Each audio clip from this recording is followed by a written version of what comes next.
صباحكم سعيد. أتمنى من الحضور الكريم أخذ مقاعدكم حتى نبدأ جلسة افتتاح المنتدى، والمرجو من الجميع إطفاء الهواتف النقالة تفاديا لأي إزعاج.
السلام عليكم ورحمة الله تعالى وبركاته.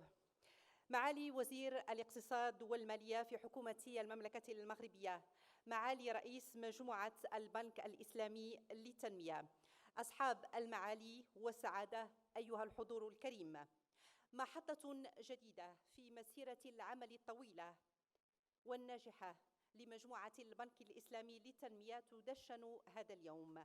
منتدى القطاع الخاص لمجموعة البنك الإسلامي للتنمية حدث اقتصادي ذو أهمية قصوى بالنسبة للمؤسسة لإبراز خدماتها ونشاطاتها والمساهمة في النهوض بالاستثمار الاقتصادي والتجاري.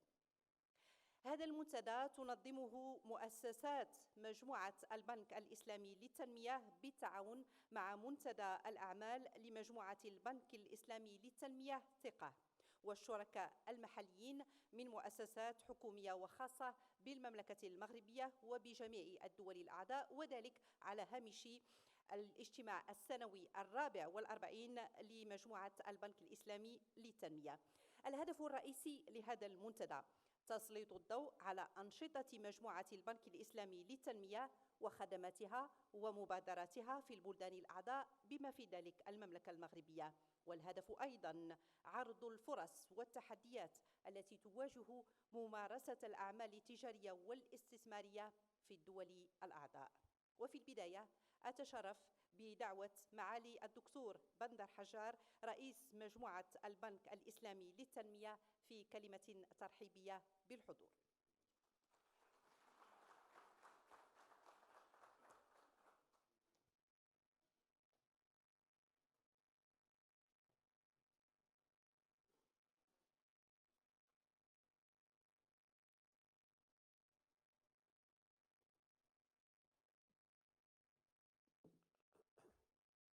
بسم الله الرحمن الرحيم. الحمد لله رب العالمين، والصلاة والسلام على سيدنا محمد وعلى آله وصحبه أجمعين. صاحب المعالي وزير الاقتصاد والمالية، أصحاب المعالي، أصحاب السعادة، الإخوة والأخوات المشاركون في منتدى القطاع الخاص لمجموعة البنك الإسلامي للتنمية، ضيوفنا الكرام، السلام عليكم ورحمة الله وبركاته. يطيب لي في مستهل كلمتي أن أرحب بكم جميعا وأشكركم على حضوركم ومشاركتكم في هذا المنتدى المهم الذي يأتي متزامنا مع الاجتماع السنوي 44 لمجموعة البنك الإسلامي للتنمية. لقد أدرك البنك الإسلامي للتنمية في وقت مبكر الأهمية الحيوية التي يمكن أن يقوم بها القطاع الخاص في التنمية الاقتصادية والاجتماعية في الدول الأعضاء لتحقيق أهدافه، ولذلك أنشأ مؤسسات مستقلة لها مجالس إدارات ورؤساء تنفيذيين لإعطاء إعطائها القوة التي تحتاجها لممارسة دورها في دعم القطاع الخاص وتطويره، فأنشأ المؤسسة الإسلامية لتأمين الاستثمار وائتمان الصادرات، والتي نحتفل اليوم هذه الأيام بمرور 25 عاماً على تأسيسها. الواقع الليلة نحتفل بهذه المناسبة. كان الهدف من إنشاء هذه المؤسسة هو تقليل مخاطر الاستثمار في الدول النامية وتوسيع نطاق المعاملات التجارية وزيادة تدفقات الاستثمار.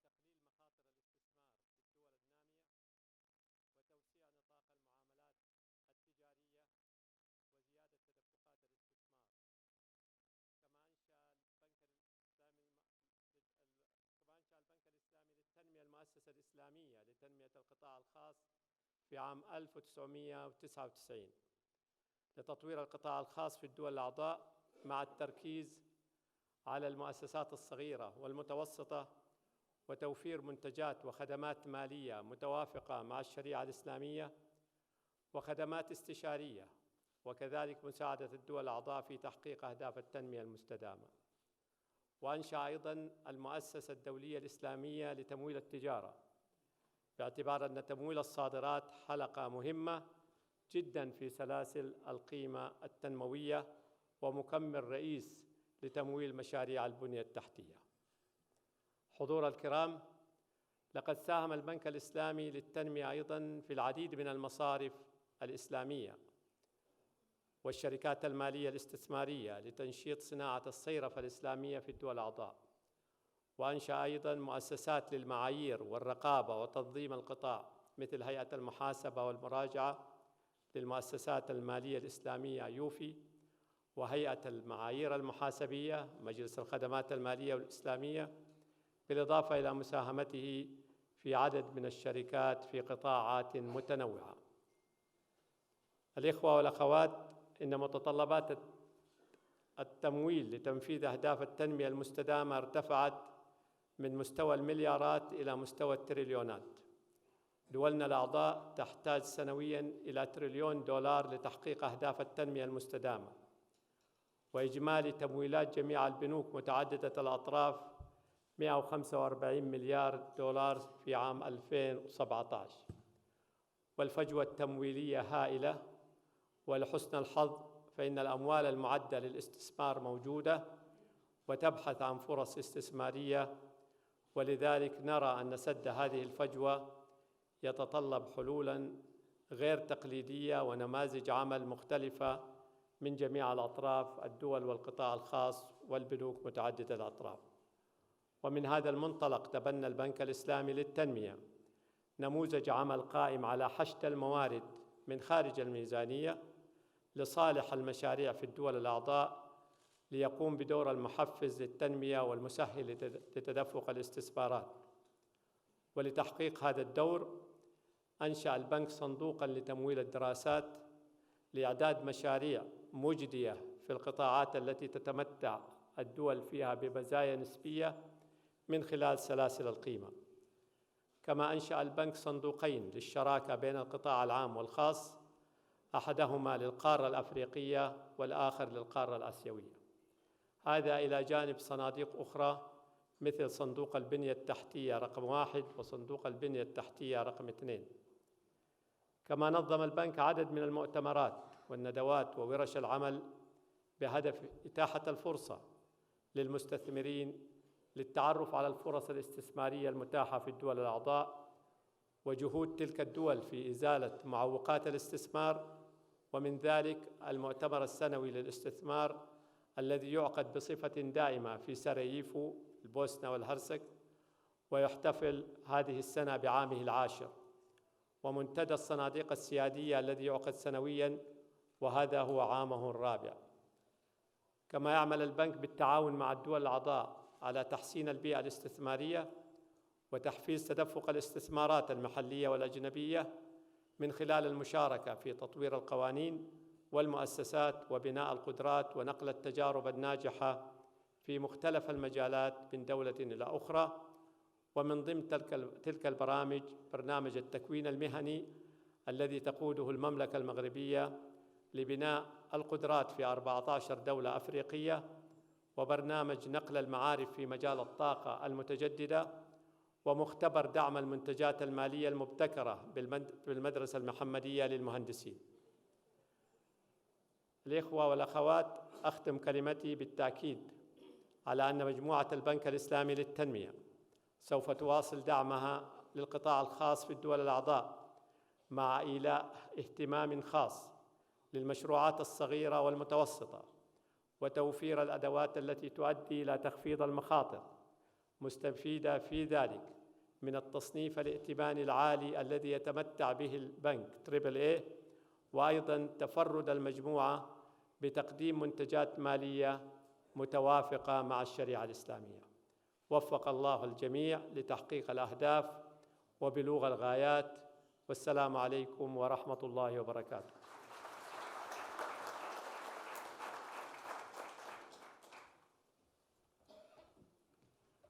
شكراً لمعالي الدكتور بندر حجار على هذه الكلمة القيمة. اسمحوا لي أيها الحضور الكريم أن أرحب بكبار رجال الأعمال والمستثمرين القادمين من مختلف أنحاء العالم لعرض تجاربهم وتبادل الخبرات وتقديم الإفادة.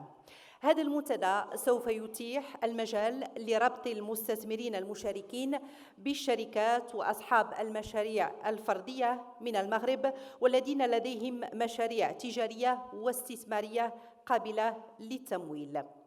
المغرب من بين الدول التي استفادت بشكل كبير من مشاريع وتمويلات البنك الإسلامي للتنمية، والتي همت مجالات أساسية بالنسبة للاقتصاد المغربي.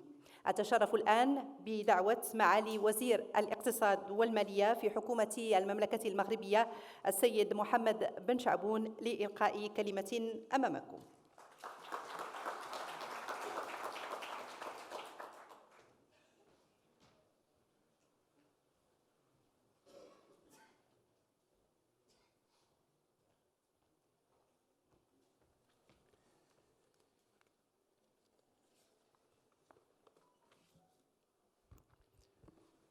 بسم الله الرحمن الرحيم.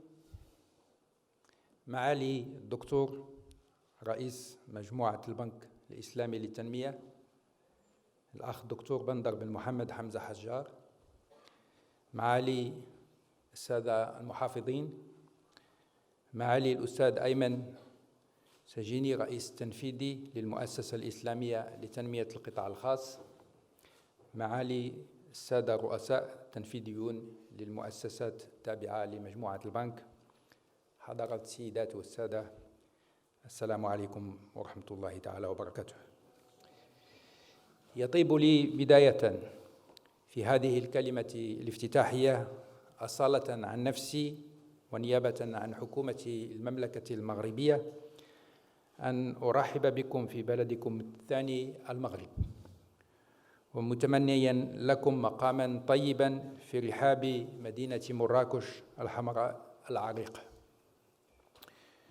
وبمناسبة افتتاح هذا المنتدى، منتدى القطاع الخاص لمجموعة البنك الإسلامي للتنمية، أتقدم بعبارة الشكر لمجموعة البنك على تنظيم هذا المنتدى الذي يشكل فرصة لعرض التحديات التي تواجه القطاع الخاص في مختلف اقتصاديات بلدان الدول الأعضاء.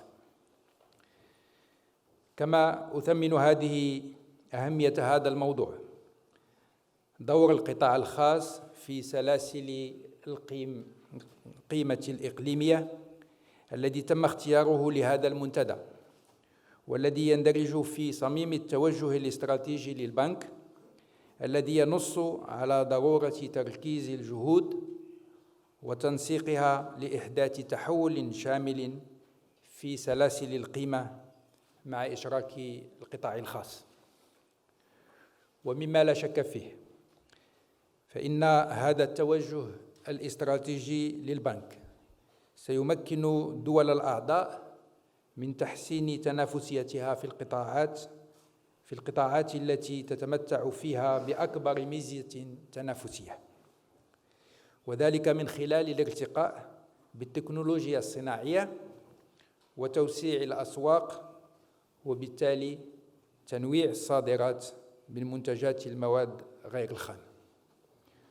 ويكفل هذا النهج نمواً مستداماً وقدرة أكبر على إيجاد فرص العمل وقدرة على الصمود، وبالتالي بناء اقتصادات سوق أفضل تضمن حياة أفضل لمواطني بلداننا. أصحاب المعالي والسعادة، حضرات السيدات والسادة، تعتبر المملكة المغربية نظراً لموقعها الجغرافي وتطور قطاع النقل واللوجستيك مركزاً إقليمياً وقارياً للتجارة والاستثمار، ويعتبر الاندماج في سلاسل القيمة العالمية من خلال ترويج لقطاع التصنيع الموجه للتصدير من بين الاهتمامات الرئيسية للمملكة، والذي يرتكز على القطاع الخاص كفاعل رئيسي في تحقيق غاياتها وأهدافها. ويعمل القطاع العام والخاص بالمغرب سوياً على بلورة التحول الصناعي الذي عرفه من خلال برنامج تعاقدي يتم بموجبه صياغة الالتزامات المتبادلة في وثيقة وحيدة، مما مكن من توفير الوضوح اللازم حول مستقبل الصناعة المغربية للمستثمرين. كما أن هذه الصيغة التعاقدية تشكل ضماناً لحسن تنفيذ إجراءات مخطط الإقلاع الصناعي وانخراط الجميع في عمليات محددة وملموسة ومنسقة. ومن تجليات هذه الشراكة القيادة المشتركة بين القطاع العام والقطاع الخاص لإنشاء المنظومات الصناعية التي تعد من دعائم هذا المخطط عبر خلق دينامية وعلاقة جديدة بين كبرى الشركات والمقاولات الصغرى والمتوسطة بهدف جعل الصناعة مصدراً هاماً لمناصب الشغل وطرفاً مهماً في الاندماج الصناعي للمغرب. كما أن جل المشاريع الكبرى المرتبطة بالبنيات التحتية والتي ساعدت المغرب على إعداد البيئة المناسبة للاستثمار في ميادين الطرق والمواصلات والري الفلاحي والطاقات المتجددة وغيرها تم تنفيذها بشراكة مع القطاع الخاص في إطار القانون المنظم للشراكة بين القطاعين العام والخاص. ويلعب القطاع الخاص وفي تكامل تام مع الدولة دوراً ريادياً في فتح أسواق عالمية جديدة خاصة على مستوى القارة الإفريقية، حيث قطاع البنوك وشركات التأمين والاتصالات تسجل حضوراً ملحوظاً، دون أن ننسى المجهودات المبذولة في ميدان التصدير التي تهم قطاعات ذات قيمة مضافة عالية كالسيارات وصناعة أجزاء الطائرات والإلكترونيك. أصحاب المعالي والسعادة، حضرات السيدات والسادة، إذا أتمنى أن تكلل أشغال هذا المنتدى بكامل النجاح والتوفيق، فإنني على يقين أن هذا المنتدى سيمثل لفاعل القطاع الخاص في الدول الأعضاء ومجموعة البنك فرصة لإثراء النقاش وتبادل الخبرات وإيجاد حلول مبتكرة وآليات ملائمة لخصوصيات مختلف الدول الأعضاء، وتعطي فعالية أكبر لخلق تكتلات إقليمية يقودها القطاع الخاص وتدعمها مجموعة البنك في أفق تمكين اقتصاديات بلداننا من الانخراط الفعلي في سلاسل القيمة الإقليمية والعالمية. والسلام عليكم ورحمة الله.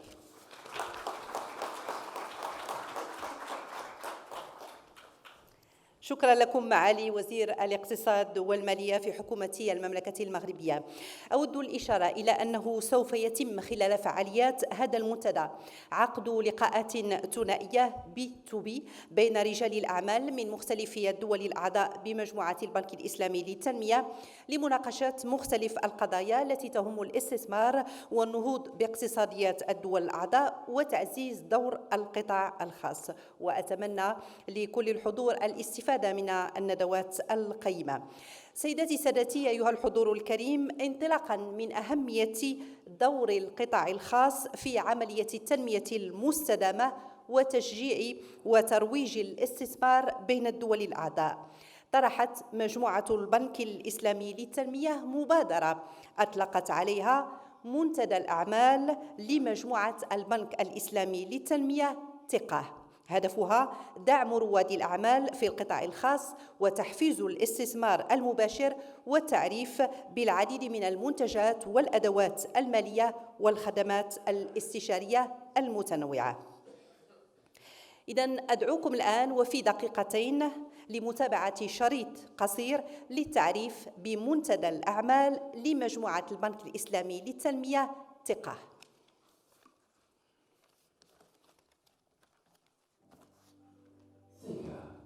Islamic Development Bank Group Business Forum is the main window of the ISDB.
إذن كان هذا شريط قصير للتعريف بمنتدى الأعمال لمجموعة البنك الإسلامي للتنمية THIQAH.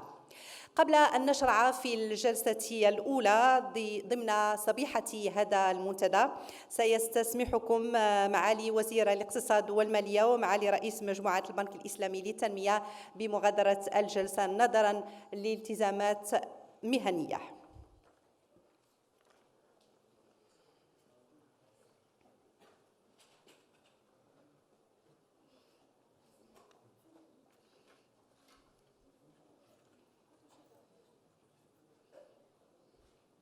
شكراً لمعالي رئيس مجموعة البنك الإسلامي للتنمية ولمعالي وزير الاقتصاد والمالية، ونرحب بكم مرة أخرى. والآن سنعطي انطلاقة أول جلسة في هذه الصبيحة، وهي جلسة خاصة بالرؤساء التنفيذيين لمؤسسات القطاع الخاص التابعة لمجموعة البنك الإسلامي للتنمية. ويتعلق الأمر بالمؤسسة الإسلامية لتأمين الاستثمار وائتمان الصادرات، المؤسسة الإسلامية لتنمية القطاع الخاص، والمؤسسة الدولية الإسلامية لتمويل التجارة. وأتشرف بدعوة رئيسة الجلسة السيدة كورنيليا ماير للصعود إلى المنصة لتقديم الرؤساء التنفيذيين إذانا ببدء الجلسة الأولى. مرحبا بكم.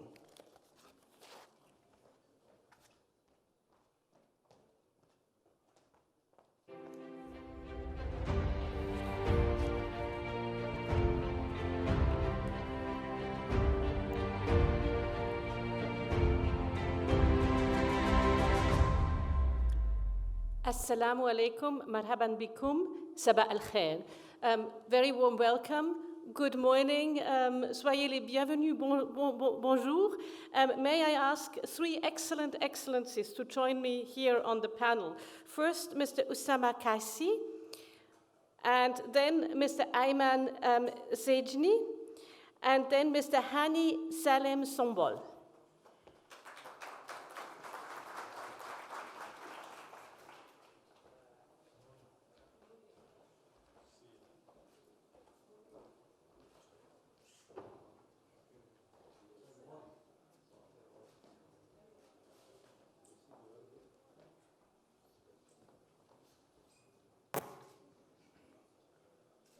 Good morning, and good morning again. And it's a real pleasure and a great, great honor to be chairing this first session where the three excellent excellencies, the CEOs of three of the private sector entities of the IDB will be speaking to us. Allow me to just quickly tell you what will be going on in this session. The aim of the ISDB Private Sector Forum is to highlight the activities of the group private sector entities and their relevance to the development as well as the private sector development of member countries, including Morocco. The various panels that you will have later will focus on the economy 4.0 and how blockchain, artificial intelligence, etc., influence the activities of the IDB's engagement with private sector pertaining to creating ecosystems, value chains, enhancing the way the bank creates deals with various instruments such as conventional financial instruments, credit insurance schemes, political risk guarantees, and other products. The question is to what degree the ISDB and its various private sector arms can serve as catalysts to promote and successfully integrate new technology in member countries. We are starting the day with the three CEOs, who I will call the excellent excellencies, of the bank's three private sector arms, the Islamic Trade Finance Corporation, ITFC, the Islamic Corporation for the Insurance of Investment and Export Credit, ICIEC, and the Islamic Corporation for the Development of the Private Sector, ICD. Their excellencies will give us a 30,000-foot overview on how they see the economy 4.0 impact their businesses and where they see the opportunities and the obstacles for their organizations as well as for the IDB member countries. So, without further ado, we have very little time, 30 minutes, 3 people, so I've asked the gentlemen to limit each of them gets 2 questions, to limit their answers to 2.5 minutes. So I will be very strict, and then we will have interactive conversations, and inshallah, we will have time for some questions and answers from the floor. I am starting with ICIEC, Mr. Usama Kaisi. You are an insurance pro. You come from the private sector. You've done sort of pretty much everything on insurance in this region. You even had a founding CEO of 2 THIQAH organizations, and you've been with the Arab Insurance Group. So you've really done everything. So when I look at it, the last few years, technology has developed with the speed of light. It's really hard to catch up. And how have cloud computing, new forms of data gathering, the management of big data, AI, influenced your business on the insurance side? Good morning, everybody. Assalamu alaikum wa rahmatullahi wa barakatuh. Thank you very much for your question. ICIEC, as a multilateral institution, has recognized long time back that data should be at the base and at the core of its business values. And the reason for that, as it was mentioned at the opening, that the speed of change in the information that we are receiving. It is not just transforming industries, but we have to look at regulation and we have to look at strategies that we have to take a look at and to move forward. So data transformation is at the heart as a mean for ICIEC for long-term success. As a financial institution, ICIEC, even though it is an insurance entity, but we deal with financial products, so we are financial mediators. So we work in a world today where there is an immense number of data that is being gathered. We face as well stringent regulations and stiffening regulations because we work in multiple jurisdictions. As well, we are facing the frequent business disruptions that many industries are facing. The insurance industry faces as well business disruptions. All of this that we have been discussed, and the Minister this morning and His Excellency the President as well mentioned it, it leads to creating ecosystems that has to deal with all these issues that we are facing. And from there, I would like to start to say that data gathering is extremely important, but we have to know what to do with this data that we are collecting. So we need to embark on a process, on a strategy within every entity, and ICIEC is doing that to see how we can mine data, because we see, and the studies, they show it, that there's many entities, be it governmental or be it on the private sector, that they are data rich, but inside poor. So they are not using the data properly that they are mining in order for them to enhance their position and in order for them to increase their profitability and to be closer to the market and to mine the data and to understand it and to get the proper result from utilizing this data. What we face as an entity that deals with trade credit insurance and political risk insurance, we see that there's a competitiveness that is extremely becoming stiffening between the private sector, and we see it at multilateral level. And this is because the economy is changing and the need for our product is extremely under demand right now. So it is very important and critical for us as ICIEC to prioritize data management, analytics, and to use it with business intelligence capabilities. As well, I would like to say that ICIEC as an MDB and as an ECA of ECAs, we have embarked with the blessings of our board on modernizing our IT systems internally. And these things that we are going to look into is to see how we can facilitate our work as ICIEC in order to be closer to the market, to empower our staff with the right information, to take the proper questioning and the proper insight information, and in order for them to spend more time on probing into risk, and in order for us to make the proper assessment of the risks that we are undertaking. In short as well, it is very important for us to put dashboards and analytics systems within the organization in order to lead us and to go through. This is a multilateral institution that looks after sustainability, and we have to utilize BI and we have to utilize the new technology in order to ensure that this institution can withstand this test of time and we can deliver to our business partners and member countries the required results that they ask of us. Thank you very much. That's been very fun. I loved the data rich and insight poor. That's really very true and very important. My second question to you is, when you look at your various member countries, with what speed are they embracing those new technologies? Who is in front, who is a laggard, and how can you help the laggards go in front? As we are all aware, when we deal at government level, we need to first work at regulation. That is the basis of every strategy that the government can take. And from there, we need to find out about technological transformation strategy that these countries are taking.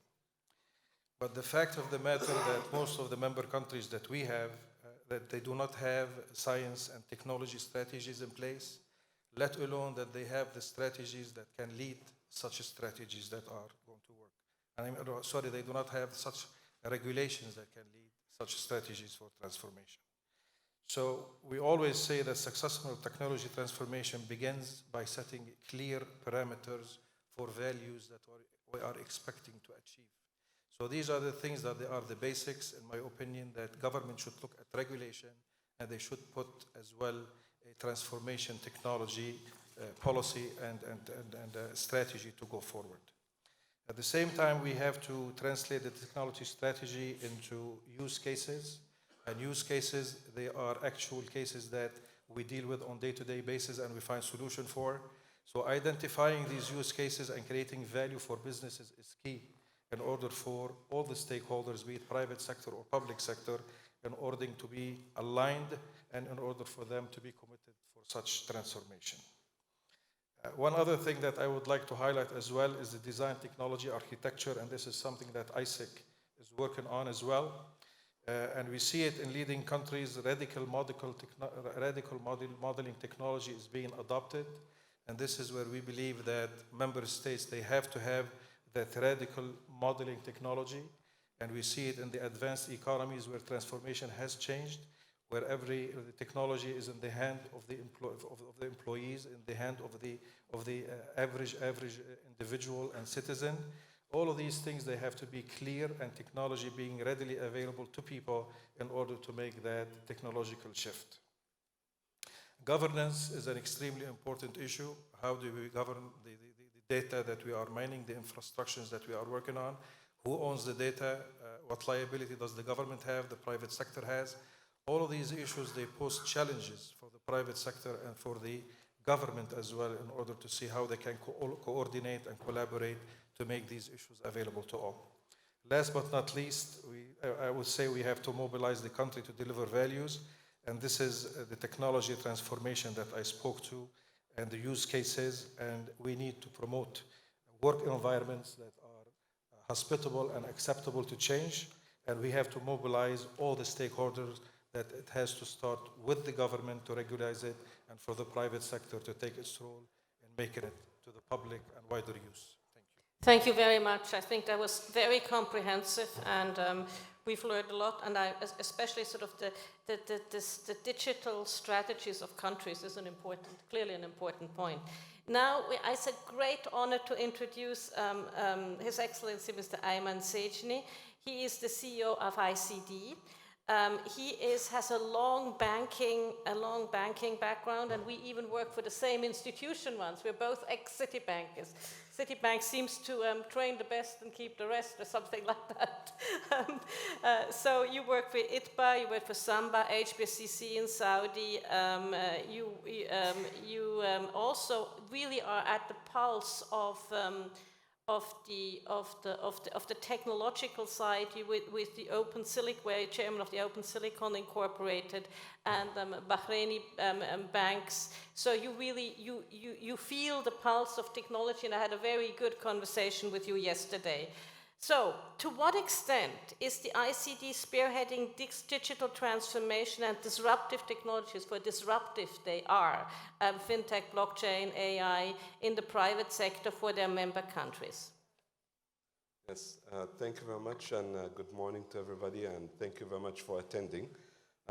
Financial technology is the future of what we would see in all the services. As you always see and hear, that banks and financial institutions will not be the same anymore as it used to be. You will be able to have financial inclusion of all the ones that never been actually serviced in the past, now can be serviced because of their location, maybe because of their size or because of their capabilities. But here you could actually have this combination of being able to reach out. Most of the people around the world, and especially in the 54 member countries that we're in, they do have their own mobiles. And by having mobiles, usually it makes it very much easy to reach out to them, and at the same time they can reach out to financial institutions.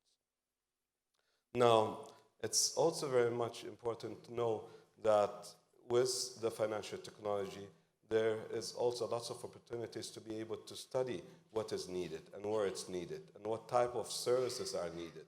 You can also be able to do with all the big data that gets to be gathered to have artificial intelligence to provide the best service and the required service in the location that is needed.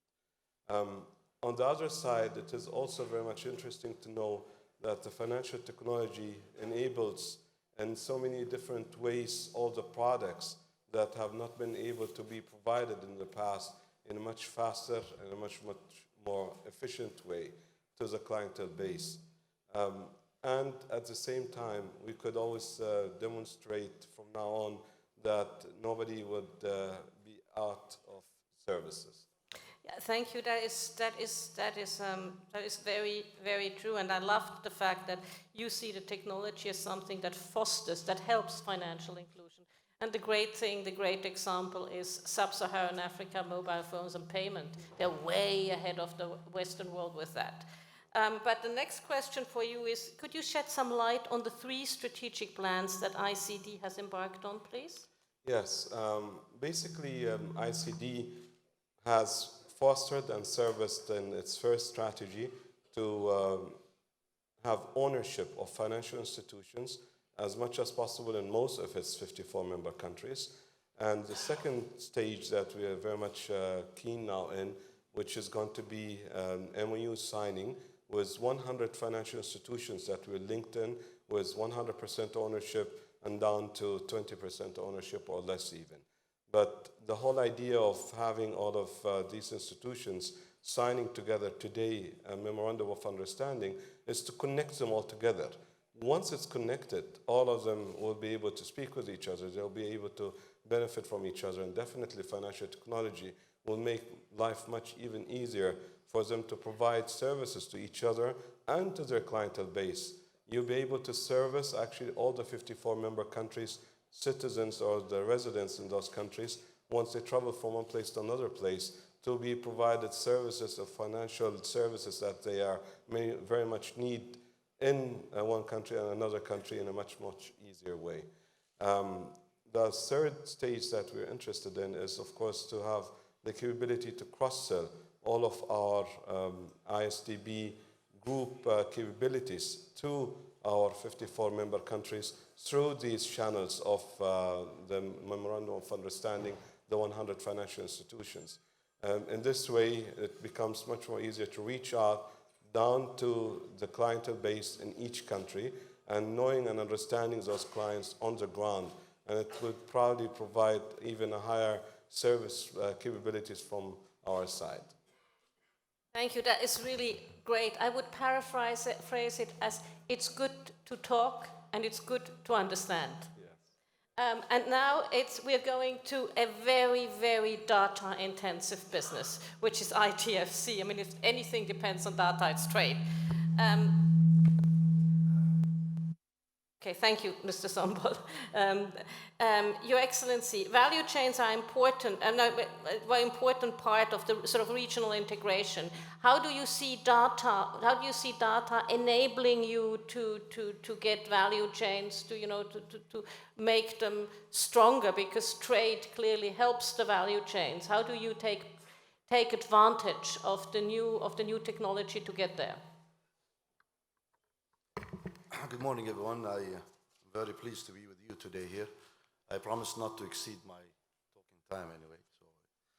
So, actually, if we look at this subject, we have to look at more of the comprehensive picture of what is happening today in the world, designated by what is said today, Economy 4.0.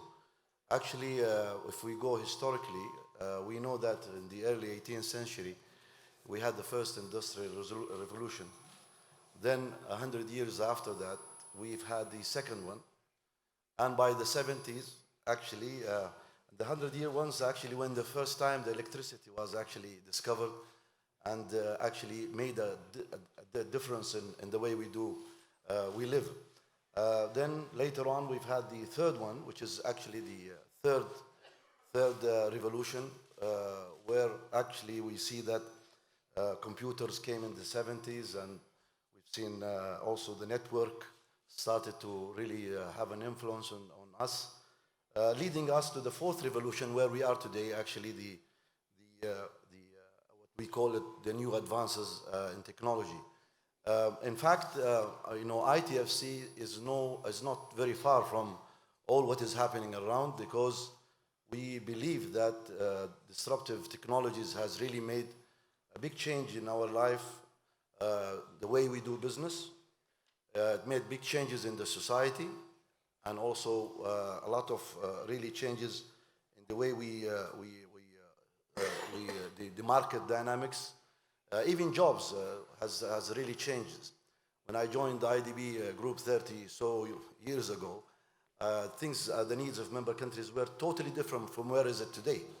So, and also that means we have to be realistic and keep up with what is happening in the world.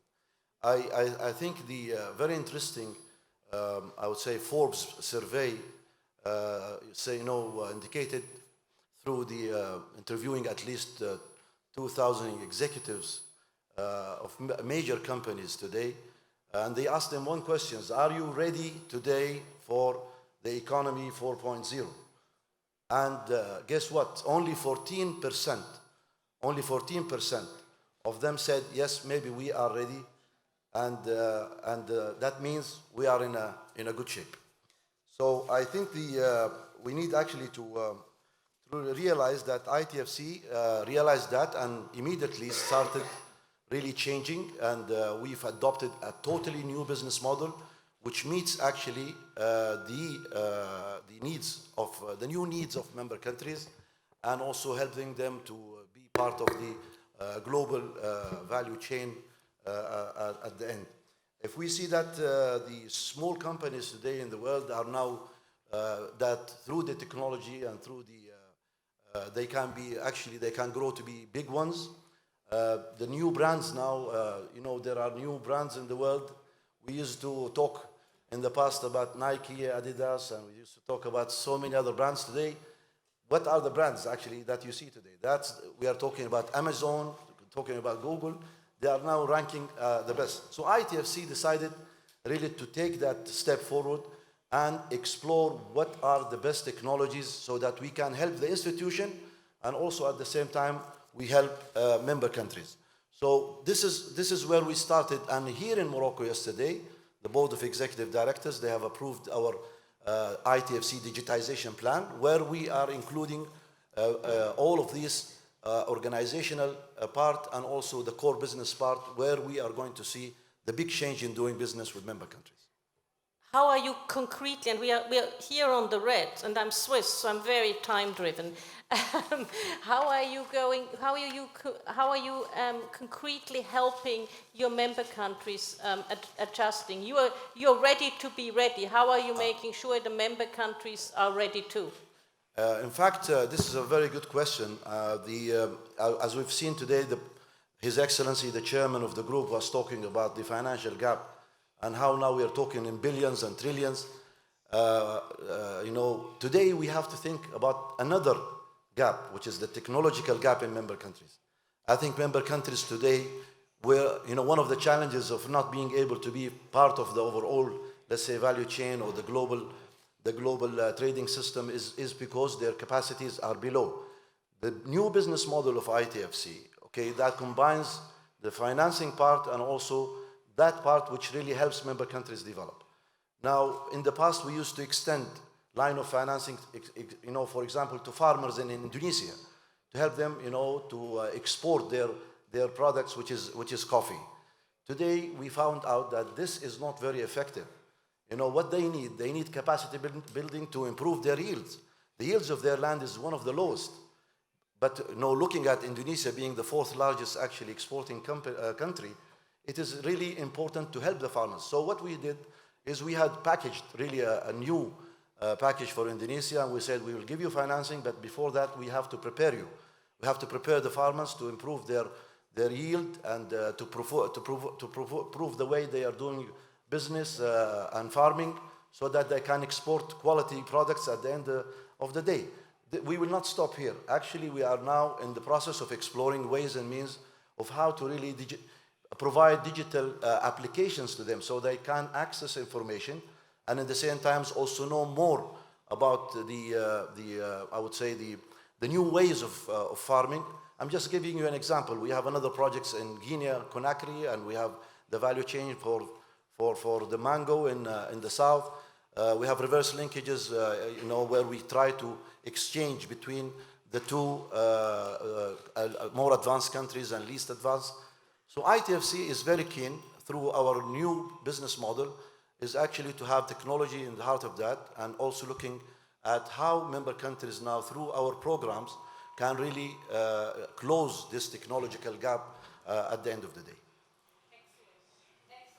Thank you very much. So what I'd like to do now is, as we're really running out of time, and if we are overrunning, then the whole day overruns, and then I'll be in trouble with our esteemed organizers. So we need to be on time. So what I would like to ask you to do is each of you gets one sentence. To just, if you put in one sentence what technology means for your business. And we're starting with you. We're going in reverse order. May I ask Your Excellency, Mr. Sombol, to give me the first sentence? It's the future. Okay, it's the future. Second sentence. Connectivity. Connectivity. It's future. This is very good. Future, connectivity, and for you? Sentence is good, word is good. It's up to you, sir. Engagement.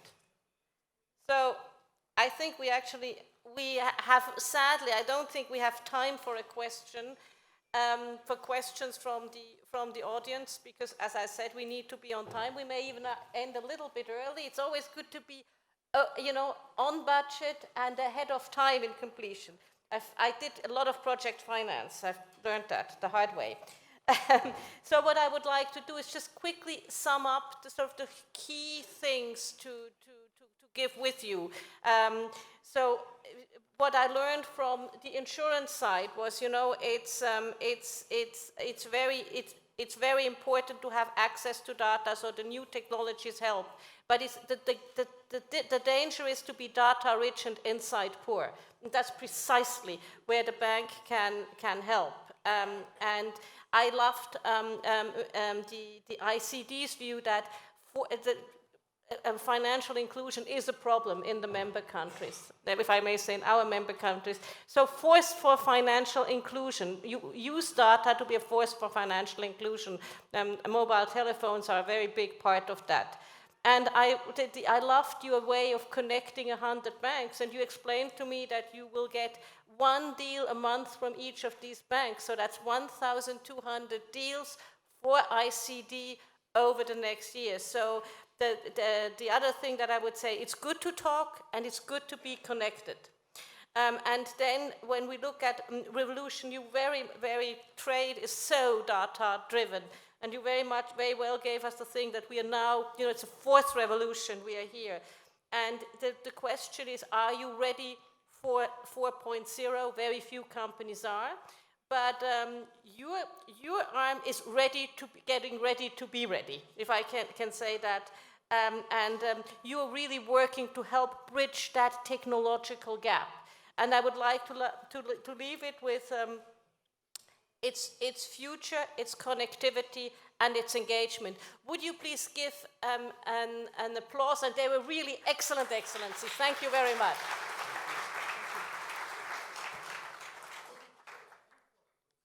Oh, wonderful, yes. Let's get up. The slow moderator.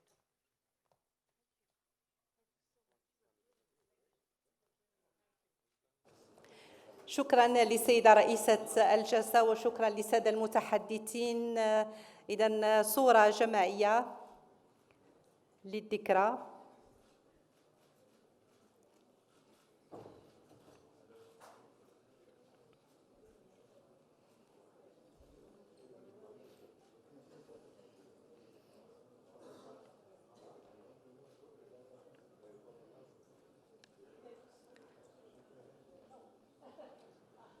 شكرا لكم.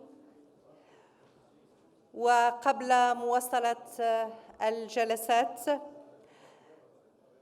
أشير بالنسبة لوسائل الإعلام ولكل من يهمه الأمر، فإن الرؤساء التنفيذيين لمجموعة البنك الإسلامي للتنمية سيعقدون ندوة صحفية مع ممثلي وسائل الإعلام للحديث عن هذا المنتدى. ولكن قبل ذلك سندعوكم لاستراحة شاي لنعود بعدها لمواصلة الجلسات. شكرا لكم.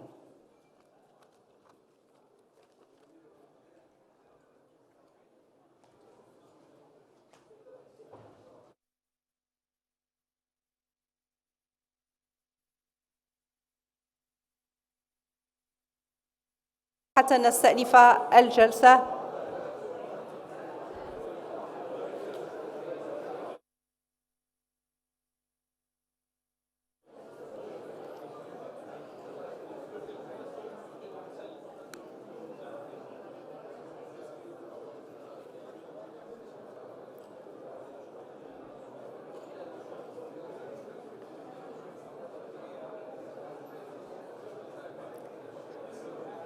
سيداتي سادتي المرجو الالتحاق بمقاعدكم لنطلق الجلسة الثانية في صبيحة هذا المنتدى.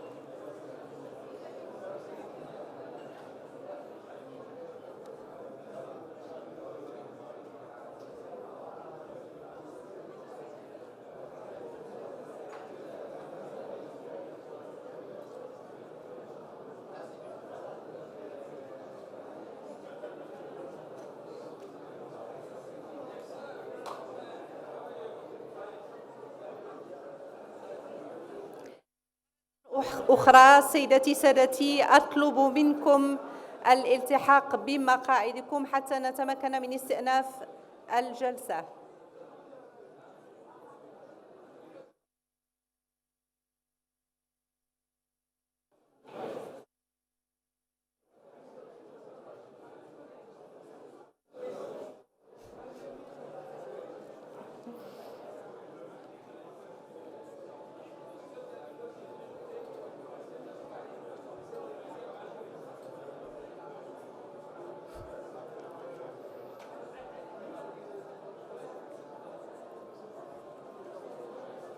ضيوفنا الكرام، أرجوكم أن تلتحقوا بمقاعدكم.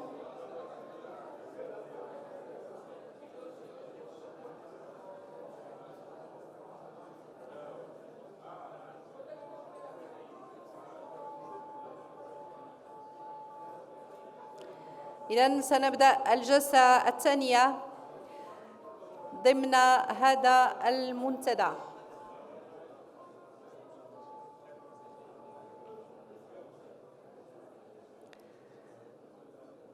وأجدد الترحيب بكم سيداتي سادتي.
حضرات السيدات والسادة، نجدد الترحيب بكم في فعاليات منتدى القطاع الخاص.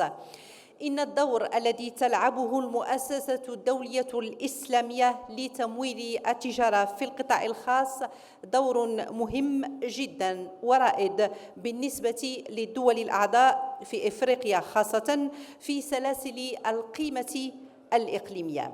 وفي هذا السياق دعوني أرحب بالمهندس هاني سالم سنبل الرئيس التنفيذي للمؤسسة الدولية الإسلامية لتمويل التجارة لإلقاء كلمة في هذه الجلسة.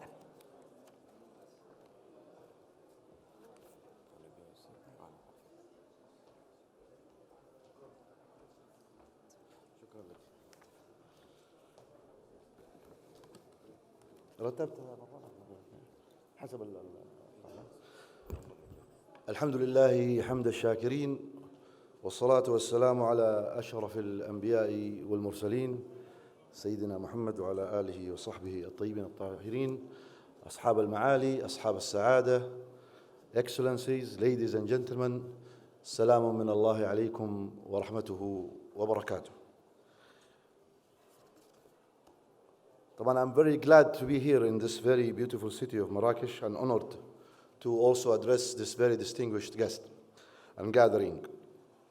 And also ITFC is very pleased today to tackle a very important subject, which is actually the theme of our meeting today on the value chain and how the regional value chains, especially in Africa, can be enhanced.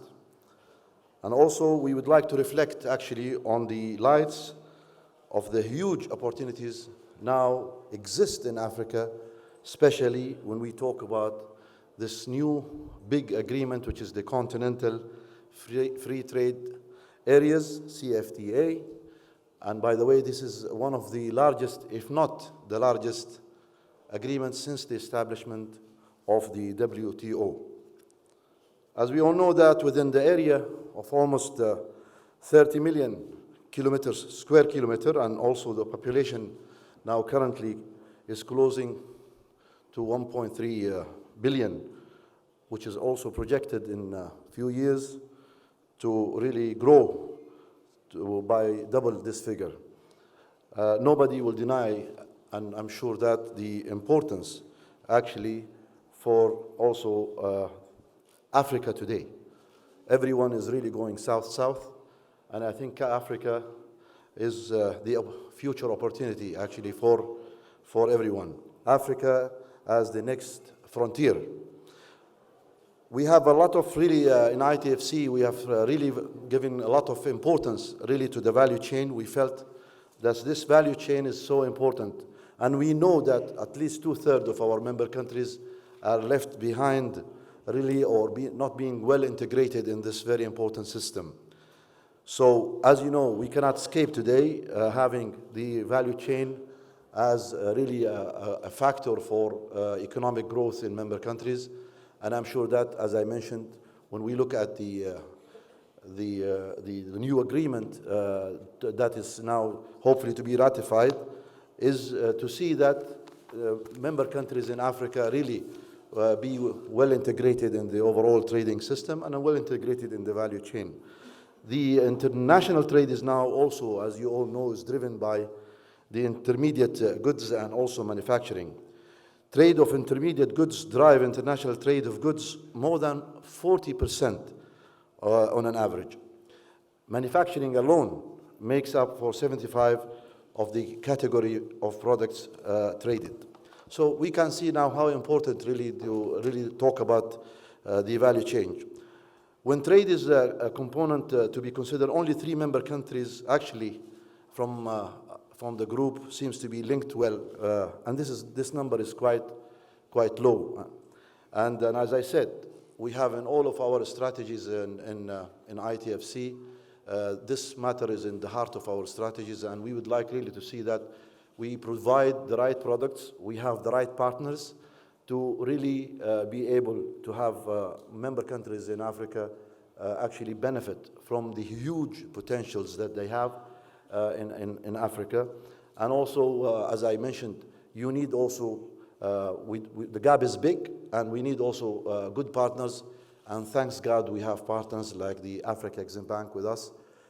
We are honored to have really also the CEO, President of the Africa Exim Bank, Dr. Orama, with us.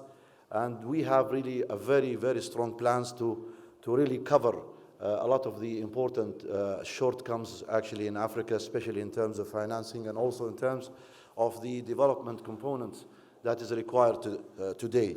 Trade is and component shows also three, I would say, three areas that we need to tackle. However, we try, as I said, as much as possible to provide really the right packages really for member countries to be able to be well integrated. Okay, one of the areas that we feel that we want really to have a main theme actually in our important initiative, which is the Arab-Africa Trade Bridge, which is one of the really leading now initiatives with also our partners. We have many components, and they're all going to lead actually to the having Africa more well integrated and use better use of the resources. So integrating in the global value chains for our countries, we can lead actually to a very important, very important objectives. One of them is we definitely know today that strengthening economic growth, increasing actually and improving the working conditions, benefit from technology transfer. We spoke this morning about how really the gap is really big, especially in technology, and we need to make sure that actually we provide the right products to close this gap. And also it will enhance the access to goods and services. South-South, which is of course South-South trade. We are very also unique in that. IDB group in general is a very distinctive group where we have actually this South-South organization. That's what makes us more distinctive. The ideas on how to maximize the benefit actually of trade and helping, as I said, the Africa to grow is going to be really part of really the knowledge that we're going to hear from our excellent, very rich, experienced partners and panelists that they came today to join us in this very important meeting. I don't want to take much of the time because I'm sure that we would like really to listen to them and listen to their experience and see how really, at the end of the day, as institutions, as ITFC, can benefit from such experience and such really recommendations of how to really make Africa great. Wassalamu alaikum wa rahmatullahi wa barakatuh.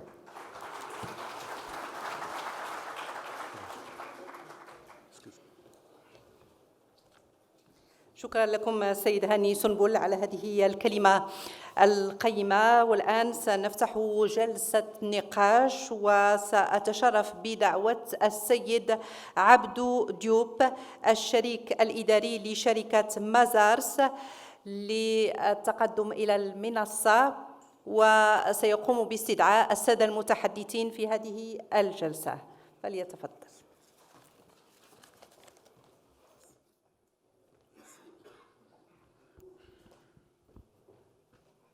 Assalamu alaikum. Good morning, Excellencies, ladies and gentlemen. As introduced by Dr. Sunbul, regional integration and value chain is something very challenging and important for Africa. And for sure, if we want really to leverage on the Continental Free Trade Agreement and make things happen, we need to develop regional integration and we need to reinforce the position of Africa in the international value chains and specifically at the regional and continental area. So many issues to discuss on that. What are the main factors to achieve a successful regional integration, which is today a real objective for all the economic areas of the continent? What are some of the examples from ISDB member countries? We have many persons from the private sector coming from different areas to exchange on their experience on that area and how private sector, how financial institution can help to reinforce the regional integration and also the part of Africa in the international value chain. So many things to discuss. To have that discussion, we have brilliant experts and CEOs in this panel, and I will call them one by one. First, Dr. Shahab Marzan, Chairman of Egypt Venture and Senior Advisor in Economic Affairs to the Minister of Investment and International Cooperation. I know that he has many other hats, but that are the main one for which he is here today. Dr. Shahab, where is he? Welcome.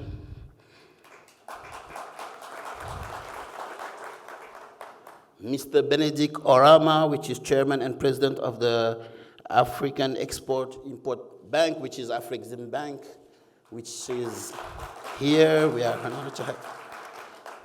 Mr. Kamal Mokdad, which is CEO of Banque Centrale Populaire, which is one of the main Moroccan banks. Mr. Karim Lotfi Senhaji, which is CEO of OCP Africa, which is one of the African champions. And Mr. Nordin Zakri, which is CEO of the Maghreb Bank for Investment and Foreign Trade. Mr. Zakri.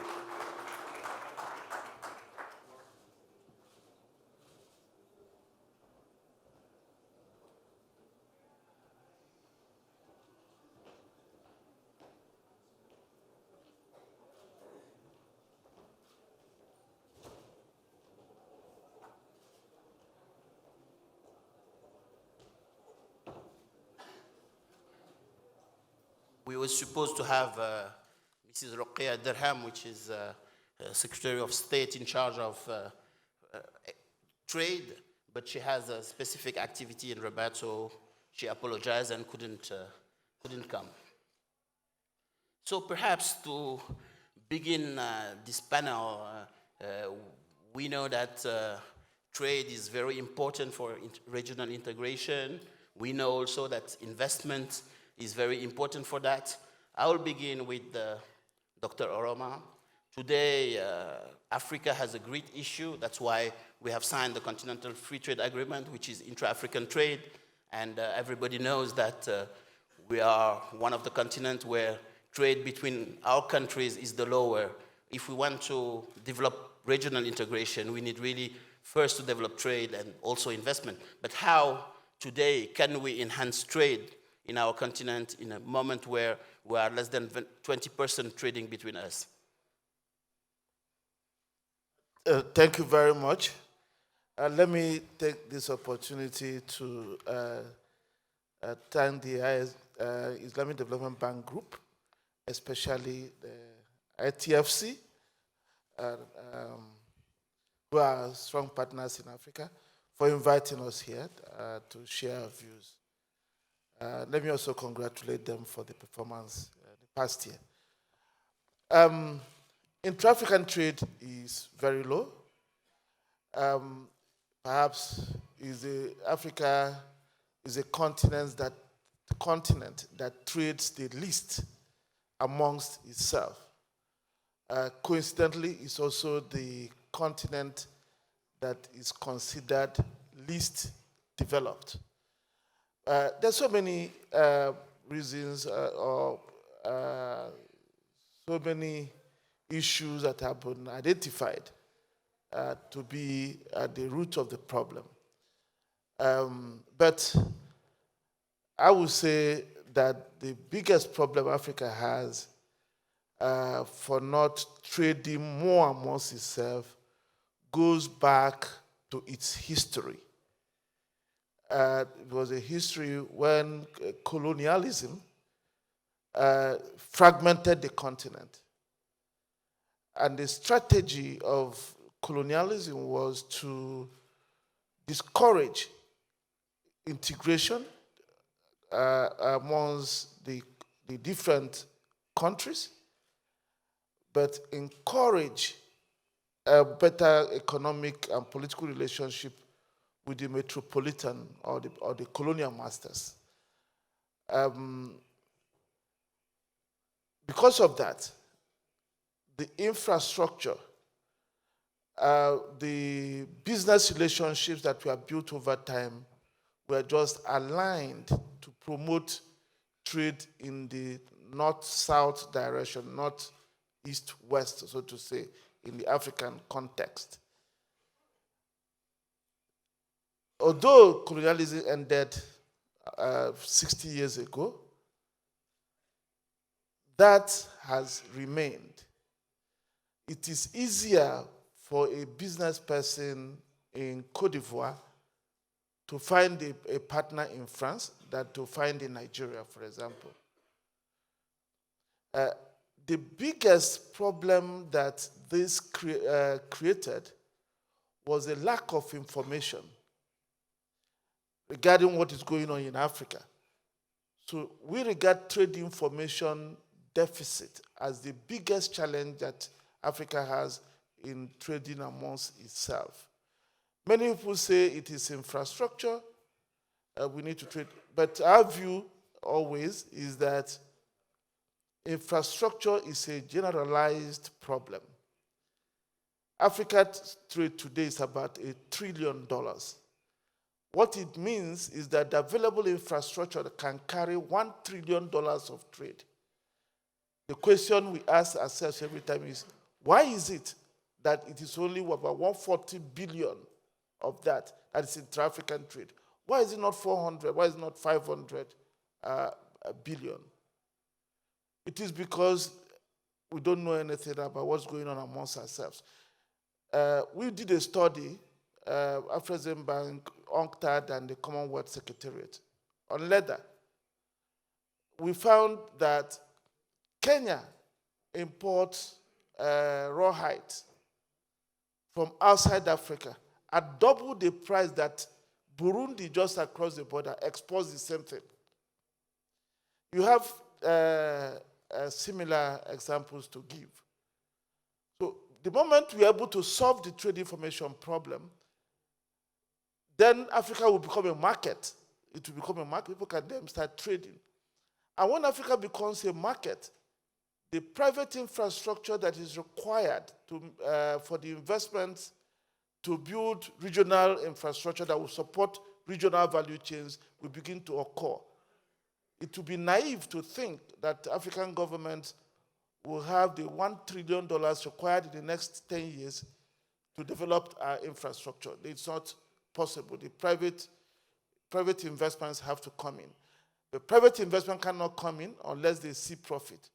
Profit can only occur when Africa is seen as a market. And what will make Africa a market is availability of trade information so that people know the opportunities that exist around Africa. Thank you. Thank you very much, Mr. Orma. So it's not only a matter of infrastructure. Infrastructure is really important, but not only.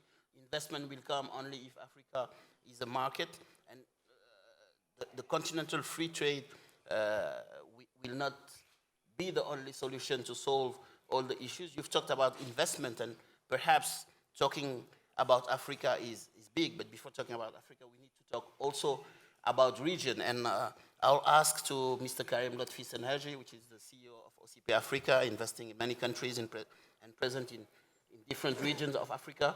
How today can really regional integration drive more investment in the continent?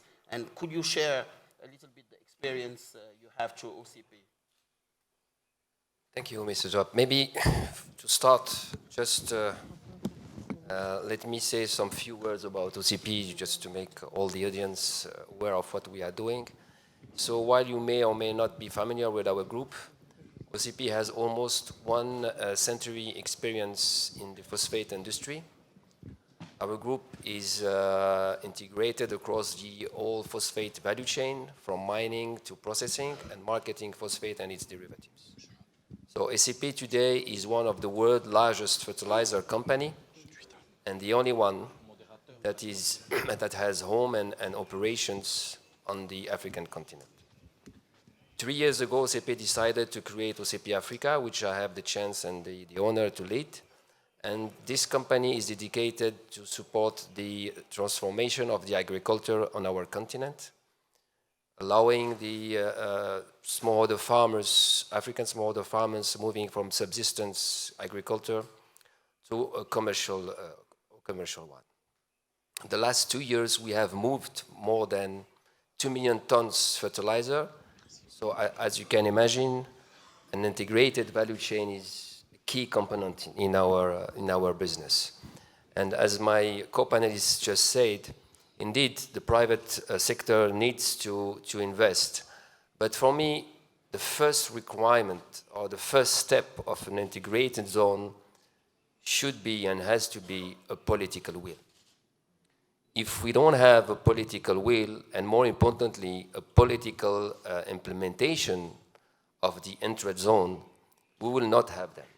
I mean, we are talking today about the Continental Free Zone Agreement, but I'm sure that most of us have already forgot that in 1991, we had the Abuja Treaty that was already talking about this free zone within the continent. And unfortunately, that treaty was in force on papers, but it was not executed on the field. And when you look at the figures that just been said, I mean, the intra-regional trade in Africa is only 10% or 12%, where in Europe it's more than 70%, and North America is 50%, as well as in South Asia. So we all know that we need to reach that. But unless we fix the conflict, the issues, the custom borders, the non-tariff barriers within us, it will be very difficult to have this free zone. And as far as our business is concerned, it's also hurting us and thus hurting our final customers, because when we have to move product from one country to another, first of all, the infrastructure is not helping, but then you have taxes and you have also inefficient custom formalities. And for example, when you have to move a truck from Beira, which is one of the main cities in Mozambique, to Zimbabwe, for instance, it took 15 days, when normally it should be only 3 days. So you have 12 days that are non-efficient and related to non-integrated value chain on the continent. Thank you, Karim. So really, we need to improve our regional integration through action and also facilitate really movement of people, of goods, and also facilitate this regional integration to attract investment. That's important, and we are in a region where regional integration is a real issue, and we have the pleasure to have Mr. Nordin Zakri, who work a lot in regional integration in the Maghreb region. Today, everybody says that there are a lot of opportunities of integrating this region. What are the main opportunities and why? What are the challenges and why it doesn't happen today? Je voudrais d'abord remercier donc, la TFC pour m'avoir invité et pour me donner cette occasion pour parler un peu d'intégration dans la région du Maghreb. En fait, je représente la Banque maghrébine d'investissement et de commerce extérieur, qui est une banque nouvelle, qui est créée dans le cadre de l'UMA. Et bien sûr, l'UMA elle a été créée depuis donc 1989, en principe, avec principal objectif de développer cette intégration régionale. Mais force est de constater qu'actuellement, l'état de l'intégration régionale, il est très faible, bien qu'on ait un potentiel énorme d'intégration. Bien sûr, toutes les études le montrent. Actuellement, comparativement par rapport aux autres communautés donc économiques régionales, même en Afrique, donc l'intégration, elle est très faible. Les exportations qui sont adressées, donc des pays maghrébins qui sont adressées aux pays maghrébins, c'est 5%. Le total des échanges intermaghrébins représente uniquement 3%. Bien sûr, si on analyse un peu, on a parlé peut-être de produits à haute technologie, on voit que même les échanges concernent à concurrence de 68% les produits primaires. Donc l'échange de produits à valeur ajoutée n'est que de 8%. Les flux de capitaux sont aussi assez donc, limités. Quand on dit flux de capitaux, c'est-à-dire IDE et portefeuille, ça représente uniquement 0,6%. Donc, voir que l'intégration pour le moment, elle est faible. Ce qui est bien, c'est qu'il y a maintenant une conviction que l'intégration maghrébine est devenue non pas seulement une nécessité, mais c'est un impératif donc, majeur qui va permettre peut-être à nos économies maghrébines d'assurer leur transformation et d'assurer donc des taux de croissance assez élevés. Quelles sont les raisons de cette faible intégration? Ce qui est certain, c'est qu'il y a plusieurs donc, raisons à ça. D'abord, il y a des réglementations qui ne sont pas donc, encourageantes. On parle ici donc, de tout ce qui est accès au marché, donc, de relations, de conventions commerciales, donc, de difficultés, bien sûr, en matière de logistique, des réglementations d'échange qui freinent un peu, donc, pour le moment, l'investissement. Mais on est aussi conscient, nous avons fait quelques études, et nous sommes aussi conscients qu'il y a un potentiel énorme pour assurer cette intégration maghrébine. Donc la région dispose d'un potentiel énorme. D'abord, en ce qui concerne, comme vous savez bien, les ressources naturelles. La zone dispose de 3% des réserves mondiales, par exemple, de pétrole, 4% de réserves mondiales de gaz, 50% à peu près de réserves de phosphate. Ça, c'est pour ce qui est ressources naturelles. Vous savez très bien que même nos pays, ils sont... Donc peut-être ils ont une certaine différence. Il y a des pays qui comptent un peu plus sur les ressources naturelles alors que d'autres comptent un peu sur les secteurs donc, industriels et les donc, transformations. Donc il y a des possibilités. Nous avons aussi analysé un peu les potentialités en matière sectorielle. On a vu qu'il y a des produits qui sont pour le moment produits à l'échelle maghrébine mais qui ne sont pas nécessairement échangés. Et on a analysé les importations, exportations et productions de chaque pays. On a trouvé qu'il y a beaucoup de possibilités d'échanges intermaghrébins. Donc, dans ce cadre-là, bien sûr, la BIMIS, qui a été décidée depuis longtemps, mais heureusement que les gouvernements ils ont pris la décision de l'activer donc, depuis décembre 2015. Donc, la BIMIS, elle est créée dans un écosystème où il y a plusieurs acteurs... plusieurs acteurs sur le marché. C'est certain que toutes les institutions internationales, que tous les acteurs, ils ont dans leur priorité l'intégration régionale. La BIMIS, on voudrait que la BIMIS serait l'institution de référence qui va mobiliser, qui va coopérer avec toutes ces institutions pour justement développer cette intégration. Donc l'objectif de la BIMIS, c'est justement l'idéation de projets d'intérêt commun. Je voudrais ici souligner que l'objectif principal de la BIMIS, c'est vraiment l'intégration. Pourquoi? Parce que nous avons une spécificité.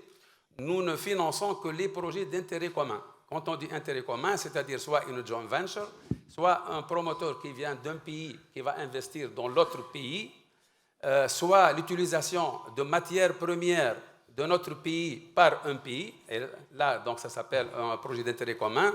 Soit, bien sûr, et nous avons, pour le moment, surtout dans cette première étape de début, nous avons axé nos activités d'abord sur le commerce. Et Dieu merci, nous sommes en train de coopérer avec tous les opérateurs présents ici. Je citerai l'ITFC. On a commencé la première opération avec l'ITFC. C'est l'importation de gaz donc, algérien par l'ASTEG. J'ai aussi avec moi monsieur, Dr Orama, qui a aussi franchement encouragé la BIMIS par l'octroi d'une première ligne de financement pour financer le commerce donc, dans la région. Donc je crois que le potentiel existe, qu'il y a maintenant une réelle volonté pour assurer cette intégration et nous allons bien sûr coopérer avec tous les acteurs et pour peut-être arriver pour avoir l'ambition d'être une institution de référence. Bien sûr, nous avons aussi, et je m'excuse d'avoir été lent, donc juste je termine par ça, nous avons aussi la responsabilité d'être une force de proposition avec les gouvernements pour justement améliorer l'environnement de l'investissement, pour améliorer la pratique des affaires dans la région. J'ai aussi peut-être le plaisir de vous dire que nous avons concentré nos activités pour le moment sur le secteur privé. Vu notre taille, vu notre mission, dans cette première étape, donc, nous travaillons principalement avec le secteur privé. Donc c'est le secteur privé, c'est le commerce dans cette première étape. Et bien sûr, nous essayons aussi de financer quelques projets d'investissement qui auront un impact positif sur l'intégration.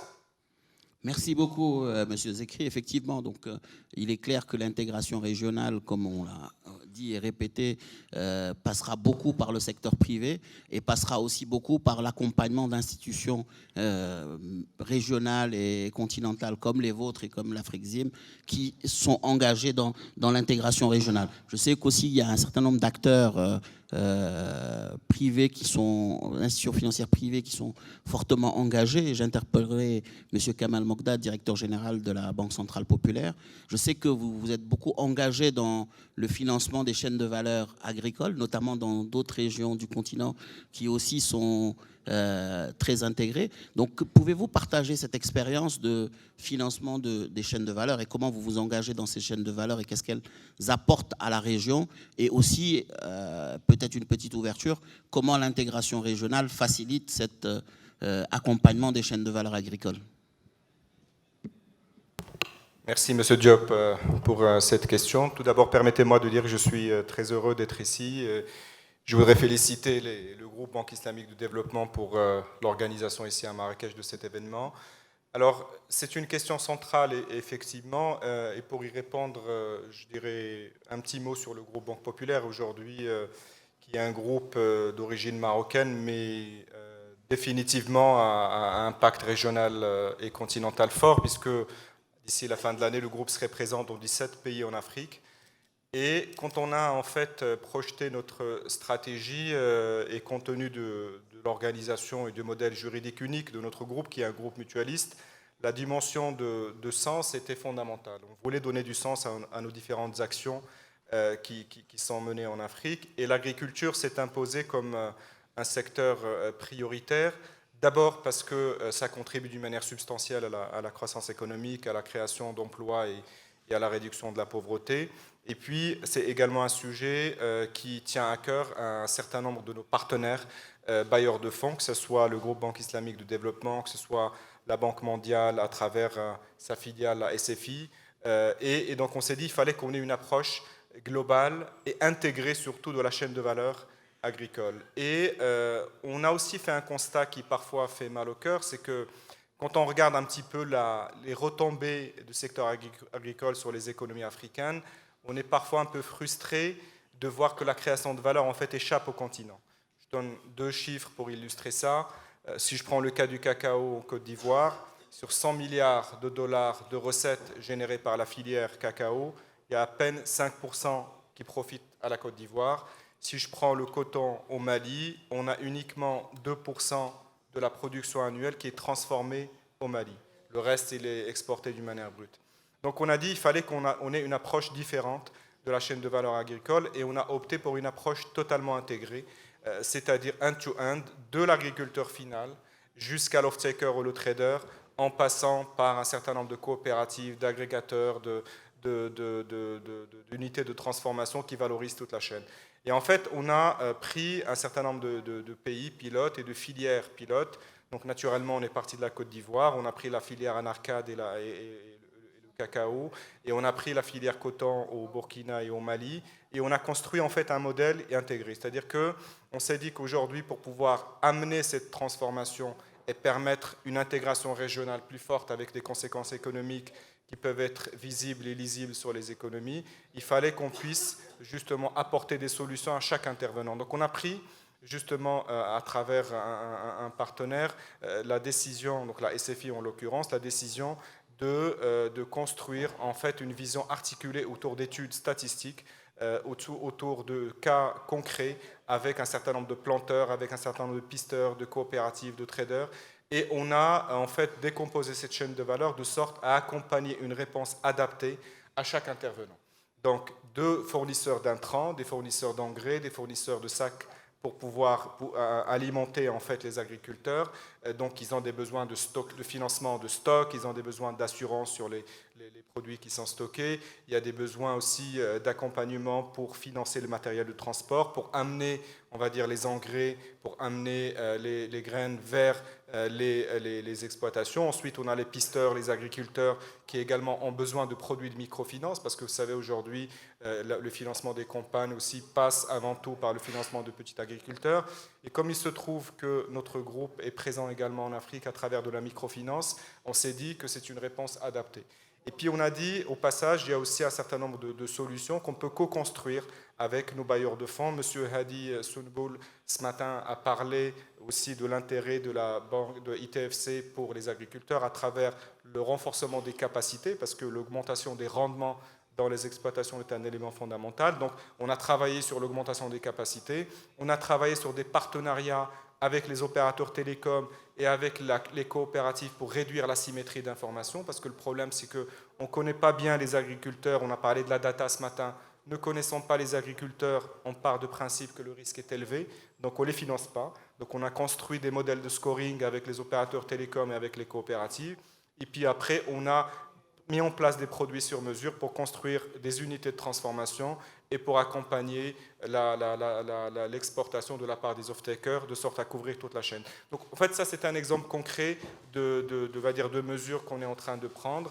Et la deuxième étape pour nous, ça va être justement de dérouler ça d'une manière régionale, au-delà des pays que j'ai listés, et de le généraliser à d'autres pays, parce que la problématique se pose dans chacun des pays africains. Si on va en Guinée, on va parler du riz, on veut parler d'autres produits, mais ce qui fait, en fait, ce qui interpelle, c'est le fait de dire, en Afrique, on va chercher des produits qu'on produit en Afrique, dans des régions extrêmement lointaines, quand on importe l'ananas, la mangue de l'Amérique latine, quand on va chercher des pneus justement en Europe ou en Amérique latine, alors que pour Renault, pour la production d'automobiles, on peut les fabriquer en Côte d'Ivoire. Donc c'est des choses qui nous interpellent d'une manière très concrète sur notre contribution en tant qu'acteur bancaire, mais aussi acteur citoyen à la fin de la journée, à la densification de ces chaînes de valeur agricoles et régionales.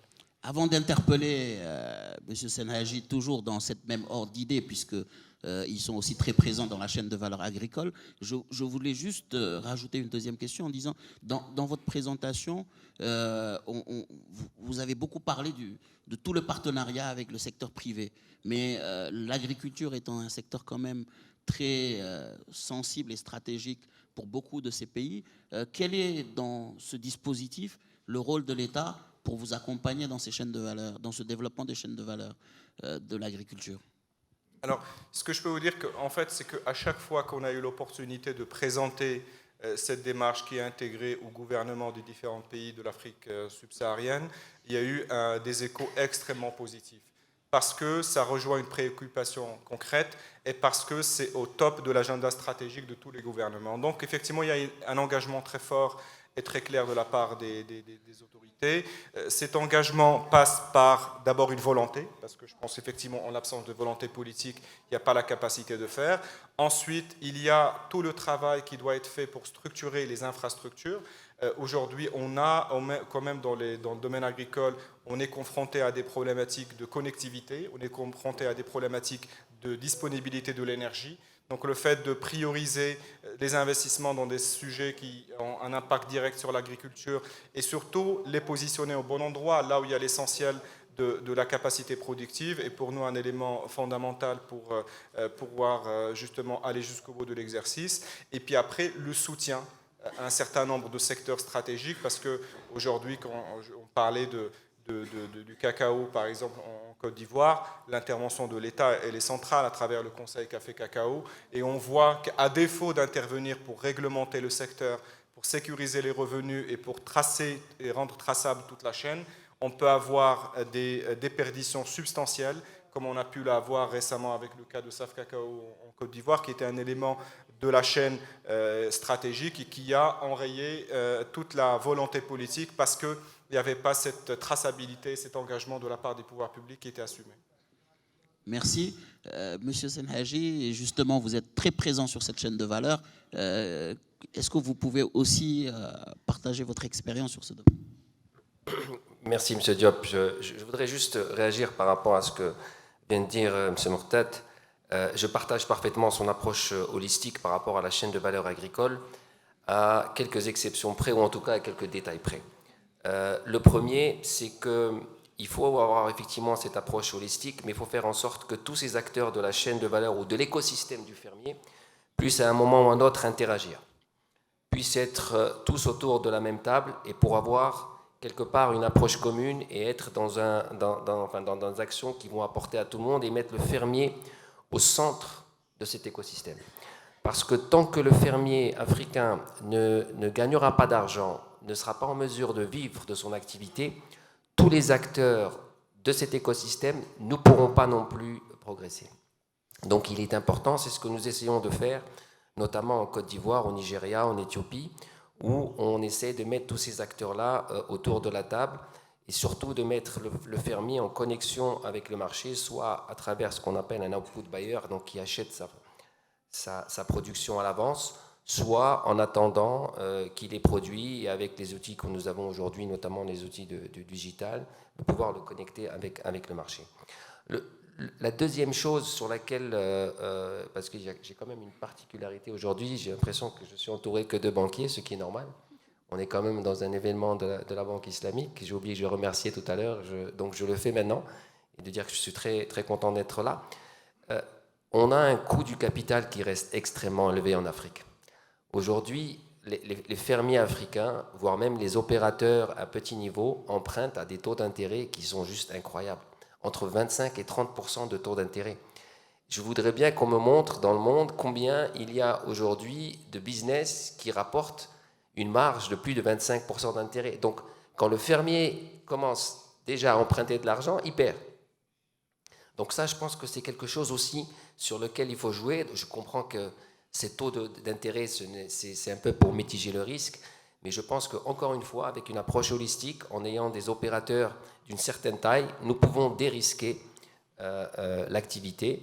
Et je suis fier de pouvoir annoncer que nous avons fait ça au niveau du Nigeria, avec des fermiers qui ont pu accéder à 7 millions de dollars de prêts à des taux qui étaient à moitié moindres de ce que fait le marché. Et le dernier point sur lequel je voulais aussi apporter une précision, et qui rejoint un peu la question que vous avez posée tout à l'heure sur le rôle de l'État, le rôle des gouvernements, je pense que nous ne pourrons pas contribuer au développement de notre continent si ce n'est pas basé sur des PPP, au fait, des partenariats publics-privés extrêmement solides. Nous avons besoin les uns des autres. Il faut pouvoir créer ce cercle vertueux autour du fermier, et ça ne peut se faire qu'avec à la fois le secteur public et le secteur privé. Il faut qu'on puisse se parler, qu'on puisse avoir confiance les uns aux autres, et surtout avoir de la visibilité à long terme et de la transparence. Merci, Monsieur Senaji. I think I'll ask a question to Dr. Shahab. Dr. Shahab, you are at the crossroads of all these actors. Mr. Senaji was saying that he's surrounded by bankers, but you are the one who has multiple hats because you are in venture capital, but you are also advisor of the Ministry of Investment. You are also in the advisor of the AFDB and executive director of the Islamic Development Bank. So you have many hats. What is your point of view on the development of regional integration and also the development of value chains in Africa when, as said Mr. Senhaji, the cost of capital is very high. We need the real involvement of the public sector. Private sector need to engage, regional integration need to be more developed. What is your point of view? And you can use the hat you want because I know you have a different perspective of view on that area.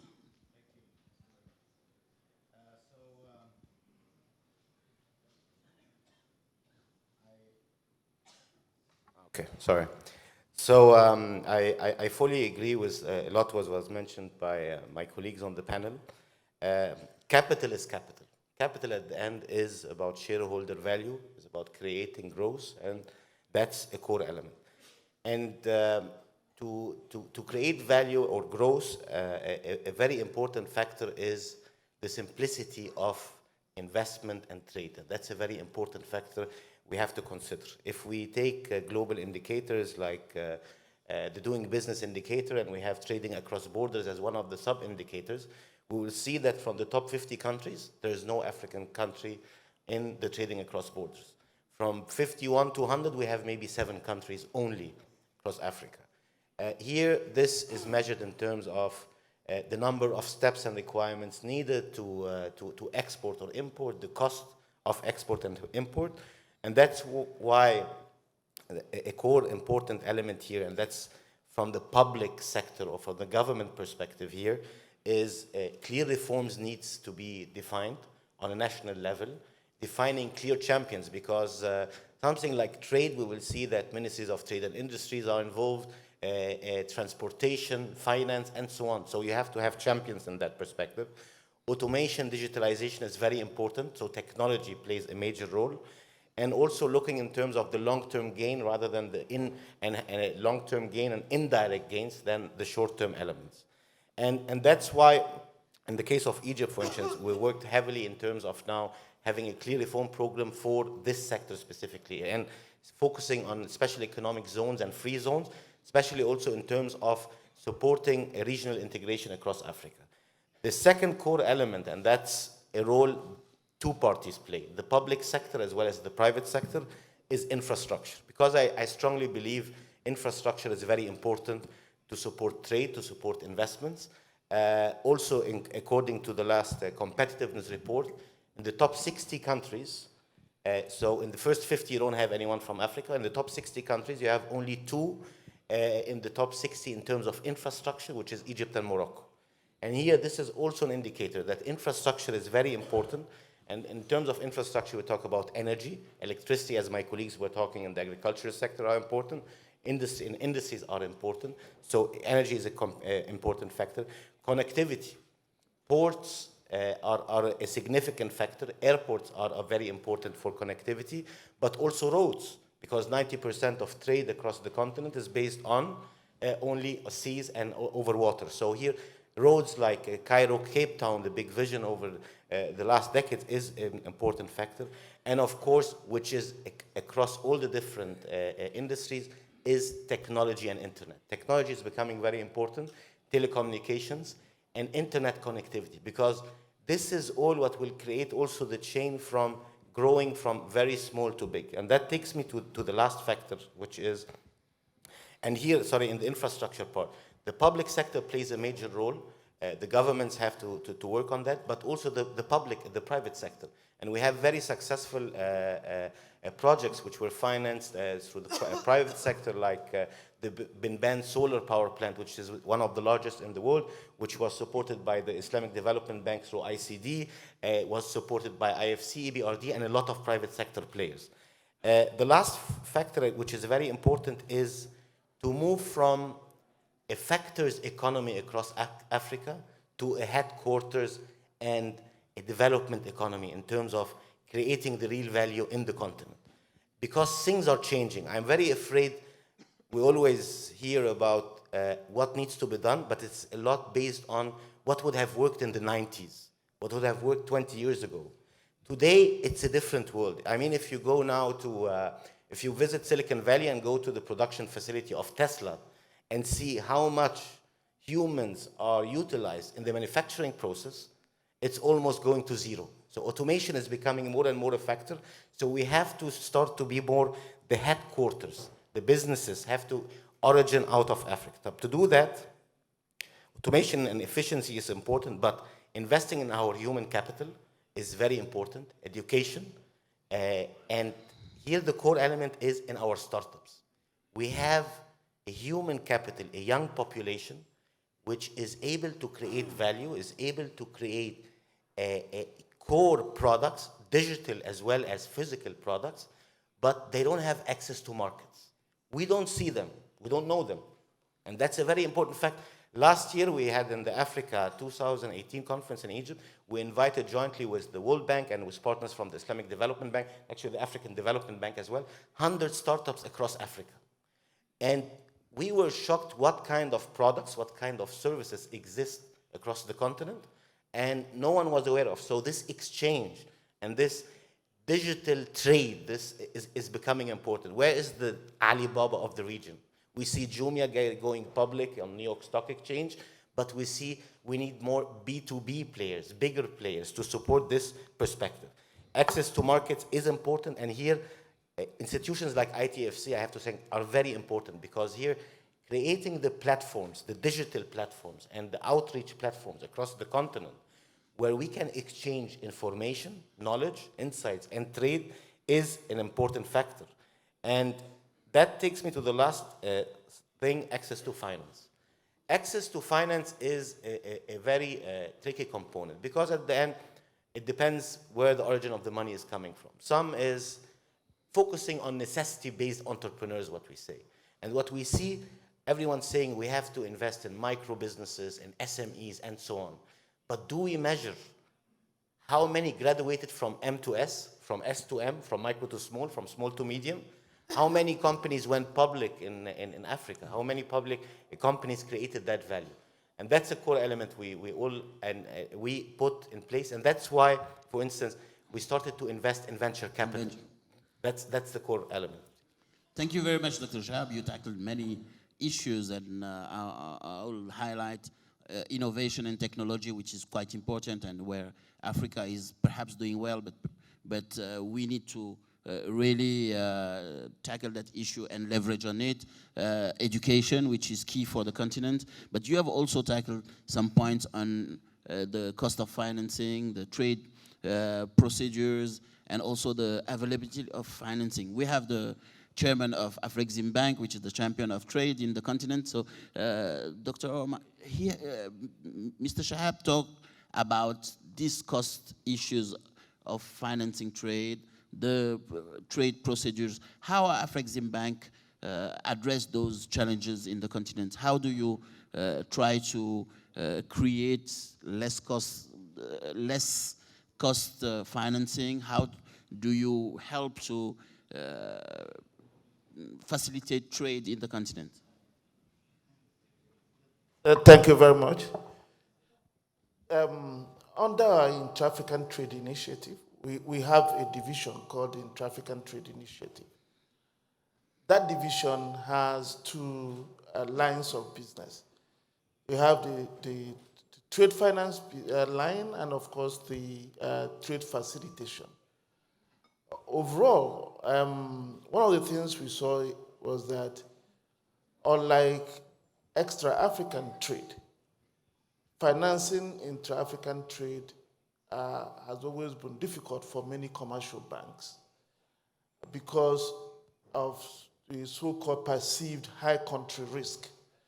So you hardly see any of the major banks who finance trade in Africa financing intra-regional trade. That is why if you want to confirm letter of credit between one African country and the other, you go through Europe. So that increases the cost, increasing the cost also of remittances. There are so many problems with that. So what we did was that in the Intra-African Trade Strategy, which we launched, we committed to disburse $25 billion between 2017 and 2021. And as of today, we've done $14 billion of that. And we also committed to provide trade services lines to 500 African banks. Today, we've onboarded 330 African banks. We expect that by 2021, we would make available to those African banks up to about $8 billion, largely to finance intra-regional trade, to confirm letters of credit, to actually trade finance, pre-export financing, and so on. So we believe that would significantly reduce the cost of financing intra-African trade and begin to return trade diverted because of financing costs away from Africa, to bring them back into the continent. But there are a number of other things we are doing to reduce these. For example, we know that up to $40–50 billion, depending on who gives you the estimate, of the intra-regional trade is done informally, the informal traders. Our view is that That size is very significant if you consider that the formal trade is about $140 billion today. And the reason this is happening is because of institutional failure. There are no institutions that can carry the trade. We used to have export trading companies, but they are focused on commodities. We don't have them. I remember there's an Egyptian company called Nasri that used to be everywhere in Africa, helping Egypt's exports. They're no longer very active there. There are no export trading companies. And that is why a small trader will leave, say, Ghana to Nigeria with just $5,000 to buy a few things and go back. If there's an export trading company doing that, to do it more efficiently and reduce costs. Because the cost of the informal trade is high, and that's why those costs rise when you talk about intra-regional trade. But we have also done the digital thing which our brother is talking about. We are building today the trade gateway, but the most important project that will launch in May is the Pan-African Payment and Settlement System, which is a platform we've developed for clearing and settling intra-regional trade in local currencies. We believe that that would significantly grow the trade and reduce the foreign currency content of that trade. The pilot in 6 countries will launch in May, and then we are looking to roll it out. I know your time is up, yes. So thank you very much. Thank you. We are running really late. We have 5 minutes left, so I'll just give you the occasion to react 30 seconds each, and first begin by Mr. Mogdad. Beaucoup ont parlé du coût. Aujourd'hui, vous êtes banquier, vous financez des choses. Comment on fait pour réduire les coûts? Alors, je répondrai d'une manière indirecte à la question parce qu'en fait, il y a le coût direct, il y a les coûts aussi masqués. Et nous, on s'intéresse aussi aux coûts masqués. Et je vais l'illustrer à travers 2 exemples très simples. D'abord, le coût lié aux catastrophes naturelles, entre guillemets, au problème de pluviométrie.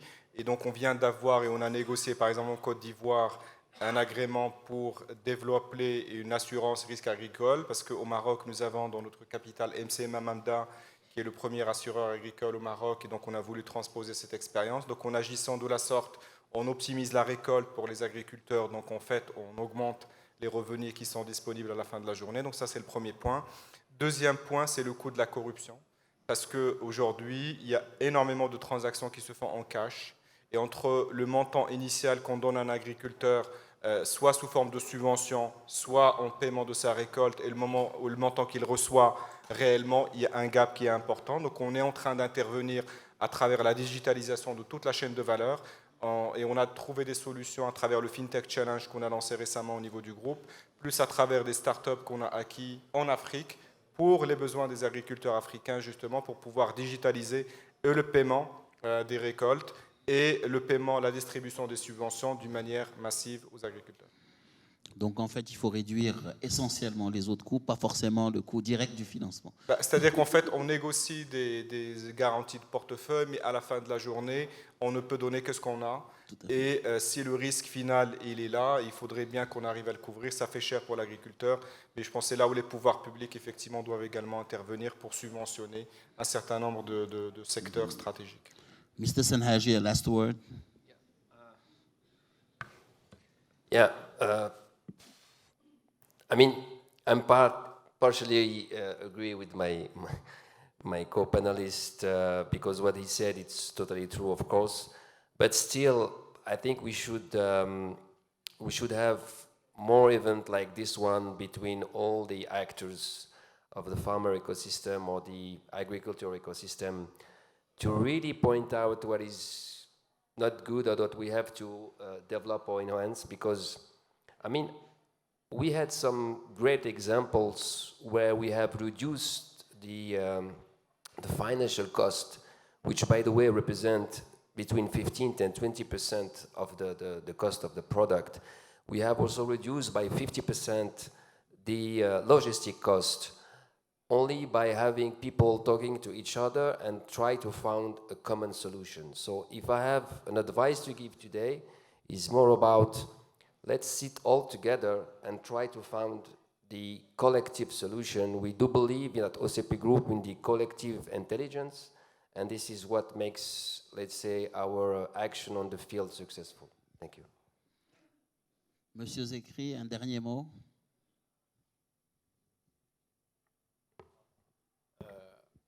Bon, comme je l'ai dit,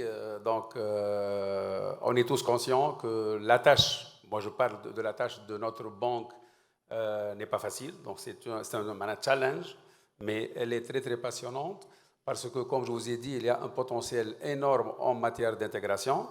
Ce que nous essayons de faire, c'est d'abord coopérer avec tous les partenaires qui donc nous ont précédés. Et là, nous avons aussi un programme d'assistance technique avec la BAD, donc, qui nous accompagne donc, dès le départ. Nous avons aussi essayé d'avoir des ressources humaines donc, très qualifiées pour essayer d'être un peu donc, initiateur d'idéation de projets. Bien sûr, il y a aussi une différence dans nos pays. Vous avez parlé de coûts. Il y a aussi une différence dans nos pays parce que nous sommes obligés d'opérer pour le moment en devise. Donc, il y a le problème de risque de change que nous sommes en train de donc, résoudre par justement essayer d'abord de travailler avec les fonds propres dans les pays qui ont une appétence pour des taux d'intérêt qui ne sont pas très élevés. Pour les ressources mobilisées, on s'adresse à des pays là où ils ont une appétence pour des taux donc, assez élevés. Et donc les pays donc, maghrébins n'ont pas actuellement le même appétit, c'est-à-dire les taux, par exemple, au Maroc, ne sont pas les mêmes taux qui sont utilisés en Tunisie ou bien en Mauritanie. Donc voilà, je crois que notre tâche, donc, elle est passionnante et avec tous les acteurs donc, dans la région, avec bien sûr l'appui donc, des gouvernements qui ont en définitive apporté un appui considérable à notre banque, d'abord par la libération du capital, par la libération de la deuxième tranche, par aussi la disposition de payer donc, la troisième et quatrième tranche cette année et donc l'année prochaine. Et donc, je pense qu'on est dans de bonnes prévisions parce qu'on compte sur les opérateurs pour nous aider. Voilà, merci. Merci, M. Zekri. Dr. Shahab, the last word. Yes, so to keep it very short, I mean, my colleagues covered the issue of the access to finance and the currency risk. Of course, if you're an exporter and your income is coming in hard currency, this is able to reduce your overall cost because you're borrowing in the same currency and that perspective. I think we missed the last industrial revolution and the last impact. We have to be very fast and not do a lot of research. We have to invest in our human capital, our startups specifically, today, because this is our core resource. And here, investments, I'm not talking to the bankers because the bankers, this is not their business. They do not, are not part of this model. I talk about the funds, the equity investors. They play a major role because they would take that risk to bank them, to make them bankable, growable, and then the bankers will come in. But this is a strong opportunity we have today. And here, the regional integration is how to collaborate across these startups, these ecosystems, because they would be able not to export only physical goods, which still has barriers we have. They would be able to export services because there are no boundaries today in that world. Thank you. Thank you. Professor Oraba? Yeah, you don't have time anymore. The only thing I have to add is to say that I'm very pleased that this topic has been selected. Afreximbank was created to promote regional integration.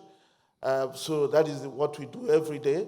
Anybody here, any business that has issues about trade within Africa, intra-regional trade, we are available. Some people have Africa strategy. To us, Africa is our strategy. Thank you. Thank you. So as you see it, as the discussion of the panel show it, regional integration is key for the development of the continent. Developing also regional and continental value chain to really create real value in the continent, it's also something very key, but for that there are many challenges. Some are working on the field to tackle those challenges. We have still steps to move forward, but the time is quite short to tackle all the subjects, and as we have shortened the time, there won't be the possibility to have Q&A. I really apologize for that, but we had good interaction with all the panelists, so I'll just ask you to join me and have warm applause to our brilliant panelists for their contribution to this event. Thank you very much for that. لكم السيد عبدو ديوب الشريك الإداري لشركة مازارس، وأتمنى أن تبقوا معنا if you can stay with us. وأدعو السيد هاني سنبل للصعود إلى المنصة، حيث سيتم تسليم بعض الدروع التذكارية للسادة المتحدثين، وأبدأ بالسيد شهاب مرزبان. إذن سيتم تسليم الدرع للسيد هاني سنبل لتقديمه للسيد شهاب مرزبان, Chairman of Egypt Venture and Senior Advisor for Economic Affairs to the Minister of Investment and International Cooperation. السيد Benedict Oke Orama, Chairman and President of the African Export-Import Bank.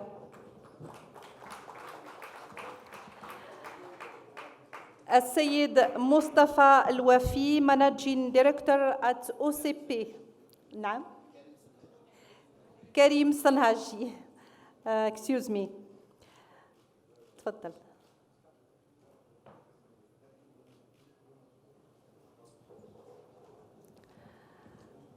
السيد كريم صنهاجي.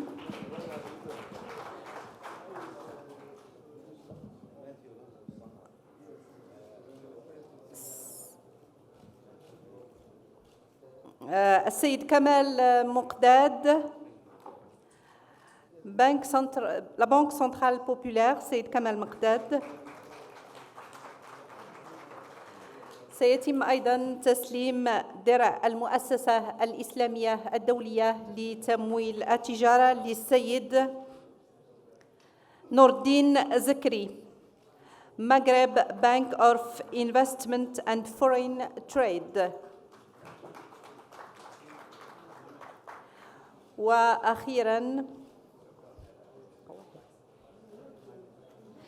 وأخيراً سيتم تسليم درع المؤسسة الإسلامية الدولية لتمويل التجارة للسيد عبدو ديوب.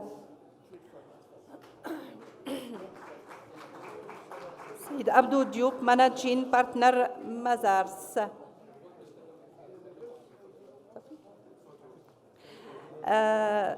وأدعو الجميع لصورة جماعية.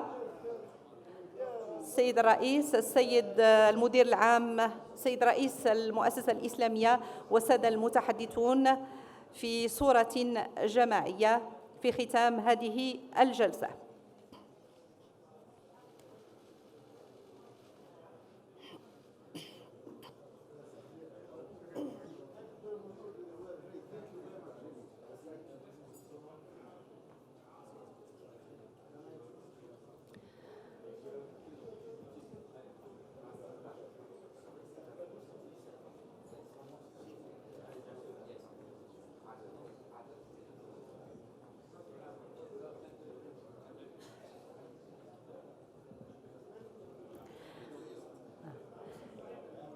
إذن بعد انتهاء هذه الجلسة سنطلق جلسة ثالثة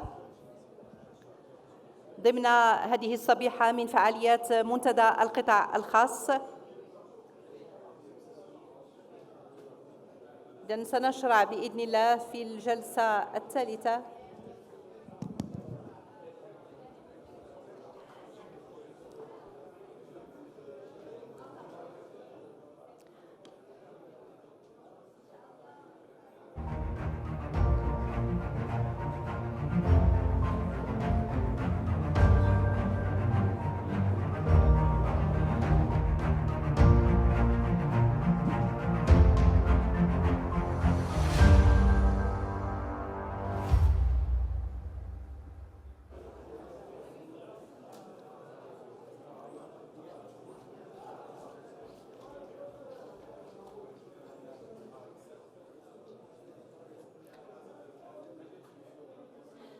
هذه الجلسة ستخصص للمؤسسة الإسلامية لتأمين الاستثمار وائتمان الصادرات.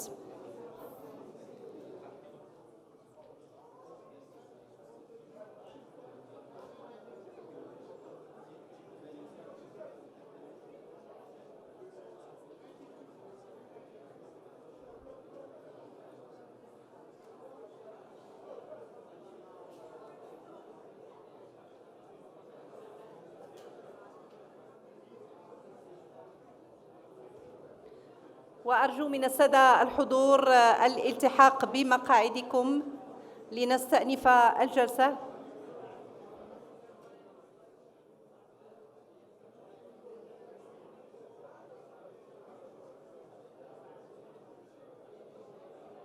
سادة الحضور، أتمنى أن تلتحقوا بمقاعدكم حتى نتمكن من إطلاق هذه الجلسة الثالثة.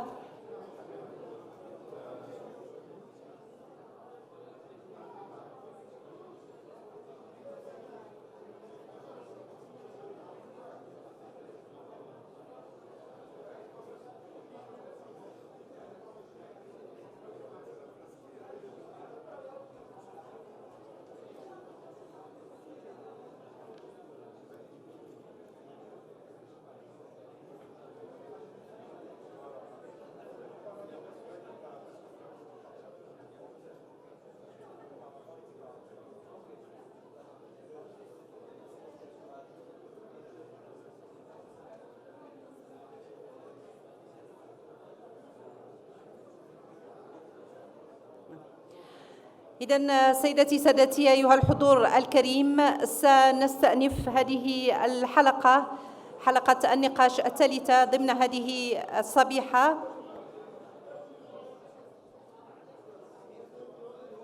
وأشير إلى أنه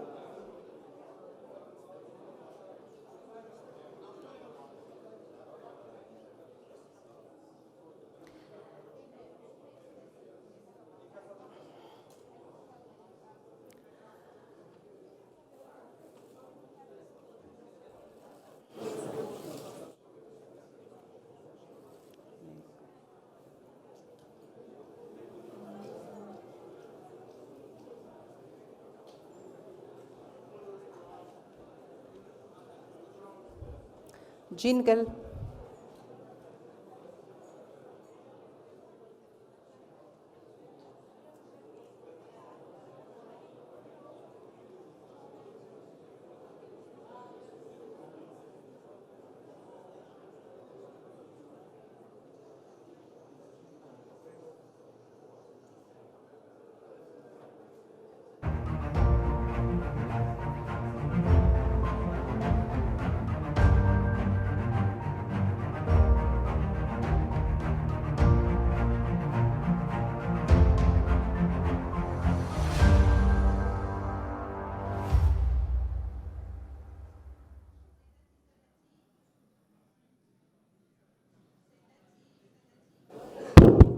سيداتي سادتي، إن إعادة تخطيط المفهوم الاستراتيجي لوكالات ائتمان الصادرات عبر إنشاء نظام معلومات لمنظومة الأعمال سوف يساهم بلا شك في تطور الاقتصاد. في هذا الإطار سنستقبل في المنصة الأستاذ أسامة القيسي، الرئيس التنفيذي للمؤسسة الإسلامية لتأمين الاستثمار وائتمان الصادرات لإلقاء كلمة أمامكم.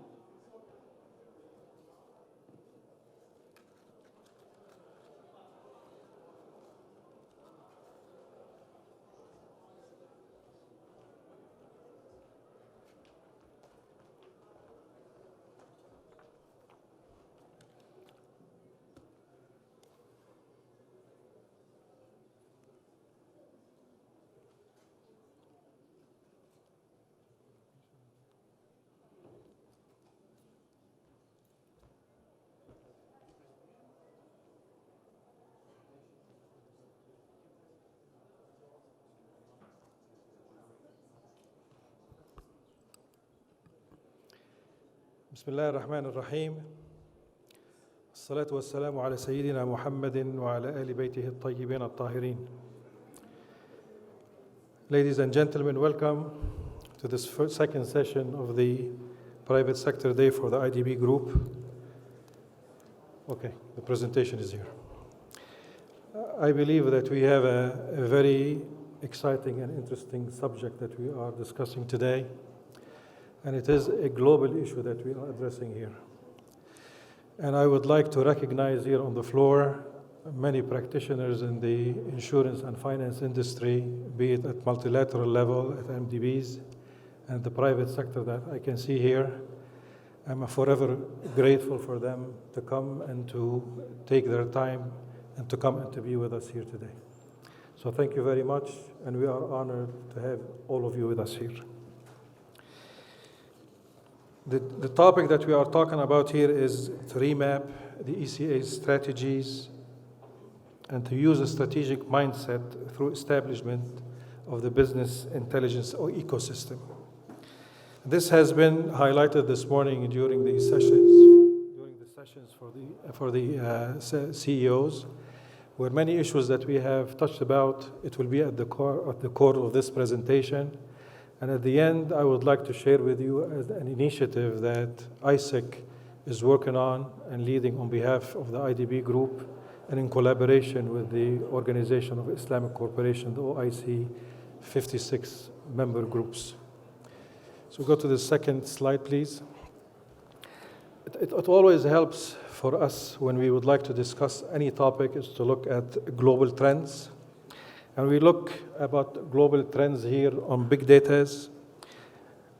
What we witness as end users and as humans these days is that rapid increase and of data that is happening among us.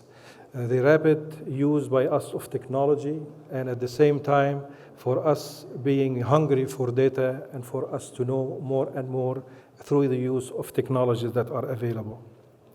At the same time, we have a trend where there is acceleration in data storage capacity, and we see that happening in statistics that are global, where we see that capacity is becoming not an issue for us in order to store data and to utilize it, be it individuals and be it on corporate basis, and becoming as well easy for us to utilize the likes of cloud computing and cloud storage when we are dealing with the data storage that are there.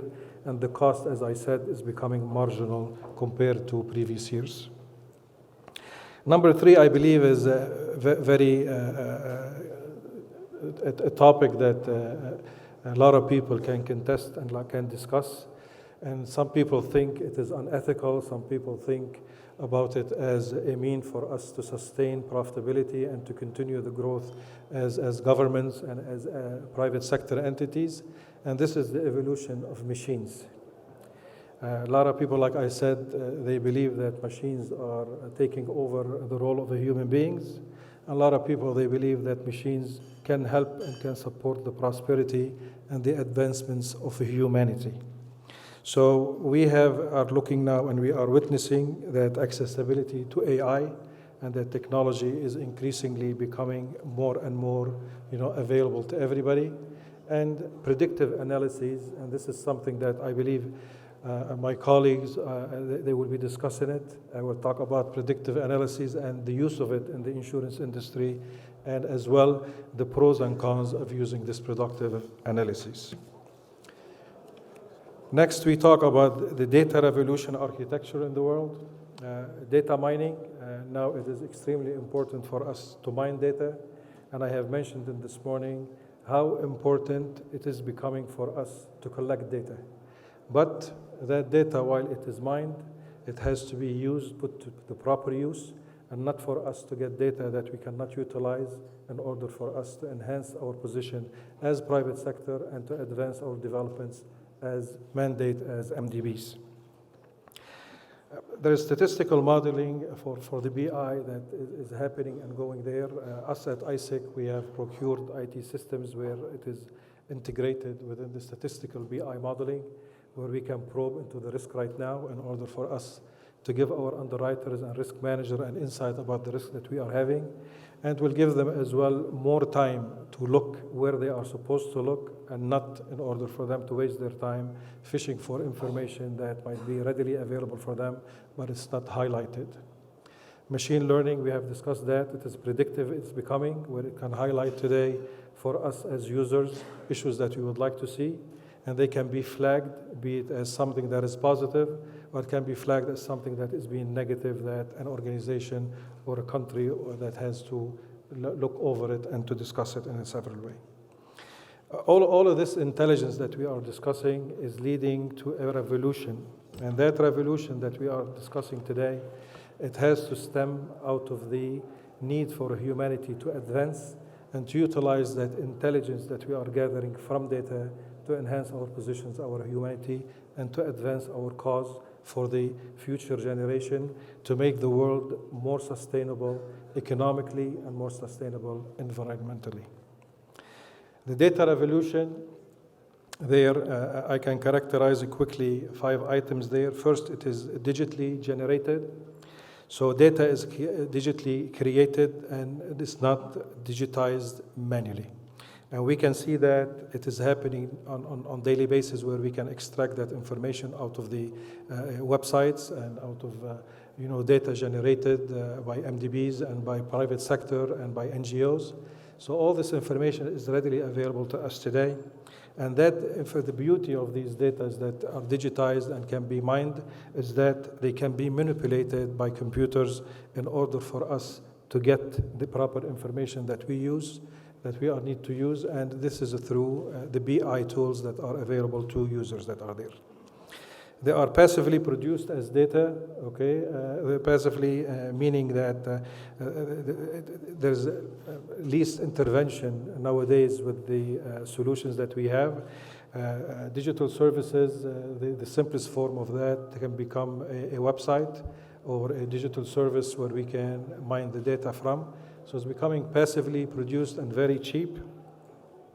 Automatically collected, once we have a system in place, we can extract relevant information and data, and we can generate it in the relevant format that we want. 4, very important to see that geographically and temporarily trackable. The simplest example of that is the use of mobile phones. Now people can track you, you can share your location, and at the same time, in respect of the duration of the time of you utilizing a specific website and what are your preferences when you enter into that. So all of this is with the data revolution is becoming more and more relevant to us in order to attract information and to mine it and to get the necessary lessons and uses out of it.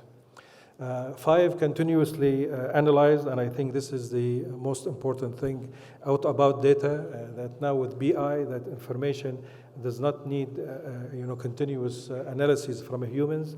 Now machines can analyze data on our behalf, and they can give us the output that is needed.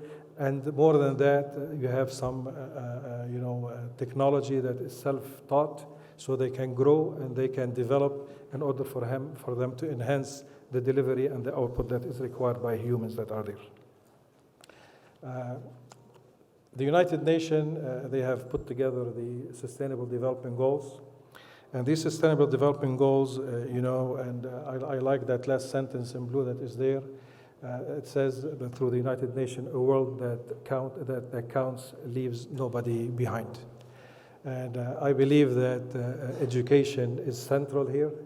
And this is where we call as MDBs on governments, and we support through technical assistance governments in order for us to build the science, technology, innovation platform, and we support it. And the IDB group has been and is the first MDB to put together a fund called STI Fund to support this process of digitization and to enhance the position of governments. And I welcome everybody here to look into that fund for IDB to know what it stands for and the uses that is working upon.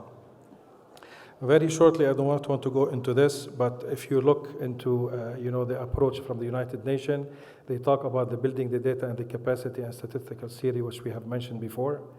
Communicate and visualize data, this is as well is very important. I believe that now the data can be put in a format that is very friendly, where you can interact with it and you can engage it and you can utilize it. And we can see that with the younger generation, more so with the older generations like me, that you need far more time to understand what's happening these days with the speed of change in technology. Regulation, I have discussed it briefly this morning. I believe this is an extremely important part of the digital revolution, where privacy and it should be very much looked into. Who owns the data? Who can use that data? Is it, do I own my own data that the government holds for me? Do I own my own data that, a website that I register to on social media? Do I own my own data with my bank, that they have all the information for me through credit card and habits of spending, so on and so forth? So regulation is very important, and I believe that we are still ways in coming to terms with how we are going to regulate the data usage, who owns it, and who is the proprietary rights to utilize it, and which way we can do that. The national statistical offices as well, we believe that government should strengthen their independence. They should not be influenced by governments, and as such, we can always rely on them as relevant entities to provide for us information that is right and unbiased. There is public and private provider regulatory towards world forum of data. This is a form of data that is being put together by the United Nations, where private sector and governments, they come together and they decide together and they confer on the future of data mining and regulations. So I believe it is an extremely important panels that happens over there, and at the same time it's a conference that happens yearly. Last but not least, the public data should be open by default. This is something that they push for under the, this achievement, this initiative from the United Nations, that all the data should be open and should not be restricted to anybody. Quickly, the next slide, when we talk about data, open data, statistical and official statistics, here, when you see the size of the, these bars, it denotes, how much we are receiving data as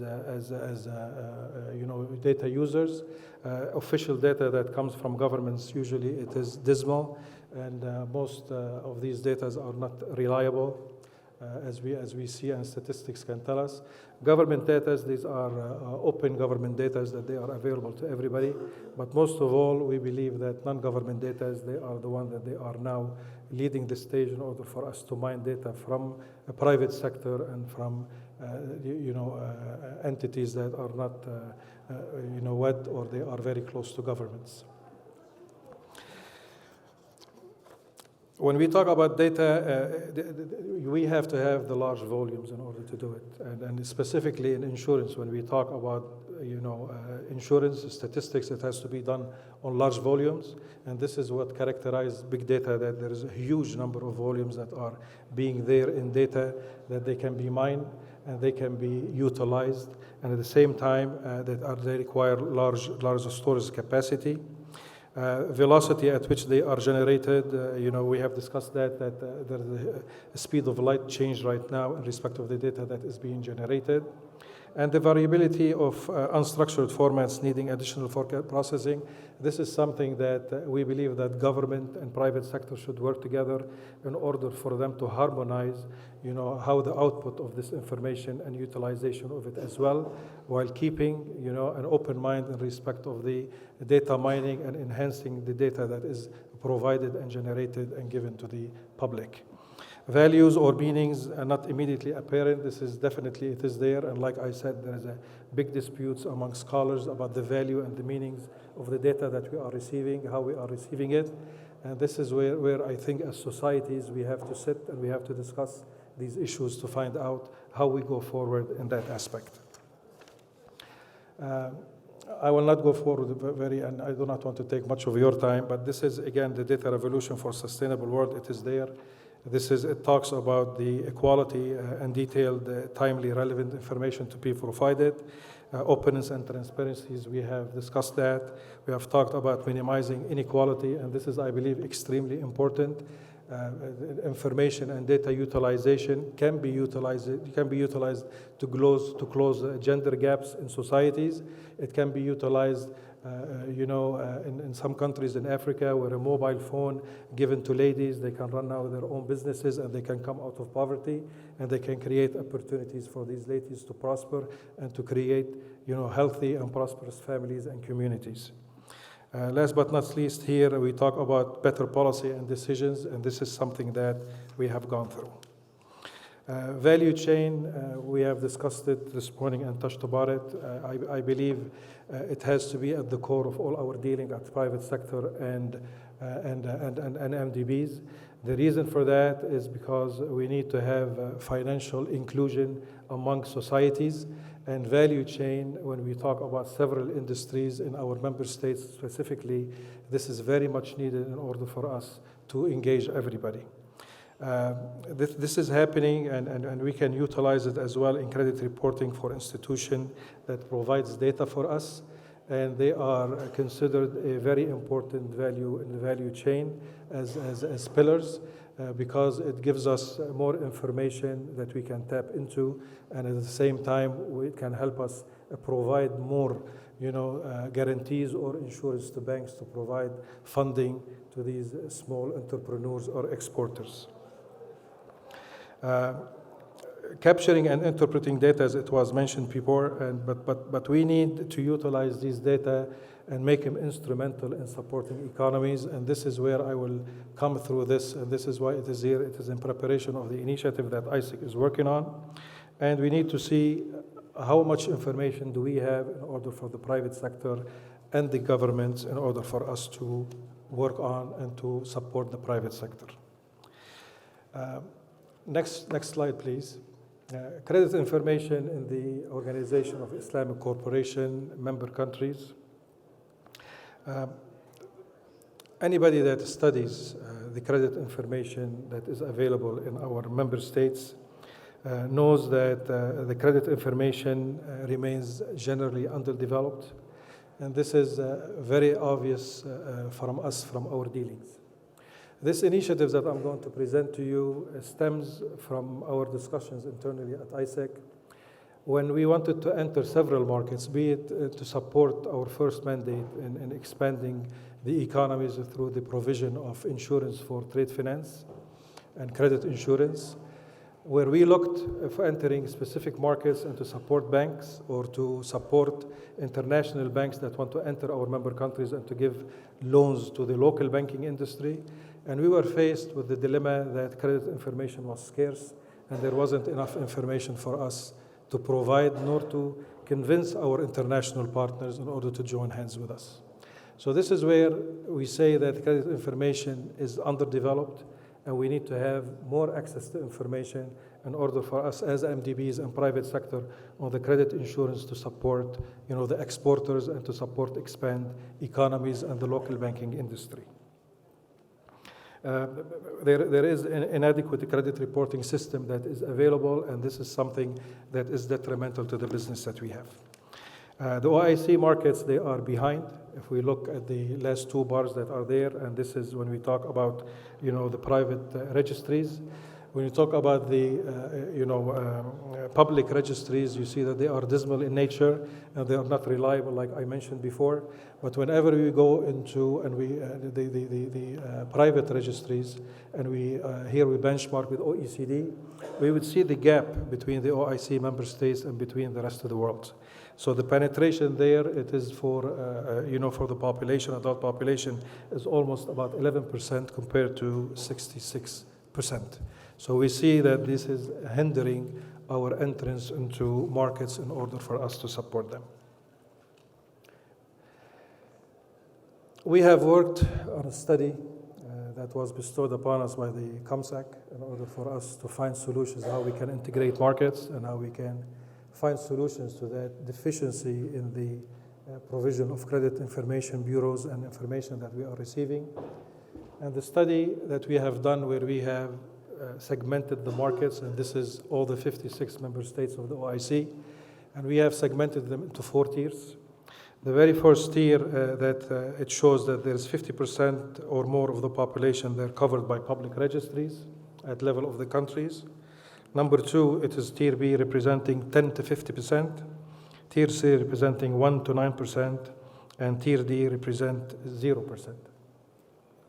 So when we look at the demographics that we have here and about the population that are already, within the financial inclusion model that we are advocating, if this shows something, that shows that there's deficiency in financial inclusion, because they are not a part of the financial system, so you cannot track them, and this is where the deficiency between the OECD and between the private registries of the OIC.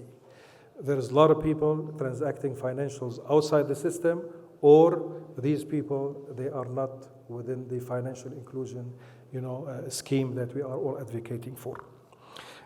We see that the tier A, these are countries that they have advanced economies within the OIC, and then you go and you see that markets that they are up and coming and they are within transformation, and then you find some countries that they are coming out of fragility or they are in fragility right now, that they are still within the scheme of things, they're trying to get out of that. Next, please. So we have developed a strategy as ICIEC on behalf of the IDB group for the OIC, and we called it the OIC Business Intelligence Center, and that was the original proposal that we put to the ministerial session in November 2018. And this stems out of our mandate, that is, it is for to promote trade transaction and enhance the flow of investments to member states. At the same time, we have initiated that study that I spoke of, and we have shown some statistics coming out of it to see how we are going to do it. And nevertheless, there is a Man Union database that ICIEC has been one of the establishing entities that we established a Man Union, and it's a body that houses commercial and non-commercial insurance and reinsurance markets and MDBs in the trade credit and political risk insurance arena within the OIC membership. We had several consultations as ICIEC, at the wider scope. We have talked with our international partners, and we came up with a wider study that was presented to the ministerial sessions. The road going forward for that is for us, we want to build on the Credit Information Bureau setup that we have done for Aman Union. Currently, they are growing, and I'm happy to see many members of the Aman Union that are here with us. And our next annual meeting, we will have it in Algeria. My good friend, Mr. THIQAH, is here in the front row. So we're happy that you are hosting our next annual meeting in Algeria. We were naming that center at the beginning as OBEC. This is how it ended up being called. Previously, we were looking at the name of the ICIEC Business Intelligence Center. Now it is OIC Business Intelligence Center, and it will be an enabler for export credit agencies in order for them to obtain valid and timely information from the market. Go to the next slide, please. This is just a background about how we went through the process of getting the approval of the ministerial sessions. And next slide, please.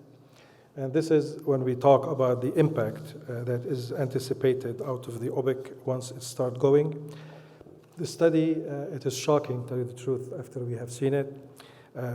It has shown after we have, talked to Sister Concerned, we have gone and we talked to the 56 member states, have taken their feedback, and through, lots of questionnaire that we have sent to them, be it ECAs, be it MDBs, be it private sector. And they have showed us that the study, it shows that credit information system could boost lending because of the nature of the guarantee and the insurance we give to banks by 50% to the GDP of the countries that we are operating in. And it would reduce costs substantially and can financially assimilate 2 billion people that are unbanked right now. So when we talk about costs substantially that can be reduced, we're talking about non-performing loans here, that right now the industry can face in the absence of credit information system. There isn't enough data for us to take as bankers, the right position in providing loans. So this is why it would lower the impact financially on the banks. But the shocking number for me was that 2 billion people within the ICIEC country can be within the financial inclusion, can be within the system, and that it would lead directly to an observable impact on the foreign direct investment flowing into these member states that are there. The statement that we have made to the ministerial session that once it is operational as OBEC, it could boost private sector lending in the least developed OIC member states, and this is the key for MDB's least developed countries, because this is where our priority is. It can enhance it and boost it by increasing an estimated $670 billion a year of money that is entering into the economy. Next slide. Quickly again, it will also have an effective credit reporting system. It will have information that will be given to us empirically that we can study, like we said at the beginning, and we can mine that data. And it can increase private sector lending approximately by 47.5% of GDP. Number two, there is availability of comprehensive credit information system, and that lending volume of 11% that we showed previously, it should increase. It should reduce the rate of non-performing loans, like I mentioned. There is high correlation between foreign direct investment and financial market development, and this is why we said that there is a huge impact on the flow of capital. And last but not least, it will help incorporate financially, and this is what I said about financial inclusion, 2 billion unbanked people in our membership. Finally, very quick, OBEC will provide deeper support to the selected OIC member countries in a very limited credit reporting capabilities. It will develop technology, and it will enhance the position of member states through the provision of helping and to support them to put together IT systems and solutions that can support the growth that is required. And more than so, selected countries and within OBEC will provide the technology and also manage the data. This is where I talked about Tier A, that these countries, they will be chosen to lead this project. Before we go to this last slide, I believe, not last slide. Before we go into this slide, I want to say that the study showed, because there is the presence of economic communities that are available within the OIC, we have to deal with them not on a country-to-country base, but we have to deal on a hub-and-spoke model. And this is where we show the Tier A countries where they will be hosting these hubs in order for us to start building the capacity for these countries, and then we can interconnect them. So this is where it says in the previous slide that we have to build capacity through these countries to start with. Technological drivers solution, we have discussed that previously, and this is data collection and the design, the packaging, and most of all, in all of this, I believe we have to always stress on information governance. IT platform, we have discussed it with several of our partners. Several of our partners right now, we are in the process of selecting the IT platform, and we're talking with other MDBs, and we're talking as well with private sector players in order to see and to learn from their experiences on how to do it, in order for us to go to market much quicker than before, and to learn from their experiences and successes. Next slide. Like any project, whenever you are looking at it, there should be a SWOT analysis, and this is a SWOT analysis that has been done on the member states in order for us to see about the credit intelligence ecosystem and capabilities. Most important of all of these things, I would like to look at the threats, and I will be sharing this presentation with you so you can go over those. We have to always, it's good to look at the strength, it's good to look at the opportunities, but weaknesses and threats, I believe they are the ones always that have to be highlighted. And I believe they are always underscored, and people look at the successes and they do not look at the threats that we face. We have, as a threats, we have regional block initiatives that I said it is economic communities that might hamper the growth of the OPEC, so we have to see how we can work with them. There is the technological disruptions that is happening through technology in different industries. We have to see how we can overcome that in the IT systems we are getting. Last but not least, it is the current business and investment flows to IC economies is low, so we have to work with regulators in order to see how we can enhance the inflow of that business. There are pillars that we have discussed and vision and strategies. And these strategic pillars always falls within the developmental mandate that we have. We can see here that there is the country development and cross-country operational excellence and capability building. All of this has been done in detail within the study to show that the strategic pillars, it's all stems out of the position of the countries and how strong are they on the ground and what kind of support they will need from the center or the, the program once it is established. On the solution framework, we have identified 5 core areas. One of them is the strategic advisory that we will be providing through the center. Number 2, it is operational and technical advisory, and this is all to be given to private sector and to the governments. C, it is the credit registry that is the core of the study as it started. And then we have a credit bureau linkages that we need to do at, like I said, a hub and spoke model. And last but not least, we would like to see that center ultimately become a rating agency for the countries on the sovereign side. Operational model, it falls within the same strategy where we are having these 4 pillars, and they will be run like private sector, where we'll be looking at robust management and governance, benchmarking the data collection, sophisticated and customized technology, and as well market acceptance and engagement.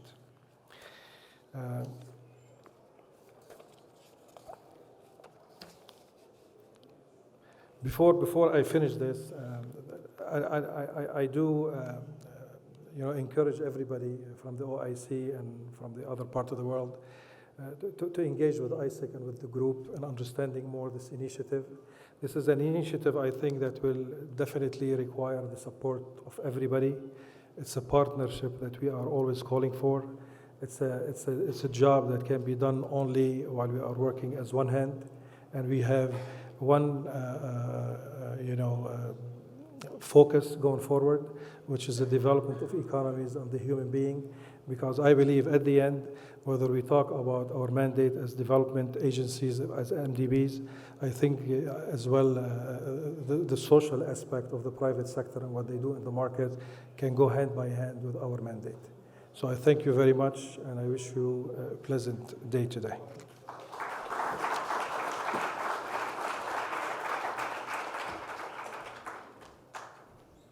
شكرا لكم سيد أسامة قيسي، وأرجو أن تبقوا معنا وسنطلق جلسة الحوار. وأتشرف بدعوة رئيس الجلسة السيد رفي الدين شيكو، رئيس تنفيذي والمدير الإداري لشركة دينار ستاندرز لإدارة هذه الجلسة. Yes. And you call yes.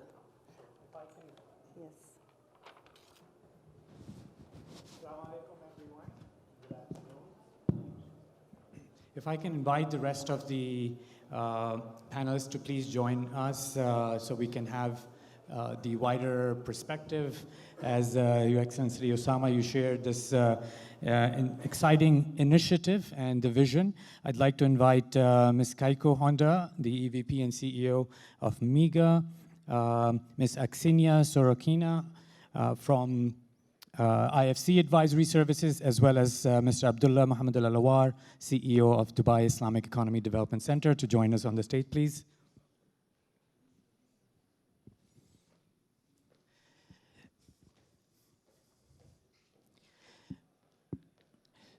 So before we have a discussion, I would, now that we heard the great Mr. Osama, you laid out the vision as well as the plan for a new initiative. I'd like to invite our esteemed panelists who, as you can see from the diversity of the organizations they represent, would be tremendous partners and advisors to this initiative. So first, I'd like to have each one of them, if they can come up and give their thoughts. And then hopefully, if we have time, would like to have a discussion. Logistically, just so to share with you, we've divided this session into two parts. The first part, we have our esteemed panelists on the panel with us, and then there'll be a second part that will go a little bit deeper with a group of tremendous panelists we have who will focus on the technology aspect of it a little bit detailed.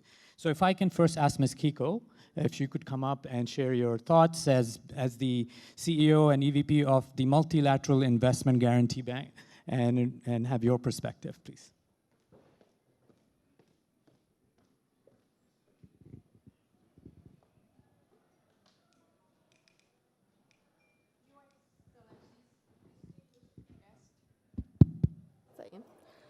Your Excellencies, distinguished guests, good afternoon. I'm terribly sorry, I don't speak Arabic nor the French, so therefore please forgive me to speak in English. Well, thank you, Lafiuddin, for the introduction. First of all, Osama and ICIEC team, congratulations on 25 years of creating development impact. It is my honor to be here.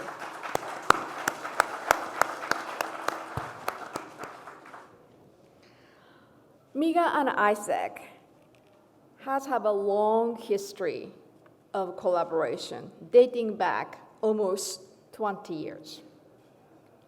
Similar to ICIEC's role in the Islamic Development Bank Group, MIGA is the political risk insurance arm of the World Bank Group. MIGA's mandate is to provide cross-border investors and lenders with non-commercial risk mitigation necessary to invest in developing countries through its political risk insurance and credit enhancement products. Although ICIEC has a broader role, we have similar mandates and spirit of cooperation. In fact, shortly after ICIEC CEO Osama Kaisi first assumed his positions on his invitation, I visited him in Jeddah headquarters and conducted a high-level workshop to ICIEC management on MIGA's risk management framework. He and I are engaging in same insurance business where data is very important.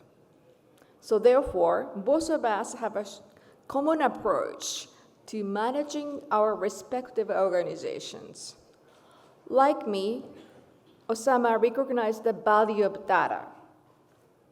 And also, the data can come up with several different forms. Therefore, at this stage, it's very important exchanging information, and we have to make evidence-based decisions. Both ICIEC and MIGA are working in the area of specialty insurance. We also deal with the tail end of the risks. In other words, we are dealing with the risks for which relevant data is sometimes limited at best. So it comes as no surprise to me to see ICIEC taking the steps to create Business Intelligence Ecosystem, OIC Business Intelligence Center. Investing in a business intelligence ecosystem can enhance the OIC credit information ecosystem and boost private sector lending. It can improve the pace and efficiency for which cross-border investors can invest in. We also know that data and digitizations is changing the nature of business. All businesses are fact-based. And we also see tremendous opportunity arising from there. While organizations all need to be ready and agile, I thought Maybe today I would share what I have learned from MIGA's experience developing our own business intelligence architecture. MIGA has invested in a proactive approach to business development and relationship management, using information more wisely and integrating information when needed. Before I joined MIGA about 6 years ago, I was working as a management consultant at McKinsey & Company for 24 years. So where I learned the importance of information and data, especially for the financial institutions. Both ICIEC and MIGA are development financial institutions, but I also have to say we have to be financial institutions. Therefore, we have to be financially sustainable. We have to exist, especially insurance company cannot be busted because we cannot really serve our private investors as well as sovereign clients, and some of you are sitting here. So therefore, we have invested in business information system. MIGA recognizes the importance of timely information because things would change from time to time, including sovereign balance sheet situation. But MIGA also understands the importance of data privacy, especially personal data, and works closely with colleagues across the World Bank Group to adapt international best practices relevant to our business model. So our business information system are primarily three.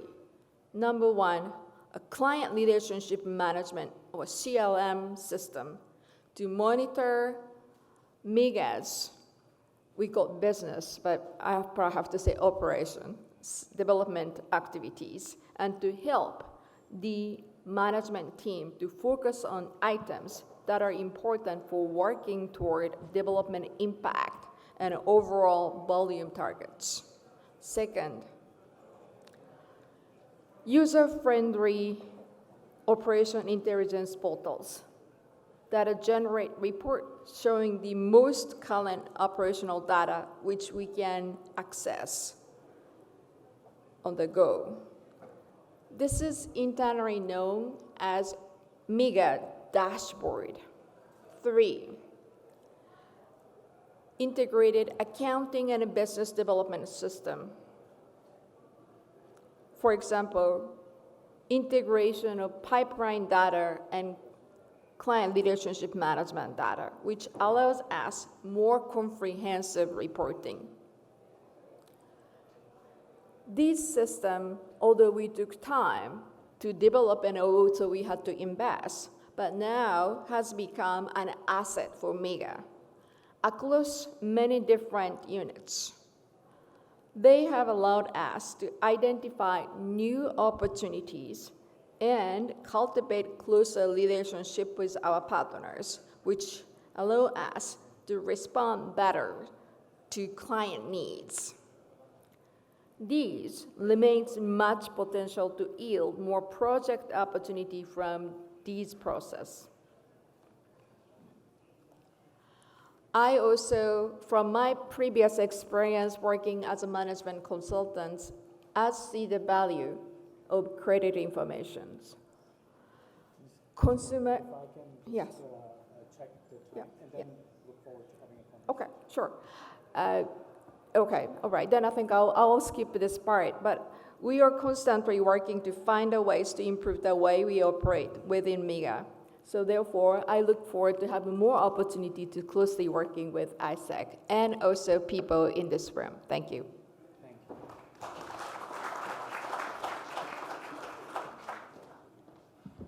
Most certainly, a lot to talk about and see the tremendous experience that MIGA has had as ICIEC and IDB Group embarks on this initiative to learn from. And we'll come back with questions, but please allow me to first have another of our esteemed panelists, Ms. Aksenia Sorokina, who represents IFC and they have tremendous experience worldwide on setting up global credit intelligence ecosystems. Would love to hear her perspective. Please. Thank you so much for the introduction. Dear ladies and gentlemen, it is my great privilege to welcome you all on behalf of IFC at this really important meeting today. IFC, as many of you know, is part of the World Bank Group. We partner with more than 700 financial institutions around the globe. We provide investment and advisory services. We have around $18 billion investment portfolio at this point with the financial institutions around the globe. Our mandate is to create an enabling environment for financial institutions in the emerging markets and help them evolve and help them develop the financial inclusion for providing the access to finance for underserved segments. I have several slides, so I would kindly ask the organizers to put my presentation on the screen. In addition to working with the private sector financial institutions, we also work with the governments. We worked in over 80 countries to develop the credit bureaus and credit infrastructure, and I will talk a little bit more about this. But before going into details, I'd like to pause for a second and just put this idea to the audience. Why we are all here? Why we are all here discussing the developing the credit infrastructure, developing the data analytics proposition, and so on. Our ultimate beneficiaries, who are they? These are the underserved segments in our societies and in the economies and emerging markets, in the region and globally. If you can please go to the next slide. So IFC research conducted in 2017 estimated that there is 5.2 trillion finance gap among micro, small, and medium enterprises. That's a huge, huge social and economical failure. At the same time, it's also an opportunity for financial institutions to tap into this unserved and underserved markets. Around 60 million enterprises, small, medium, and micro enterprises, have difficulties in accessing credit. How all of us as a World Bank Group, use our partners or partners with each other, how can we help these enterprises and consumers access credit? And that's why we are all here today, to discuss the ways to improve the financial inclusion. Next slide, please. We can skip through this slide as well, already touched upon a little bit. Data. We already touched upon data so many times today, earlier today, throughout multiple sessions. There is no single session that goes without mentioning data. Data, of course, is very important. And we work with financial institutions in developing the big data algorithms, specifically around the credit scoring and the credit underwriting, helping them to better understand the riskiness of their customers. As a result of one of the surveys that has been conducted in the market, only 50% of data is currently being used by the institutions, by the private sector, and which means that the rest half of the data is currently being completely underutilized. But there is a huge value in this data, which can help us to move the financial inclusion forward. Next slide, please.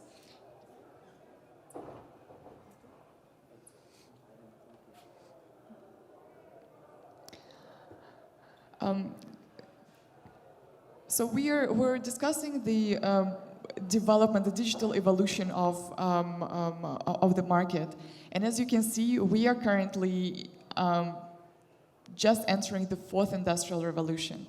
And what it is? What is the fourth industrial revolution? That's a tremendous push of digitization all across all spheres of our life, financial and non-financial. And we are, as a drivers of the progress, of course, we have to be aware of all new technologies that are happening. Of course, it's AI, robotic digitization, and using these technologies to help underserved segments get access to credit. We can go to the next slide and the next. And the next. The data, how can we use, how can we tap onto this digital trends and data? The data is everywhere. I personally don't agree that data is an oil. It's not oil completely, it's an oxygen. Data is oxygen because it can be used by multiple users multiple times, which is not the case with other asset classes. At the same time, we can also create the data. And that's what I'd like to bring up right now is one way to create the data is to create the infrastructure ecosystem, business intelligence ecosystem. And one way to do this is creating the credit reporting systems. And as you can see on the slide, there are several examples of the credit bureaus, credit registries, and the private sector credit reporting companies.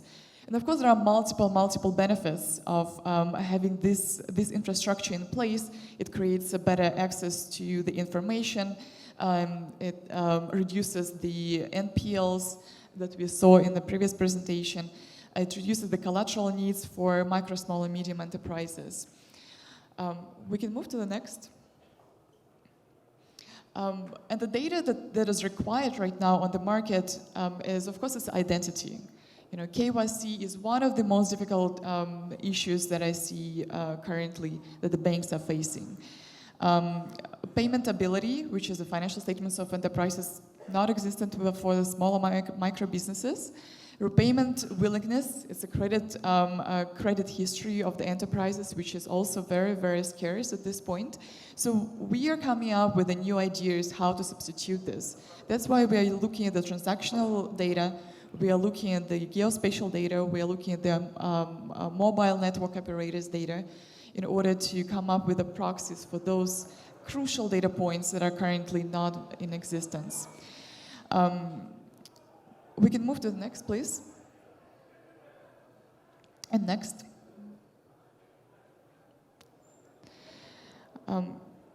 Very quickly, the progression of the data analytics, of course, it goes through multiple stages, and we are moving that we are moving towards the predictive analytics, using data for predicting the credit defaults, for example, right? In our conversation today, how can we use this the algorithms and AI machine learning for predicting the bad behavior of the customers? We can move to the next. And to the next. And of course, there are multiple sources of information that the credit bureaus can use. It's the financial institutions, insurers, leasing companies. They all can feed data into the credit bureaus. But at the same time, there are also other alternative sources of data that can be used: utilities, rentals, mobile data, as I mentioned earlier. And I have a few seconds that I want to share, maybe a couple of examples of the credit bureaus that IFC actually set up. If we can skip a few slides forward. I know that I'm a little bit behind the schedule, but I'll try to keep it very short. I think the practical example will be useful. So a few more slides forward, please. And more. Yes, one more. So one example is the credit bureau that has been set up in Central Asia, specifically in the countries which are currently in the second tier of your classification, in Azerbaijan and Kyrgyzstan. There was a project spanning across 5-6 years, and IFC worked very closely with the governments of these countries, and also with THIQAH, which is a Swiss donor fund. IFC created the credit bureau, which tremendously helped move the financial inclusion forward.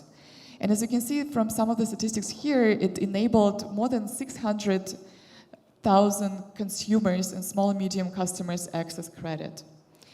And this enabled more than 320 million in additional financing. Just thanks to setting up this credit bureau. And one more example, which will be extremely useful for this particular forum, is the only credit bureau at this point existing in the world, which spans across several countries. And that's something that is currently being discussed at this forum. West African Monetary Union which is comprised of 8 countries, has set up the credit bureau quite recently, just a year ago. And this credit bureau comprises the data from all 8 countries. There was a lot of work done. However, there is a great example that you can look at. And unfortunately, I don't have time to go into much details, but we'll be happy maybe to answer questions if there are any. This example of creating the cross-country credit bureau will be one of the best cases for this forum to look at when you're thinking about setting up the BI platform at this point. Thank you.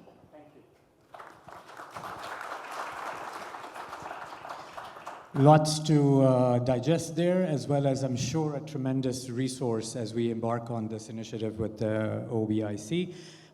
Finally, one of the tier countries, the tier 1 countries in the analysis, Mr. Osama, you showed among the IDB member countries was UAE. And we have amongst us Mr. Abdullah Lawar, who's the CEO of a Dubai Islamic Economy Development Center, which he will explain, and how business intelligence has been at the center of their success and strategy. Please welcome Mr. Abdullah Lawar.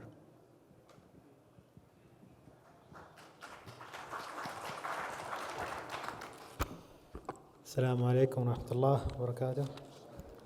At the outset, ladies and gentlemen, I wanted to thank my esteemed colleagues at the panel from ICIEC, the IFC and MIGA for their brilliant insights actually on the role of business intelligence and the importance of business intelligence. Now, you would forgive me, I will not dwell a lot into the details and technicalities of the business intelligence tools, but I would want to highlight perhaps how Dubai, and specifically our strategy to make Dubai the capital or the global capital of the Islamic economy, has actually generated from business intelligence.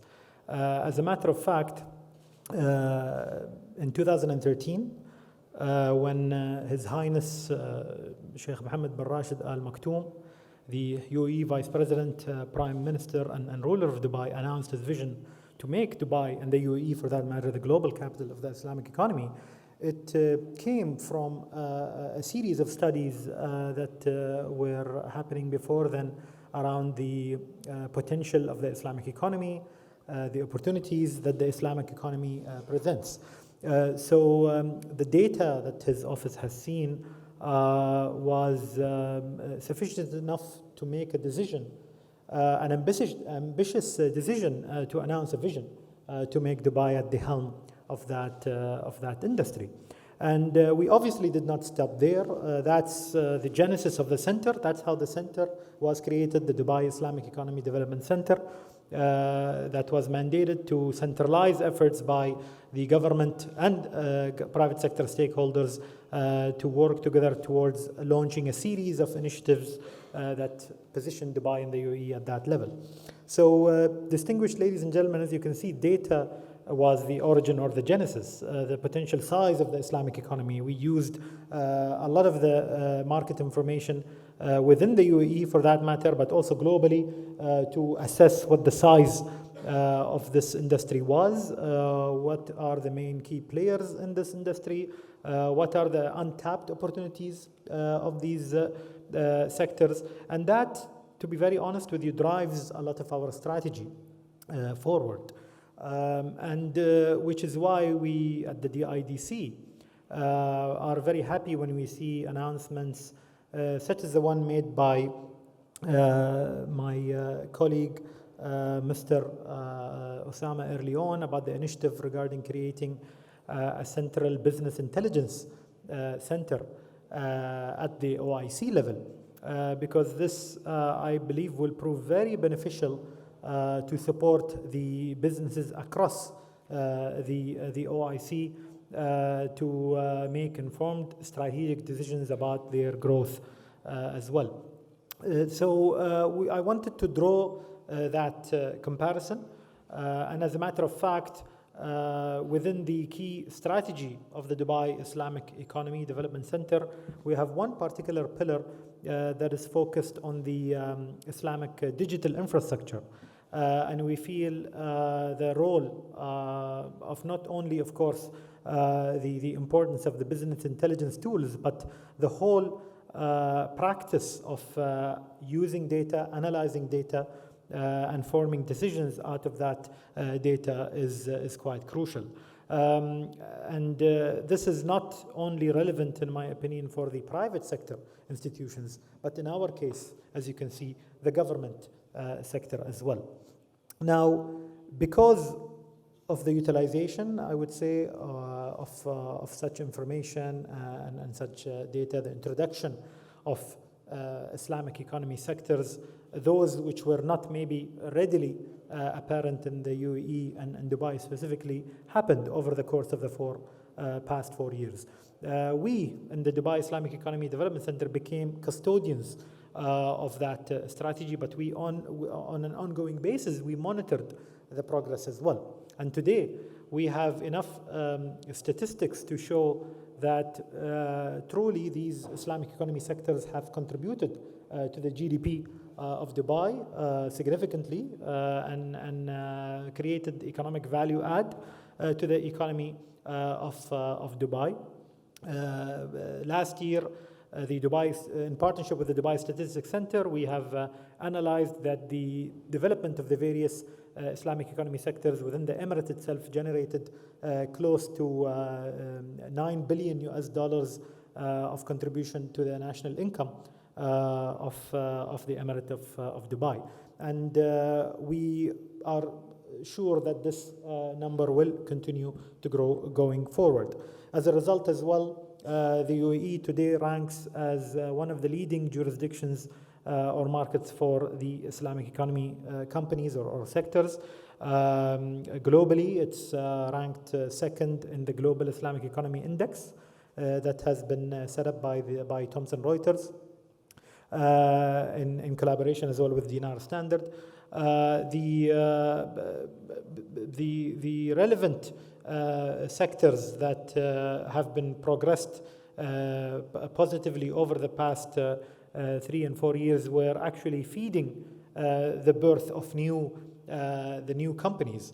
As a matter of fact, we have examples where, because of simple, I would say, access to information, such as the potential size of these sectors, there have been companies that have been set up, startups that have been set up in Dubai that serve the Islamic economy consumers. Just looking at the potential size of this economy.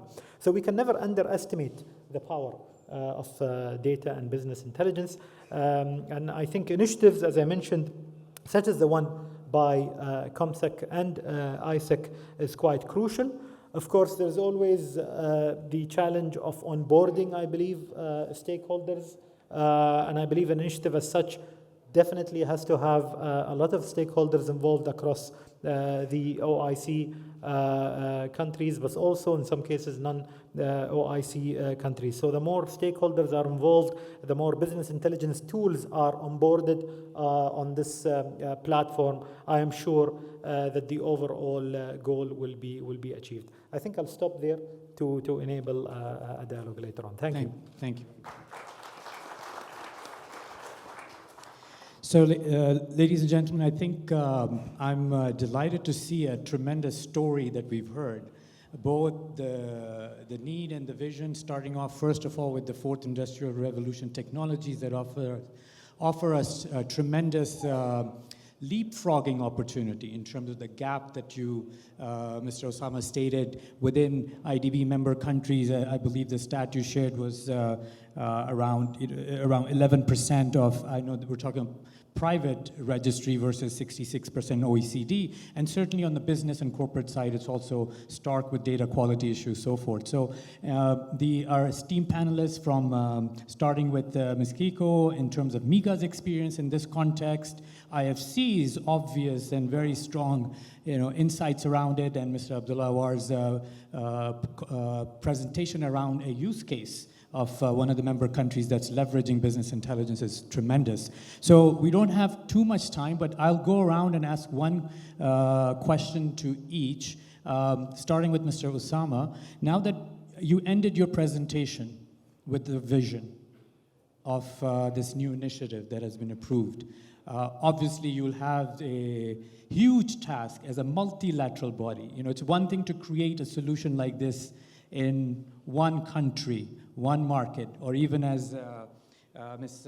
Aksenia mentioned, you know, a few countries. We are talking about 57 countries here, and that too, you showed the tiers of maturity around credit intelligence. Can you tell us what type of partnerships you would be seeking in order for this huge mandate and critical mandate to come to fruition? Thank you, Brother Rafiq. We cannot take this in the context of, it has to start with regulations first. And this is something that I touched upon this morning. We have to work with governments at the outset in order for us to create the regulatory framework where we can operate and we can move. The model that we are advocating, and we have discussed it, is a hub and spoke model. And this is something that was highlighted by the distinguished panelists from IFC, like economic communities in West Africa, or economic communities in North Africa. We have them in Southeast Asia.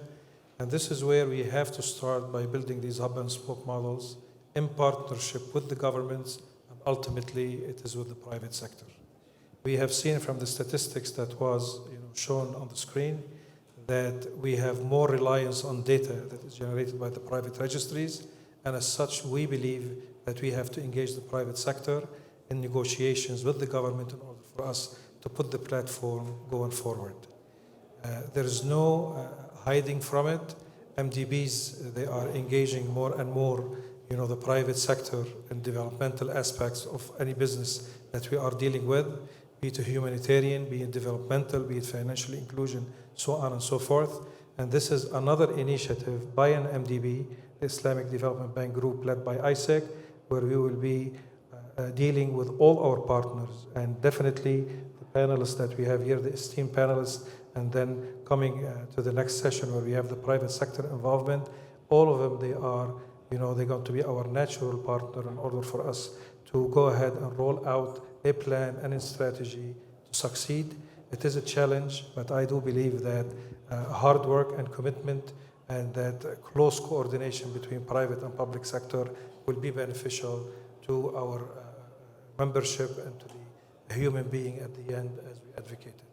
Tremendous. So I'll consider this a call to action for the private sector entities and various enablers of such a platform to come forward and making this vision a reality.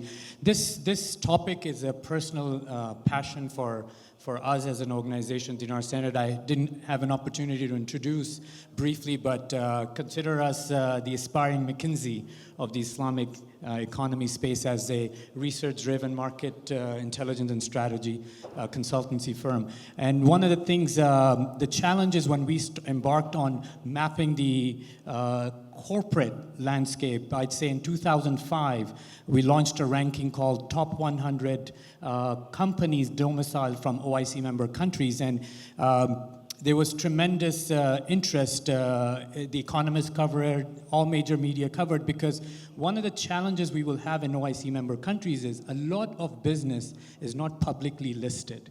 A lot of business is, a majority of the economies are privately owned or government linked. So if I can move to Ms.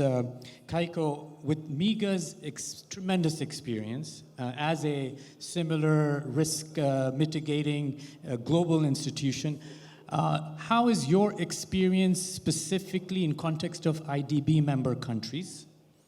And what unique challenges do you see coming towards an initiative like this OBIC?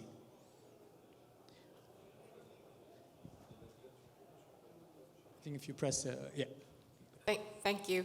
Well, MIGA's mandate is slightly different from the credit. We actually do, we do enhanced credit, but we actually doing at this moment is BB minus and above countries.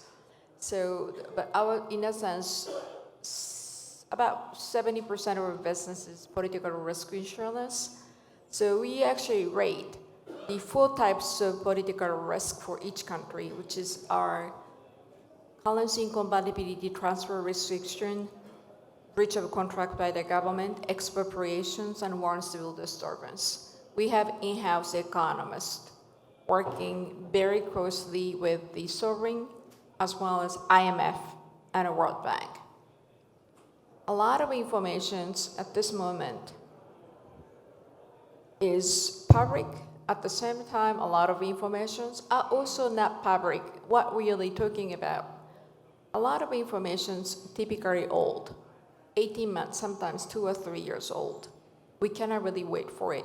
Therefore, in addition to collect the hot data, our economists have to talk with all of you, including private investors, sometimes through the Paris Club, sometimes outside, then to try to come up the most up-to-date, sometimes soft informations, then we're making decisions. Because we definitely, most of Islamic Development Bank's member nations are our member nations, so therefore we would definitely like to do as much as we can. At the same time, those countries has given us the mandate to be financially sustainable. To do so, we have to come up with very sounding judgment, how far we can go to. That's how we are working. Great, thank you. Ms. Aksenia, what is your view as an advisor of setting such ecosystems, specifically credit ecosystems? What pitfalls, immediate initial pitfalls do you see OBIC to address as a priority?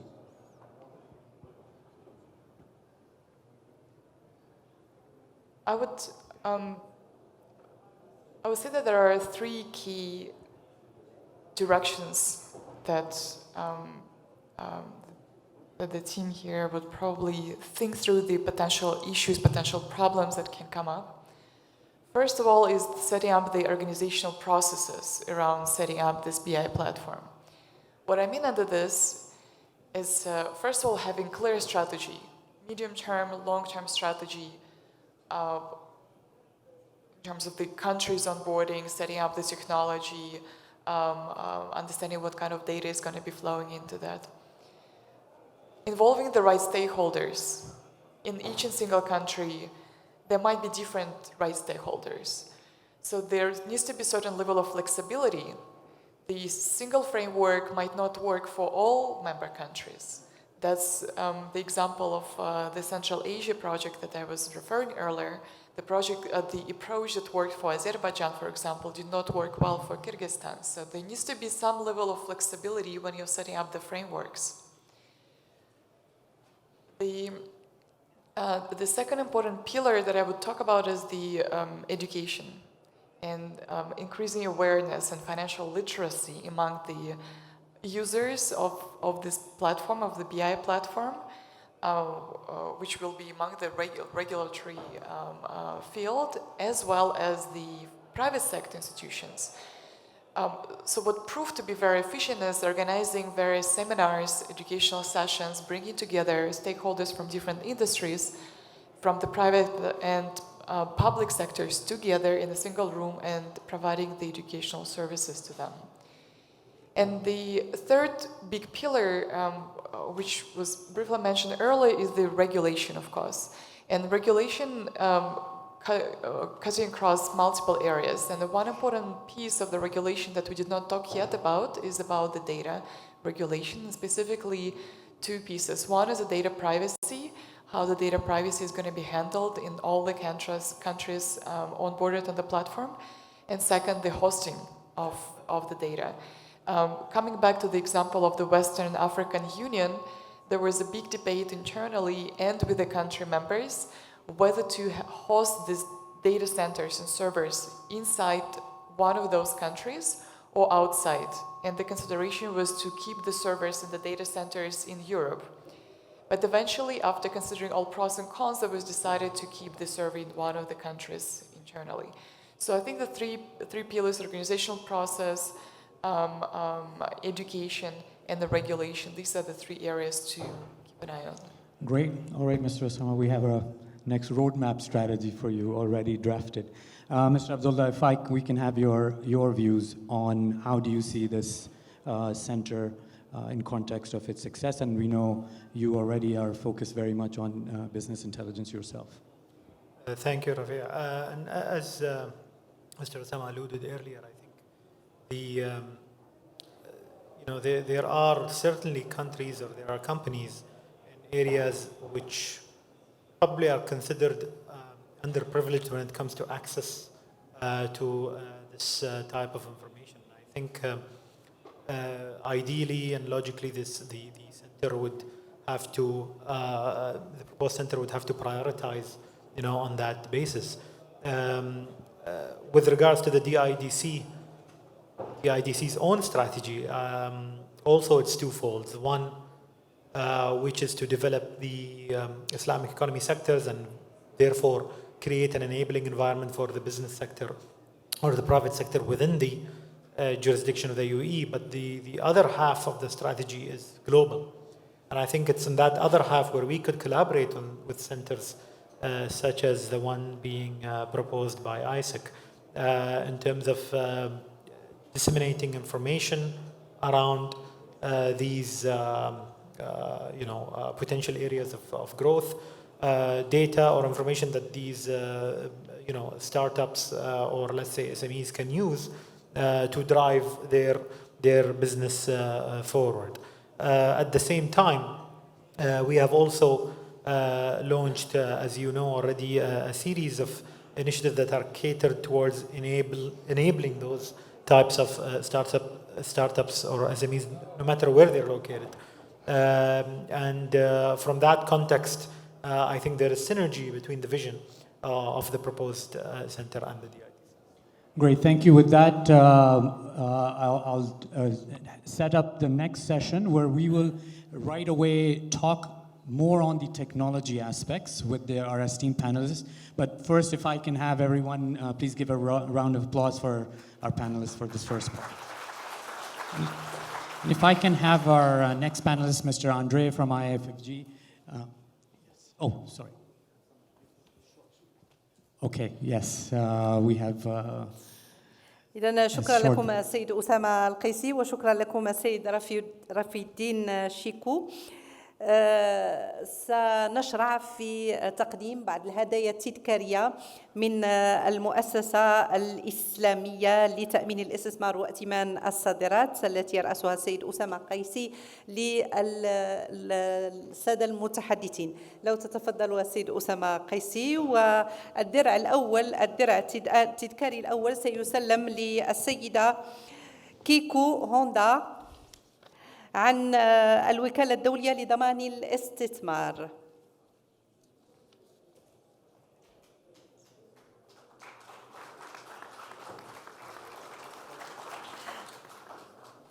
درع المؤسسة الإسلامية لتأمين الاستثمار وائتمان الصادرات سيسلم أيضاً للسيدة أكسينيا سوروكينا. هدية تذكارية من المؤسسة.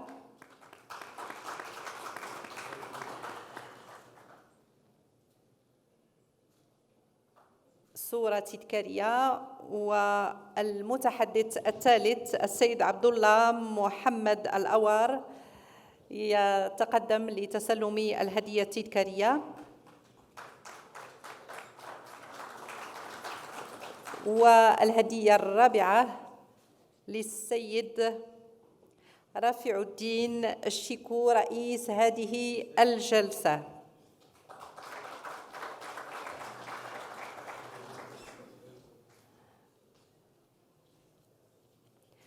شكرا لكم. وسنشرع في جلسة نقاش أخرى مع ضيوف جدد سيديرها أيضا السيد رافع الدين شيكو الذي سيستدعي المتحدثين القادمين في الجلسة. So if I can have our next set of panelists, Mr. Andre from IGF, Mr. Hassan from COFAS, as well as Mr. Jalal from Portnet, and lastly, Mr. Mohammed Khatib from PAT Solutions to please join us.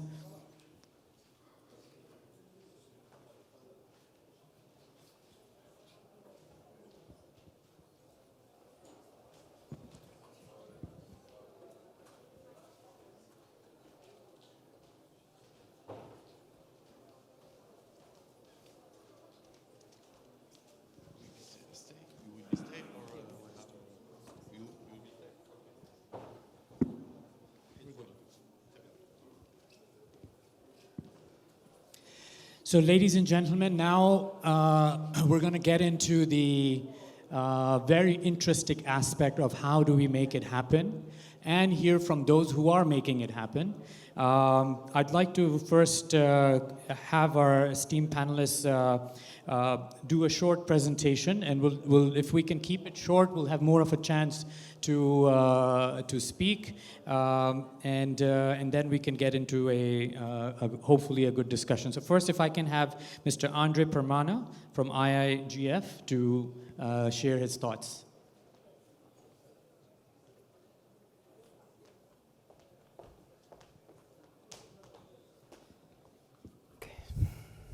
Bismillahirrahmanirrahim. Assalamualaikum warahmatullahi wabarakatuh. Good day, everyone. Distinguished guests, esteemed panelists, everyone. In this really great pleasure for me representing my CEO from Indonesia Infrastructure Guarantee Fund to present something about who we are and then what we do, and especially related to the theme of this session. First of all, if I may have the slides on screen to have help us understand more about what I'm going to present. Okay. Next slide, please. So, Rosama. IGF is the government of Indonesia's especially Minister of Finance, fiscal instruments. We are set up to have a mandate to support infrastructure projects in Indonesia, especially in a public-private partnership scheme. And in this forum, I'd like to thank Mr. Osama for having us here as a host, and also very glad to inform you that we have and IGF and ICIEC has renewed our MOU to really have a really fruitful cooperation scheme in providing credit mitigation instruments together. And also Ms. Keiko, as she's probably already leaving, we already also have another cooperation with her institution. And here, as a member of Islamic Development Bank, we are already quite active in terms of providing our infrastructure to our people. And here we see we are actually having a mandate as a single window of providing government guarantee to infrastructure projects. We also can be assigned to do guarantee for direct lending, co-guarantee with the government. And sometimes we can also be assigned by the government to help in preparation of the PPP projects. We are now having around $1 billion assets with a regulated gearing ratio of 10 times. So now, as per today, we have guaranteed around 22 projects with values of $14 billion with our exposure of $2.6 billion. It includes 6 different sectors, including the ICT sectors. So I think probably in the end of the presentation, I will share with you, in the context of the theme of this session, the technology implementation and how actually the basic infrastructure that can enable business intelligence can be provided for the public interest, especially for the government. If you see in the next slide, this is our projects throughout Indonesia. As we can see, we have so many islands, around 17,000 islands, and we need to be connected each other, we need to be integrated, and the basic infrastructure for ICT sector is really crucial for our needs. And we can have a width probably similar to the whole Europe in terms of how in terms of our size of geography. Next slide. Okay, this is our business model. You can see on the right-hand side how the guarantee can be provided to the project company, the private sector. And then here we have the list of risks that we can guarantee on the left side. Basically, risk that is triggered by the government actions. So the objective of having this guarantee is to improve the credibility or creditworthiness of the government contracting with the private sectors in the long run. The next slides, we can see how few of our projects can support the enabling environment for business intelligence. First of all, we can see that we have projects we call Palapa Ring, which is actually providing fiber optics and microwave station for 57 different cities throughout Indonesia. And we can do it. We're doing it as PPP with availability payment scheme. And we have another project of multifunction satellite for the government. So this is government satellite, not private sector satellite, who's have the objective of providing or supporting government interests in delivering their mandate in health services, education, defense, security, and so on. So you can see in the next slide, this is our first ICT project, the Palapa Ring. We divided into 3 different procurement packages. So there are 3 project companies benefiting from our guarantees for these projects, from the West package, Middle package, and the Eastern package. Here, the estimated cost of the project is around $500 million US.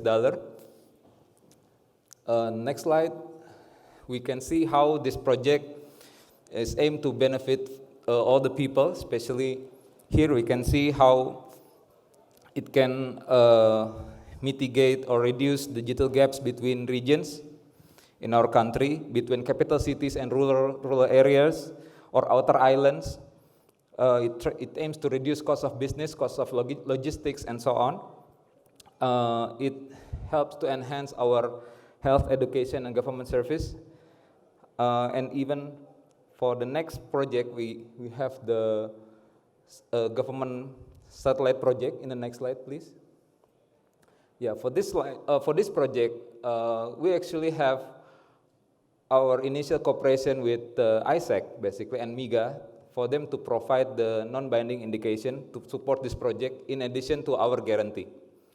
So in this project, which is also have a value almost similar to the earlier projects, around $500 million US.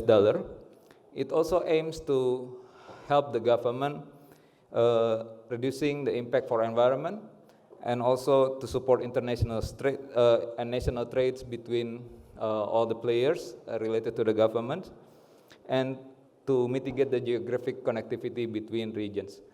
So I think with this slide, I will end my presentation. I do welcome Q&A for the next session. Thank you. So I'll take a little bit of an executive decisioning and mix it up a little bit, because I don't want to lose our audience and have some kind of interaction rather than waiting for the questions at the end. I hope that's okay. And if not, that's what I've decided, so we'll go with it. Mr. Andre, we had an interesting conversation earlier. Indonesia is 17,000 some islands. You know, in context of your mandate as a government agency that's providing risk mitigation for government infrastructure projects, how, and given the topic of our panel discussion today, what are the priority of technology enablement for you? Let's hear it from the ground, right? So I know we're kind of prioritizing in context the importance of business intelligence, in context of your risk mitigation work that's so complex in many ways. What aspects of business intelligence in particular, or the infrastructure for it, have you prioritized? Thanks, Ms. Rafi. So first of all, at the basic, I think we need to understand what is business intelligence can value to us, to our business, and even the use of technology for our business process as a guarantor. So I think similar to ICIEC and MIGA from probably some other credit mitigation companies, when we're supporting projects, we need good support for project data. And also for the client's data. For us, the clients would be from the public sector, the line ministries, the regional governments, and also some SOEs. And also the private sectors can play as lenders or as sponsors, and so they can set up the project company. But before that, we need to implement ourselves the technology in our business process. For instance, as a risk company, we implement the enterprise risk management using technology. So we implement the or we call it IRIS system, and we do it also for the project monitoring works, because while we or after we sign the guarantee agreement, it's not ending of our job, it's really initiating our jobs. Then we try to ensure that there was no claim happens. Then so we should do the project monitoring works, which actually try to identify early warning signals for every risk. So it should enable certain technological aspect in our project. So this is something that we do start from ourselves before we trying to influence others and introduce to, let's say, our very diverse clients or stakeholders with this regards. And I remember you mentioned there's a satellite program in terms of data feeds and connectivity, especially given the various geographic challenges you have. So I think the point I wanted to highlight here was, every context is different, and I think sometimes the infrastructure, physical infrastructure aspect, if it's not there, then moving to an AI and so forth becomes a secondary thing without it. I'd like to actually, thank you so much, Mr. Andre. I'd like to actually go next before we have our other presenters, because I know, Mr. Khatib, your organization, Path Solutions, has been a leading Islamic financial technology solution provider. What is your context? And so within Islamic financial institutions, you perhaps have the widest view on the state of data and the state of credit data. So in context of our full session, could you share your thoughts in terms of the challenge we're facing? Assalamu alaikum wa rahmatullahi wa barakatuh. Good afternoon, everybody. Business intelligence, and actually when I got invited to this session, I was excited because business intelligence is very close to my heart, but and I know when they recommended to do this amazing project, they understand how challenging data projects are. Just to bring some realities onto this, 70% of the business intelligence projects around the world, they do fail. And they usually fail because of lack of structure, and business intelligence is not a product.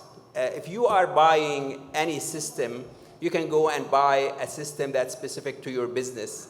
Business intelligence has always been in the organizations across all the departments with no single owner.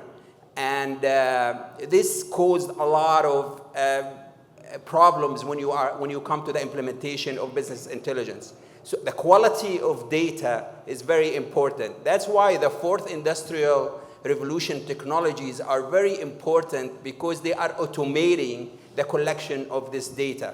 And to automate this collection of data, we're working with a lot of banks, and it's really, since 2000, when I came to this region and I got involved in Islamic finance, my biggest complaint is the quality of data.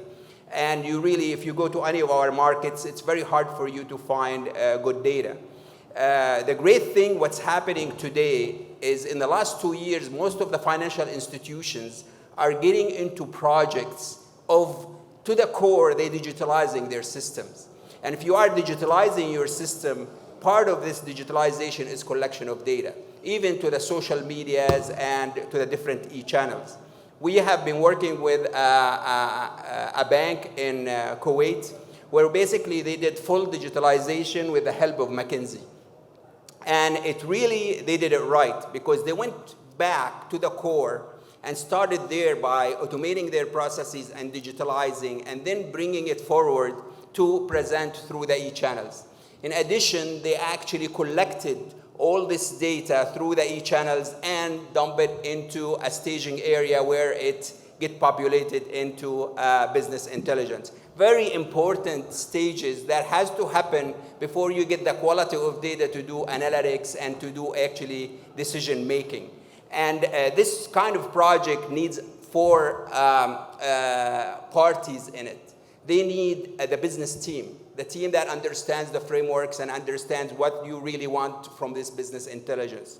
The second is you need the technologists. You need the technology team who actually put the technology together. You need the PMO, the project management, and the most important one is the sponsorship, the executive sponsorship. If you don't have an executive sponsorship, even on an organization level, it's very hard.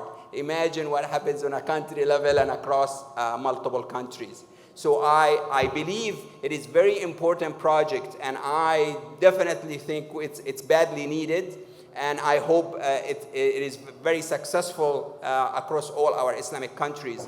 But we really need to look at how we're collecting the data, the quality of this data, and bring it all into the ecosystem of a business intelligence. Of course, in the old days before the 4th Industrial Revolution, everybody was talking about centralized data. So you needed to create this mainframe with all this data and you put it in it. And that was a huge challenge. And I heard earlier they were complaining about where to put the data. Should they put it in one of the countries or should they put it in Europe or whatever?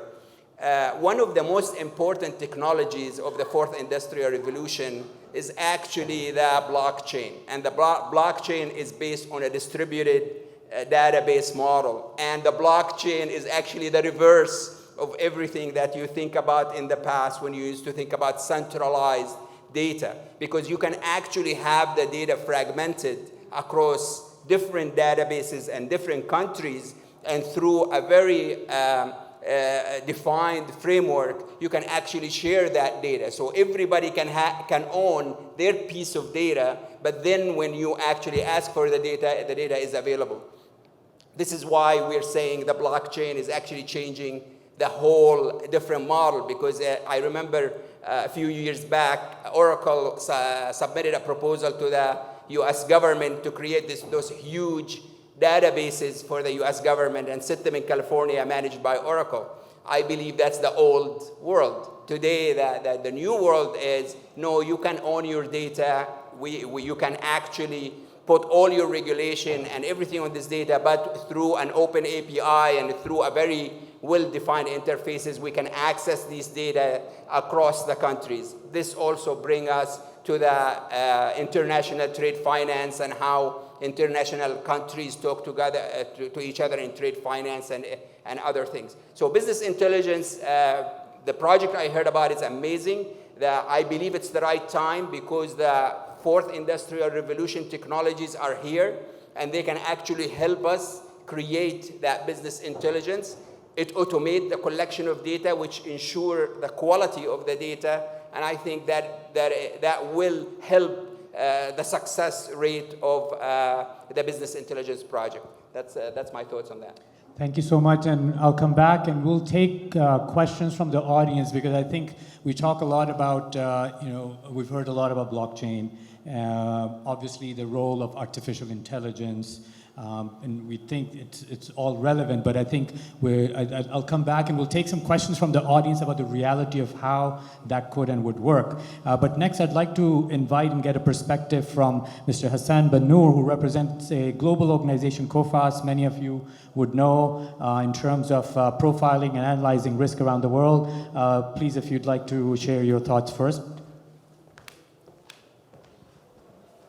We can give him a round of applause. Assalamu alaikum. Bonjour à tous. Good afternoon, everyone.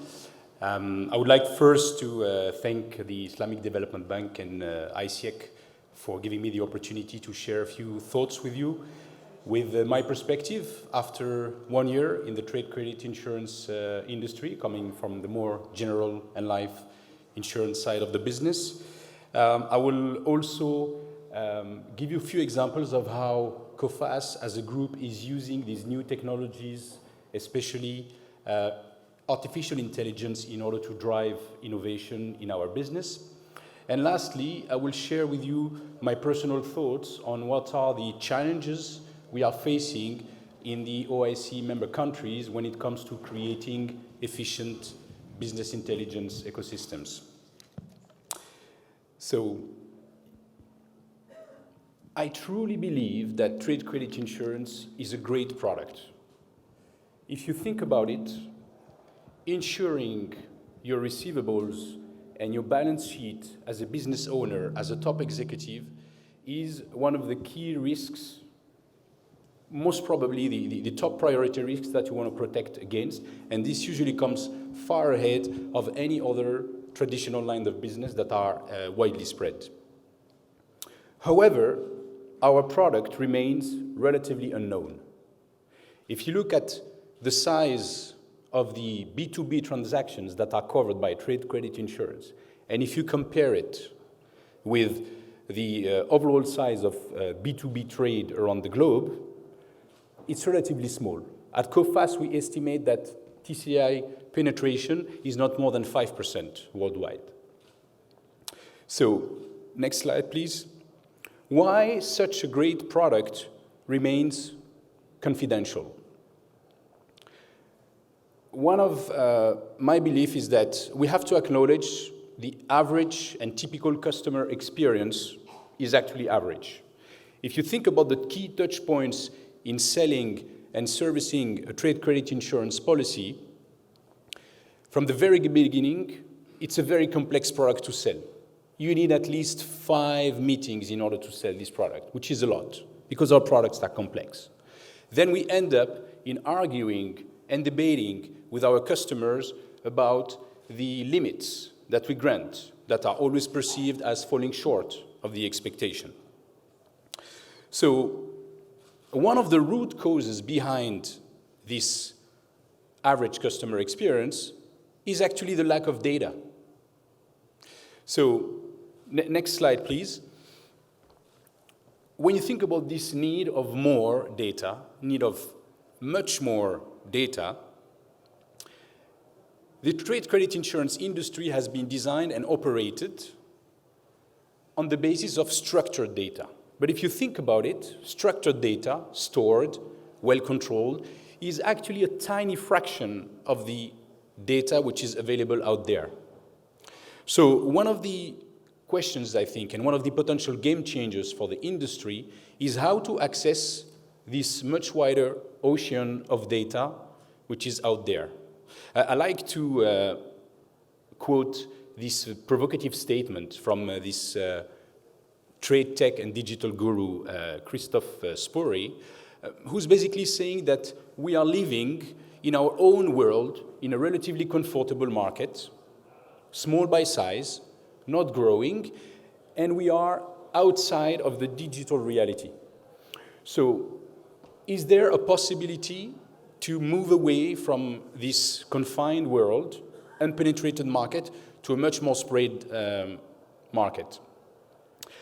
Next slide, Sid, please. So, I want to share with you a few examples that COFAS is currently not only experimenting, but even using on some real-life examples that are based on artificial intelligence technologies.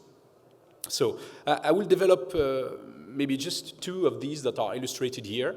The first one is about decision trees, which allow us to improve the way we assess the risk of our debtors. So we call these boosting techniques. Some people refer to it as advanced decision tree, which are combining several learners, several algorithms, and put all together, it will give you a more accurate and much more powerful assessment of your risk.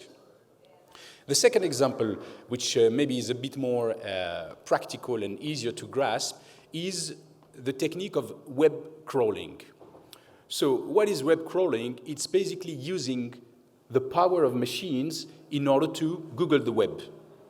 So the traditional way of monitoring and watching our debtors is to have credit analysts that are reading newspapers, such as the Financial Times.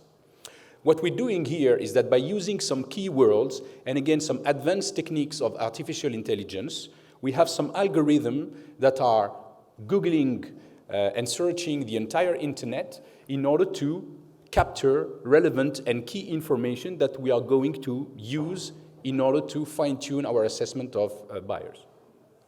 So these are typical examples of how at COFAS we are using new technologies, very advanced technologies, in order to help us improve the efficiency of our information ecosystem. Now, if you go to the next slide, I would like to step back a little bit and to come to comment one of the very practical and very fundamental aspects of our business. We have over 670 professionals in COFAS Group that are working on information. This for a group that has 4,000 employees worldwide. It gives you an idea of how important information is in our business. Now, these professionals, different profiles, they can be information officers, credit analysts, or support functions working on the governance, on the procurement of this data. They are all acting in the simplified value chain, which consists in buying information, producing information, and enhancing information. All of this is feeding our unique database, which has over 80 million companies that we are monitoring. Some of you who are familiar with our business would recognize this scale that we have represented here, which we call the DRA grid, DRA for debtor risk assessment. So this is how we rate companies in order to support our credit limit decisions. Now, what I want to highlight here, and this was commented before, is the importance of quality of information. So not only we have this axis with this rating from 0 to 10, which allows us to basically assess the credit worthiness of the debtors, but equally important, we have this dimension, A, B, C, D, E, which gives us a feel of how robust, how reliable is the information we have about this particular buyer. So, in order to conclude, I would like to put it in perspective, next slide please, of some of the challenges that we as COFAS are going through when we are operating in OIC member countries. So, I was mentioning earlier the number of professionals we have in information worldwide. So 8% of this workforce is covering OIC member countries. However, the number of companies that we are monitoring in the OIC member countries are actually only a fraction. So in a typical OCDE country, we are able to monitor 120,000 companies with 1 FTE. In OIC member countries, it's less than 3,000 companies that we are able to monitor with 1 FTE. So you can see here the imbalance. Is this due to technology? Unfortunately not. We are using the same unique database worldwide. We have the same interfaces with information providers. But the challenges that we have is on the accessibility, the transparency, and the availability of reliable information in those markets. We have illustrated here some of the, it's a simplified version here of the way we assess on an ongoing basis the factors that help us to qualify how strong, how robust is an ecosystem in a given country where we operate. And the bottom line, as you can see also, is that the cost of information is a challenge in these countries. So I'd be happy to comment further on other aspects and some of the challenges behind this data quality issue. Thank you very much.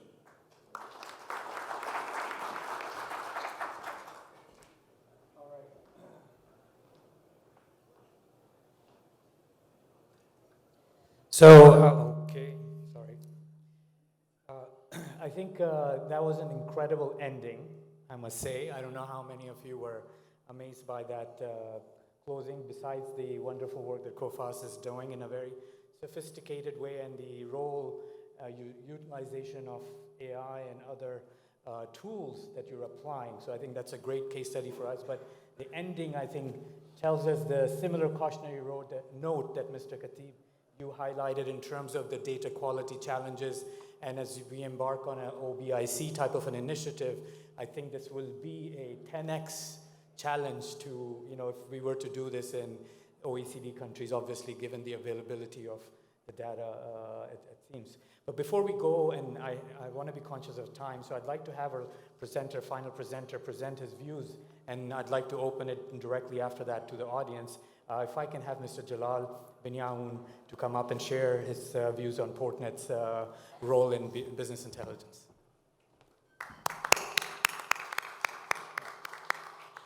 Assalamu alaikum wa rahmatullahi ta'ala wa barakatuh. First, I would like to thank the organizers, the Islamic Development Bank and ICIEC for giving this opportunity to share our view and case in Morocco regarding this problematic. Please allow me to switch to French because I prepared my presentation in French. Alors, bonjour tout le monde. Donc, est-ce qu'on peut passer la présentation, s'il vous plaît? Donc, je viens du guichet unique national du commerce extérieur, qui est le National Single Window of Foreign Trade in Morocco. Et je voudrais vous parler un petit peu de comment nous, on travaille pour stimuler les flux commerciaux et d'investissement à travers la mise en place d'un système de business intelligence communautaire. Notre rôle au Maroc, c'est d'aller vers un nouveau paradigme en termes de gestion de services publics et en termes de gestion du quotidien des entreprises au Maroc qui travaillent notamment à l'import et l'export. Donc, comment on change ce paradigme? Comment on voit l'administration publique dans l'avenir? C'est une administration qui fait une meilleure planification en se basant sur la prédiction, une administration qui prend des décisions en se basant sur des données réelles et pas des décisions à la hâte, qui travaille sur la collecte de données d'une façon non intrusive au business et aux entreprises au quotidien. Au lieu qu'on demande des rapports, on fait une collecte intelligente et à travers une administration invisible. Être fédératrice de l'intelligence communautaire, et c'est un rôle qui va au-delà de ce que fait aujourd'hui, à travers l'agrégation des expériences, à travers l'agrégation de ce que font les entreprises et les citoyens au quotidien. Un gouvernement ouvert, et c'est en alignement avec les objectifs des Nations Unies dans ce domaine-là. Donc, c'est-à-dire donner l'information à l'entreprise au moment où on en a besoin et sous la forme souhaitée. Donc, permettre des procédures administratives simplifiées, alignées à la réalité du business et non intrusives au processus avec lequel fonctionne l'entreprise au quotidien. Puis, permettre d'assister l'entreprise au quotidien dans sa prise de décision. Et ça, c'est le rôle d'avenir de toute administration et de tout un gouvernement. C'est aller au-delà de servir l'entreprise, mais de l'assister d'une façon intelligente, communautaire, à prendre des décisions sur la base de l'expérience de tout le monde. Ce qui revient à faire de l'entreprise une entreprise augmentée de capacité d'intelligence collective qu'elle ne peut pas avoir toute seule. Diapositive suivante. Quels sont les atouts qu'on a aujourd'hui? Selon une étude qui a été faite par le cabinet Pricewaterhouse relative à la maturité des données et aux capacités digitales des entreprises qui agissent dans le transport et la logistique en général, cette étude dit que uniquement 10% des entreprises au niveau international qui agissent dans le transport et la logistique jugent leur capacité analytique avancée. Donc on peut imaginer ce qu'on peut avoir dans un écosystème comme l'écosystème de Portnet qui permet à l'entreprise d'effectuer toutes ces procédures qui soient relatives aux opérations d'importation et d'exportation auprès des administrations, auprès des autres fournisseurs de services publics et privés, d'une façon digitalisée à partir du bureau. Ça peut montrer cette complexité. Donc les atouts qu'on a aujourd'hui, c'est qu'on a un écosystème qui est magnifique, qui est très grand, et c'est le plus grand atout qu'on a, qui nous permet d'avoir tous les attraits du commerce international dans son sens large, logistique, procédures régaliennes, tout ce qui est financier, puisque toutes les banques sont connectées à notre plateforme, ainsi de suite. Slide suivant, s'il vous plaît. Donc, cela nous donne un petit peu une idée sur ce qu'on a aujourd'hui en termes de couverture globale des processus d'importation et d'exportation au Maroc qui vont, à partir du moment où une entreprise réfléchit à faire une opération de commerce international, c'est là où on rentre en jeu et on arrive à capturer les données sur cette transaction, sur ce contrat commercial qui vient d'être conclu, et puis on accompagne l'entreprise sur toutes les étapes qui viendront après, jusqu'à ce que la marchandise arrive et jusqu'à ce que la marchandise puisse être vendue. Et c'est ce qui a permis au Maroc d'obtenir énormément de points, énormément de sauts qualitatifs en termes de tous les indices, et notamment l'indice du Doing Business de la Banque mondiale. Slide suivant, s'il vous plaît. Cela, comme je l'ai dit, va avec une stratégie qui vise l'intégration de 3 types de flux. Contrôler les flux physiques de marchandises, contrôler les flux de données qui conditionnent le bon déroulement de ces flux physiques de marchandises, et puis aussi contrôler les flux financiers et de paiement. Slide suivant, s'il vous plaît. Donc ça, c'est le nombre de services qu'on a. C'est plusieurs dizaines de services qui sont donnés à une communauté de plus de 46 000 utilisateurs au sein du Maroc, composé de tout l'écosystème du commerce international. Slide suivant. C'est des exemples d'outils qu'on met à la disposition des entreprises et qui permettent à cette entreprise de devenir plus intelligente et augmenter en termes d'intelligence. Une entreprise qui voudrait exporter des tomates du Maroc vers la Côte d'Ivoire pourrait, en saisissant le nom tomate ou HS code tomate sur le système, pourrait avoir toutes les procédures nécessaires pour faire cette exportation au Maroc, mais au-delà du Maroc, ça veut dire toutes les procédures nécessaires à l'importation en Côte d'Ivoire, et bientôt avec les simulateurs de coûts qui vont bien, avec toutes les possibilités qui permettent à l'entreprise de prendre la meilleure décision très rapidement. Slide suivant, s'il vous plaît. Slide suivant, s'il vous plaît, parce qu'on n'a pas assez de temps. Ça, c'est aussi un système qui nous permet de s'ouvrir sur notre communauté large. Et c'est ce qu'on appelle trade direct. C'est un processus de normalisation de tout ce qui est processus de trade finance au niveau du Maroc en premier lieu. C'est un projet sur lequel on est très avancé avec toutes les banques du Maroc et qui permet une dématérialisation de bout en bout du processus de crédit documentaire, l'aide de crédit stand-by, des transferts à l'international. L'objectif, c'est de normaliser ce processus au départ et de le dématérialiser et de donner une vision consolidée à l'entreprise marocaine au niveau du commerce international. Slide suivant. Slide suivant. Au niveau international, donc, on s'inscrit également dans une initiative d'intégration, puisqu'on travaille avec plusieurs organisations internationales, vise à aller au-delà de ce qu'on a au niveau de nos frontières et de se connecter à travers des systèmes similaires pour avoir de l'information au moment opportun, ça veut dire au plus tôt, avec une meilleure qualité et permettre à l'entreprise de prendre la meilleure décision et puis bien entendu l'administration derrière. Slide suivant. Nous sommes en train de travailler aujourd'hui aussi en phase définitive à la mise en place d'un système de business intelligence communautaire à la disposition de tous les usagers de la plateforme de Portnet. Chacun de son côté pourra bénéficier de ce système-là pour tracer tout le parcours de marchandises à l'importation et à l'exportation, et puis qui permettra à donner plusieurs informations. Slide suivant, on va voir des exemples. Donc, explorer les données générées ou capturées via l'intégration de l'ensemble des processus et des procédures dématérialisées, doter les usagers d'une vue 360 sur la supply chain du commerce international, fournir à la communauté, chacun de son côté, tous les indicateurs nécessaires, et puis faciliter l'analyse des données et la prise de décision. Slide suivant, s'il vous plaît. Slide suivant.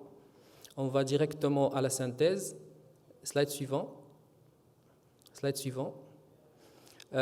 Les usages possibles de ce système de business intelligence, c'est permettre une gestion avancée de risques aux banques comme aux autres administrations qui font la gestion du risque au commerce international quand il s'agit de contrôle, d'inspection, de ciblage d'une marchandise qui va traverser les frontières, offrir des opportunités commerciales pour les entreprises à travers l'analyse de toutes les réglementations qui apparaissent tous les jours, proposition de routes logistiques et de décisions alternatives à l'entreprise, c'est-à-dire une entreprise qui dit « je vais importer de la Corée », le système va lui dire « vaut mieux importer de la Turquie parce que selon nos données, vaut mieux importer de la Turquie ». Donner des simulateurs de coûts, je l'ai dit auparavant, permettre une optimisation de la gestion des stocks et de l'approvisionnement, et puis agréger les savoirs d'expérience. Et on passe au dernier slide, s'il vous plaît. Donc, quelles sont les conditions de succès ? Avoir une gouvernance inclusive, et c'est ça la chance qu'on a. On a une entreprise dont la gouvernance est constituée de l'ensemble des parties prenantes de la chaîne du commerce extérieur. Constituer ensemble, c'est-à-dire devenir intelligent d'une façon collective, la masse critique nécessaire à cette intelligence, combler les lacunes en termes de maturité de données et de capacité digitale, mettre fin au travail au silo, c'est-à-dire une banque ne doit pas se concentrer uniquement sur les process financiers, parce que ce qui compte pour l'entreprise, ce n'est pas avoir un crédit, ce n'est pas être accompagné à l'export, mais c'est vendre la marchandise et gagner de l'argent. Donc l'idée, c'est de voir le processus de bout en bout et de penser out of the box. Donc l'harmonisation, la simplification et la dématérialisation, c'est ce qui permet de capturer des données de qualité, s'aligner aux standards internationaux, et il y en a énormément. Et je fais allusion au Centre des Nations Unies pour le commerce électronique et la facilitation du commerce. Donc, et bien entendu, en dernier lieu, adaptation prospective de la réglementation qui permet de bénéficier du traitement de la donnée et de pouvoir la traiter en faveur de la compétitivité des entreprises. Et je reste à votre disposition pour plus de questions. Merci beaucoup.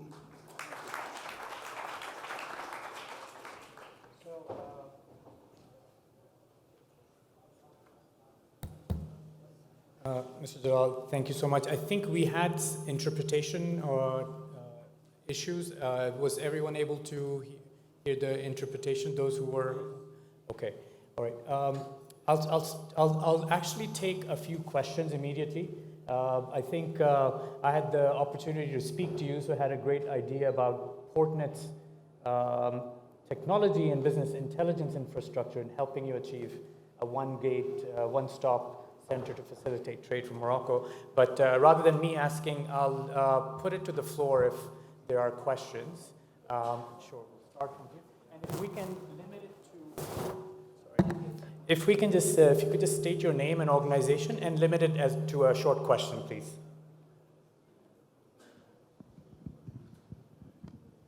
Technology is great when it works. Cornelia Meyer from MRL Corporation. I have a question. Thank you. It was a fascinating panel to Mr. Mohammed Khatib. It was very powerful that the example you went with blockchain and the organization that had McKinsey and did it the right way. Now, that's great, but it's also costly. So what do we do in the IDB, 57 IDB member states? Not everybody is rich enough to hire McKinsey and do it that way. What do we do to ensure that everybody grows at the same speed and sort of puts the right technology in, gets technology ready at the same speed, so we don't have even bigger discrepancies between whatever the OECD and the member states of IDB?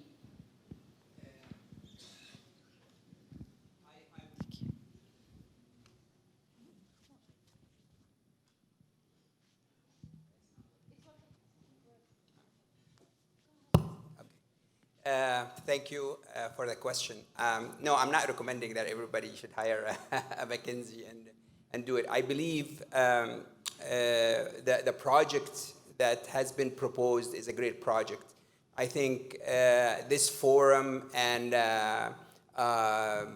Islamic Development Bank playing a key role in making everybody work on the same framework is critical. And I always believe ISDB have a great platform to initiate such projects. What I was actually stating is we have to create a culture also in our organizations, because really the amount of data that you want to collect, a lot of it is going to come from these organizations. And if these organizations don't have the culture to actually collect this data correctly and accurately, then basically all the BI is not going to give you the intelligence that you want. So I believe it works in both levels. I believe that this kind of project is very important and is needed to make all those countries work together and create this business intelligence framework. But in addition, I believe we need a lot of education in our countries to make sure all these organizations digitalize so they can actually automate the collection of data and not depend on humans, and which is basically what has been happening, and that's why we have so many problems. I think we have time for probably just one more question. In the front here. Yes, Good afternoon, everyone. I'm Her Royal Highness Princess of the Jigma from Burkina Faso. So I listened very well what you have said, but what I didn't hear is also about local content. You know that Africa has a lot of genius. Myself, I developed a blockchain that's called YAM. This is smart in my mother tongue, and we've been in the value chain of shea butter. Those are concrete examples that can feed the data issue. And I totally believe what you're saying. I have been first saying that the data who's collecting locally doesn't reflect the reality. And those fake data, I have to say that, decide on my life and the life of the people, and definitely blockchain also can really track, rather than we completely solve the issue of corruption or whatever. So I'm also a member of the Digital Economy Task Force just established with the African Union and the European Union. And I have been saying to them, you know, don't start from scratch, because we Africans, and again, what I've listened here, we do have the solutions. We organize ourselves. We did part of our homework. Finance is not the problem. People are organized locally. It's about access to market as well. And I think that the issue here, somebody says in the panel, what matters is what I'm going to sell. And I think that look also into local content, bring them around the table, what you are doing, use us as well as one of your stakeholders, because we can help shape. Thank you very much, because I know that we're running out of time. Sorry, moderator. No, thank you.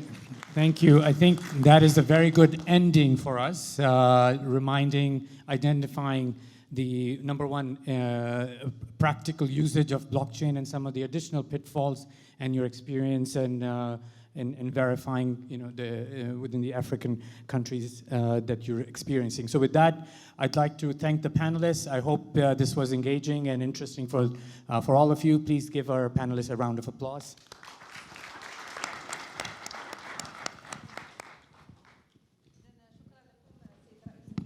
شكرا لكم السادة المتحدثين على هذه العروض القيمة.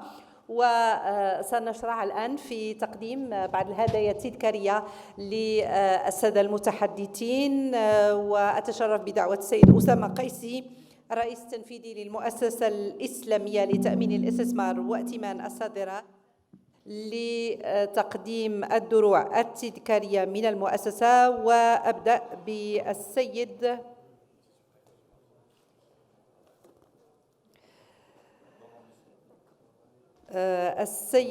أندري بيرمانا لتسلم الدرع التذكاري من المؤسسة.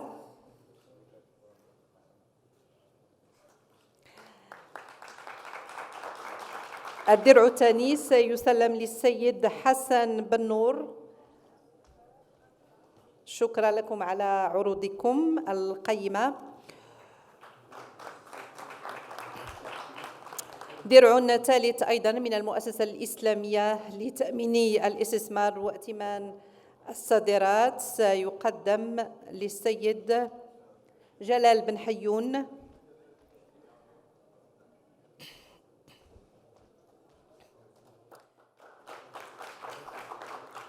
والدرع الرابع الذي سيسلمه السيد أسامة قيسي سيتسلمه السيد محمد خطيب.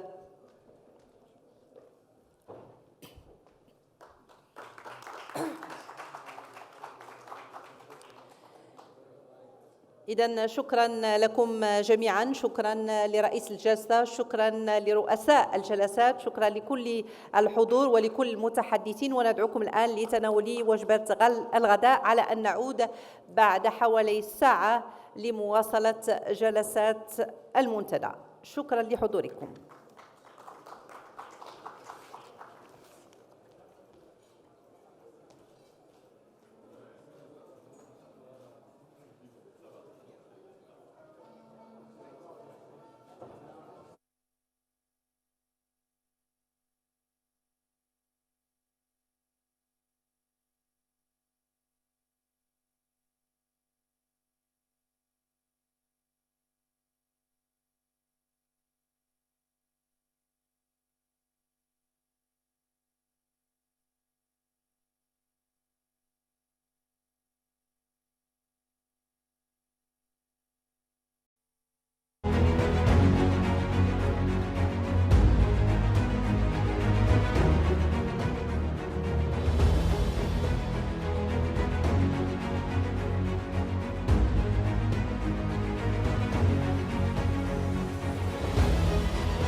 السلام عليكم ورحمة الله. السلام عليكم ورحمة الله. أجدد ترحيب بكم في هذه الجلسة ما قبل الأخيرة لمنتدى القطاع الخاص. سيداتي سادتي، إن الدور الذي يلعبه التحول الرقمي في إعادة تصميم صناعة التمويل الإسلامي دور حيوي، ويعتبر من الأهداف الأساسية للمؤسسة الإسلامية لتنمية القطاع الخاص. سيلقي الضوء على هذا المجال الاستراتيجي الأستاذ أيمن أمين سجيني، الرئيس التنفيذي للمؤسسة الإسلامية لتنمية القطاع الخاص، فليتفضل مشكورا لإلقاء كلمة أمامكم.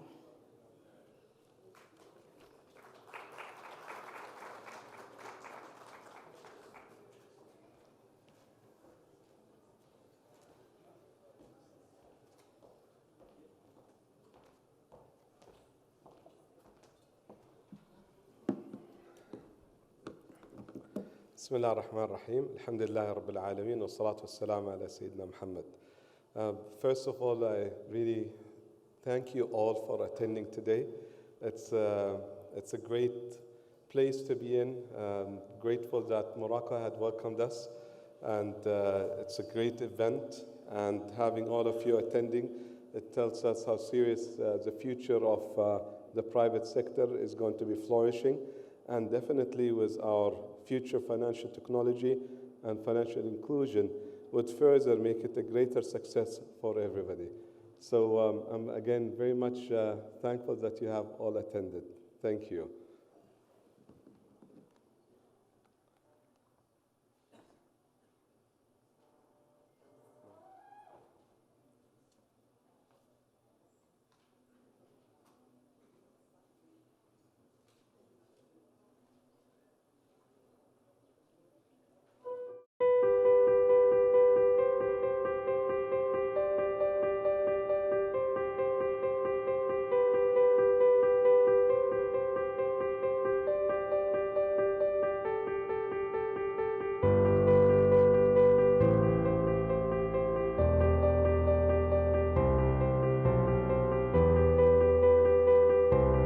Pour les entreprises, nous avons besoin parfois de répondre à des besoins qui dépassent souvent nos capacités.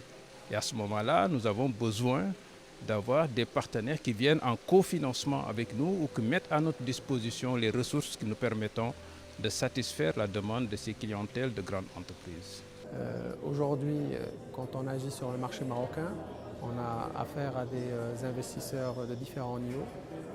On a des investisseurs qu'on arrive à couvrir nous directement, mais on a aussi des investisseurs qui atteignent des niveaux d'activité suffisamment élevés et qui nécessitent une taille plus importante. nous avons besoin d'avoir des partenaires, donc qui sont, pourquoi pas, d'avoir des partenaires techniques qui peuvent nous apporter quelque chose donc en matière de structuration de projets, en matière de suivi et évaluation, mais surtout également en matière de mise en place de nouvelles méthodes technologiques donc qui permettent de mieux accompagner ces structures de PME-PMI. لذلك فالمصارف الإسلامية اليوم تواجه صعوبة في تسيير سيولتها، تواجه صعوبة في إعادة تمويل المشاريع. Aujourd'hui, nous avons plusieurs demandes de financement, mais nous sommes confrontés à la question cruciale des ressources. البنوك الإسلامية في الجزائر هي في حاجة أحيانا إلى أن تستعين بمؤسسات دولية أو بشركاء داخل الجزائر أو خارج الجزائر. Voor Suriname als land hebben SME's sinds jaar en dag vaak moeilijk toegang tot kapitaal. Wij van Trustbank Amana proberen aan deze behoefte te voldoen middels strategische samenwerkingen met internationale organisaties en internationale financiële instellingen. We hopen hiermee dat de bedrijven aan kapitaal kunnen komen. Voor Trustbank Amana is het erg van belang dat we kunnen linken en connecten met deze internationale organisaties en financiële instellingen. En gezien de moderne technologie ligt digitalisering dus voor de hand. We have 54 member countries in ICD. And we exist from Indonesia all the way to Morocco.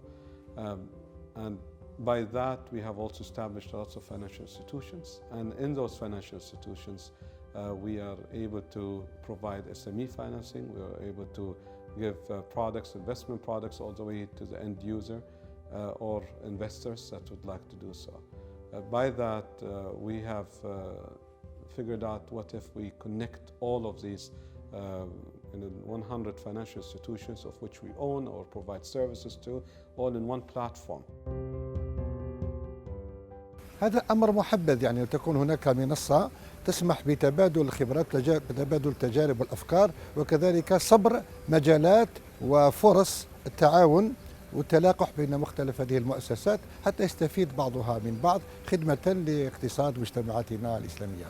ثم من جهة أخرى هناك العديد من فرص تمويل العديد من الاستثمارات الكبرى متواجدة بداخل الجمهورية، وبالتالي نظرا كذلك إلى حدث عهد البنك فنتطلب إمكانيات مالية كبرى. نطمح هنا إلى إيجاد شركاء على مستوى العالمي لمساندتنا في تمويل هذه المشاريع.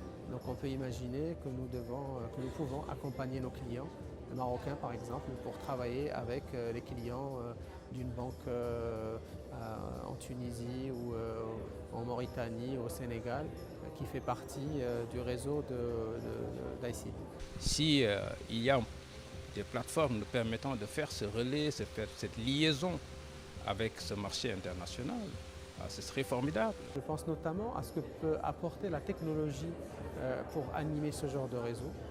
Nous sommes prêts à contribuer fortement dans ce réseau et nous sommes sûrs que ce réseau peut nous apporter énormément. Lançons un appel à ce qu'on puisse essayer d'avoir une sorte de plateforme qui puisse réunir tous ces acteurs-là pour qu'il puisse y avoir un cadre d'échange, de partage d'expériences et également de partage, je vais dire, des deals. Donc, je crois que l'échange d'expériences, tout type de produits de finance participative est enrichissante, non seulement à l'intérieur d'un sous-continent ou d'un continent, mais même d'un continent à un autre, entre systèmes juridiques ou entre différents systèmes juridiques.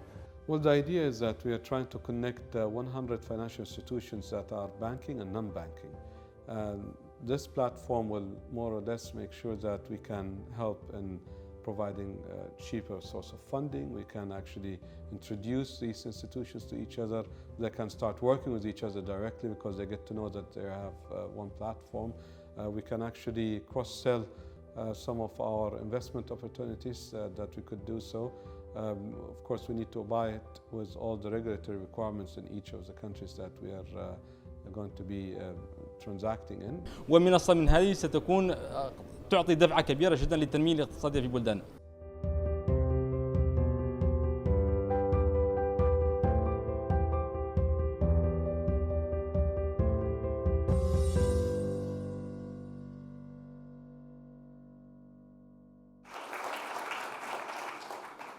Thank you very much. Basically, what we are trying to do here is, as you have seen, It's the whole world of the 54 member countries that we're in.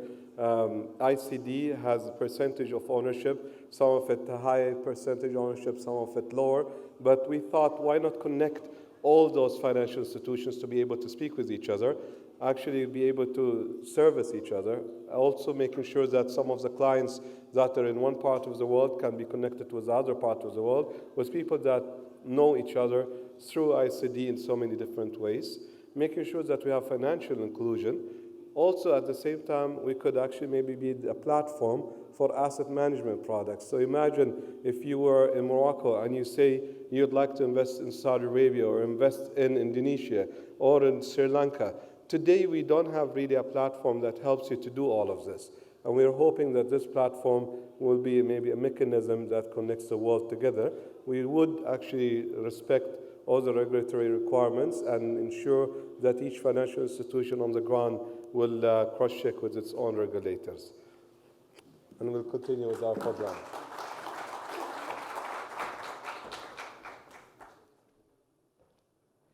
سيد سجيني ستبقى معنا في المنصة. إذن كما تابعنا شريط عن منصة الشركاء الخاصة بالمؤسسة الإسلامية لتنمية القطاع الخاص. لحظة خاصة واستثنائية ضمن هذا المنتدى، وهي حدث التوقيع على هذه المعاهدة الخاصة بالمنصة. وعلى بركة الله سنشرع في استدعاء الشركاء الذين سيوقعون على هذه المعاهدة والذين سينضمون إلى معاهدة هذه المنصة. وأبدأ المؤسسات التي سأنادي على المؤسسة ويصعد ممثلها إلى المنصة. إذن أول مؤسسة THIQAH Finance. Afriland First Group. Active Bank.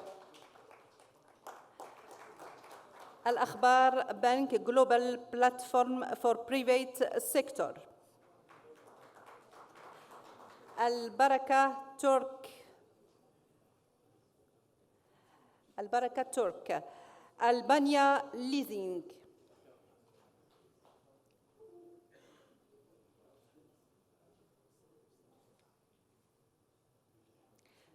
البانيا ليزينج، تفضلوا إلى وسط المنصة. ASR ليزينج.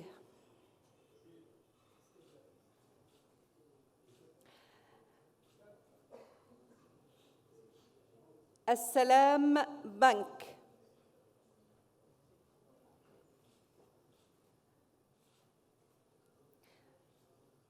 من فضلكم سنأخذ الصور فيما بعد. المهم السادة الذين ننادي عليهم فليصعدوا إلى المنصة.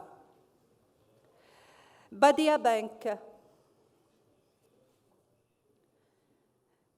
BCE مالي.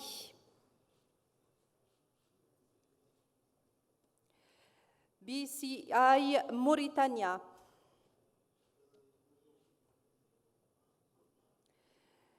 BFPMA بنك.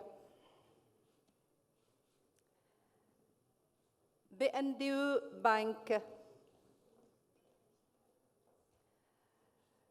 بوي نيجيريا. بنك الأخضر. اتفضل.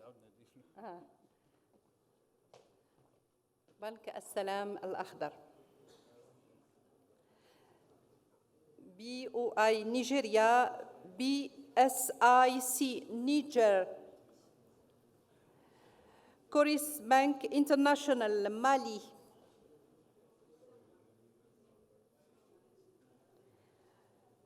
كوريس بنك انترناشونال بوركينا فاسو.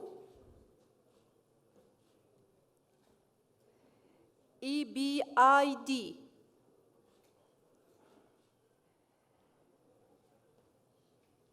إنما الجارة كومباني. إنما الجارة كومباني. فيديلس فينانس بوركينا فاسو. هاليك ليزينج.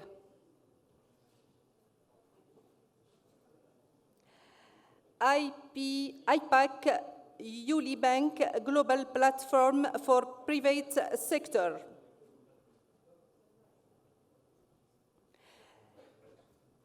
Lays Bank Nigeria.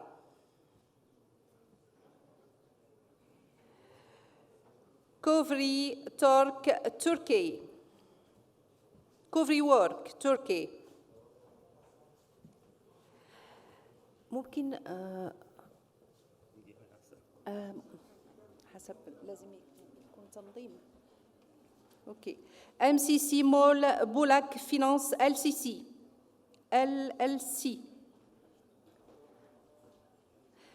فلسطين الجارة كومباني.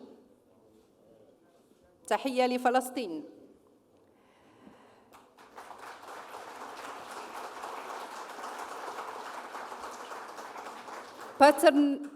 Partnership agreement with the BFPM-A Bank. Partnership agreement with the BFPM-A Bank. PT Mandala Multifinance, TBK.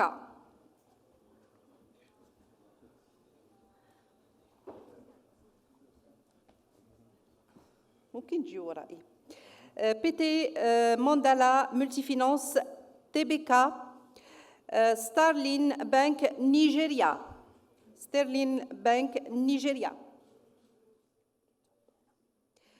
SunTrust Nigeria. طيبة ليزينج.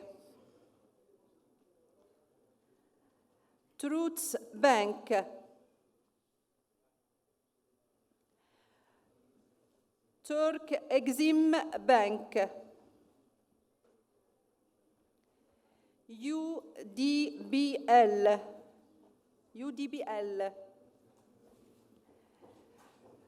Union des banques maghrébines.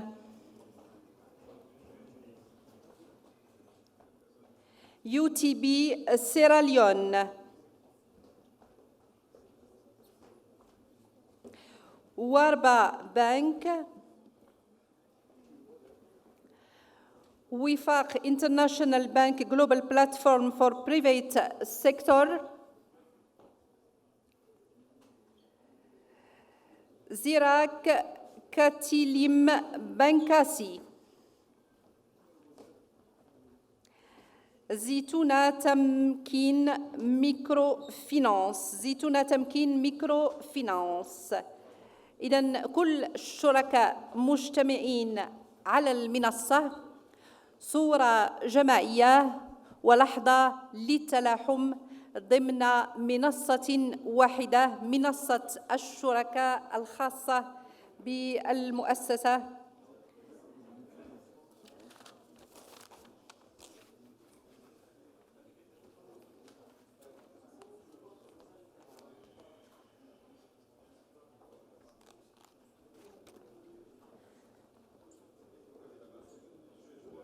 Everybody check hand.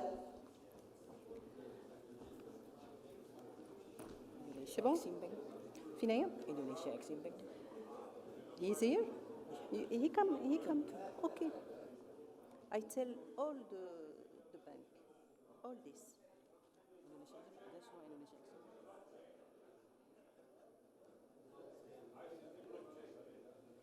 He's here? He can come. Okay.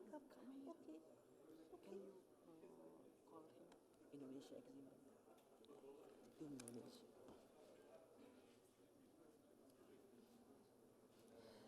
Indonesia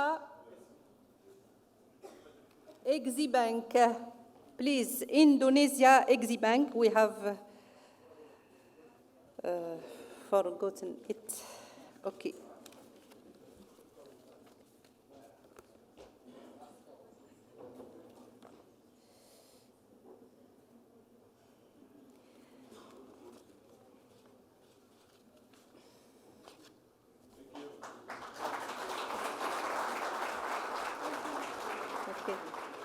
إذن هي لحظة تاريخية وحدث استثنائي، الكل يجتمع على منصة واحدة من أجل تطوير القطاع الخاص والنهوض بالاستثمار.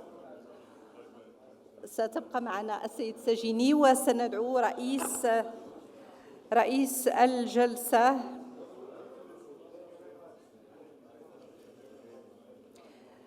الجلسة ما قبل الأخيرة السيد أحمد طاهري جوطي. السيد أحمد طاهري جوطي يلتحق بنا لتسيير هذه الجلسة ما قبل الأخيرة، وشكرا لكم.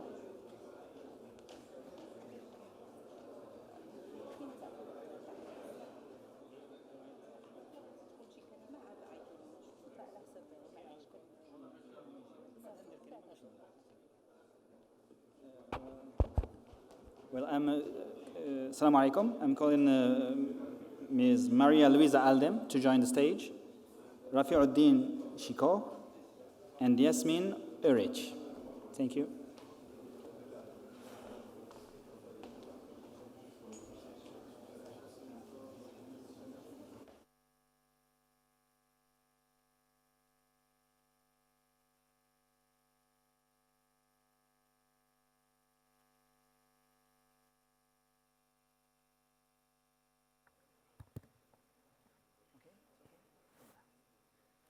بسم الله الرحمن الرحيم. الحمد لله رب العالمين، والصلاة والسلام على أشرف المرسلين وعلى آله وصحبه أجمعين. أما بعد. Ladies and gentlemen, Assalamu alaikum wa rahmatullahi ta'ala wa barakatuh. The first question that we may ask ourselves is, why should we be interested in financial inclusion? Why should we be interested in financial inclusion? Let me make it simple. If you are not included in a financial system, this means that you will not get access to adequate financing to get a house or a car or to satisfy your needs. This means that your quality of life will be impacted significantly. If you have the necessary resources and you are excluded from the system, it means that if we bring you to the system, we will do better. So financial inclusion is about enhancing economic development, and it's about people's quality of life. The last FinDex survey, 2017 global survey, mentioned that at global scale, 6% of unbanked people were self-excluded from financial systems for religious concerns. So from a theoretical perspective, Islamic finance can be a solution to include more people, but this is just theory. In practice, it is more complicated. But today, Islamic financial institutions can contribute in including people in the enhancement of financial inclusion. And one way to do this is to adopt fintech. This is our main topic in this first session, is how Islamic financial institutions can adopt fintech to achieve financial inclusion. And I'm glad to welcome my speakers. Well, I present them not in details, otherwise we will spend the whole day here. We have Mr. Ayman Sajini, the CEO of the ICD. We have Maria Luisa Aldem, she is a member of Lisbon Parliament and passionate about innovation, economy, and payments. We have Mr. Rafiuddin Shiko, Managing Director at Dinar Standard. And we have Ms. Yasmin Urich, who is managing Western Union Business Solutions Bank network in Europe, Middle East, and Africa, and the remaining parts of the world also. Okay. Well, my first question goes to Mr. Ayman Sajini. We have today, do we have in Islamic finance a particular vision of financial inclusion? And is Islamic finance a solution leading to financial inclusion? And how can Islamic finance be part of the financial inclusion national plans? These are 3 questions in one. Thank you.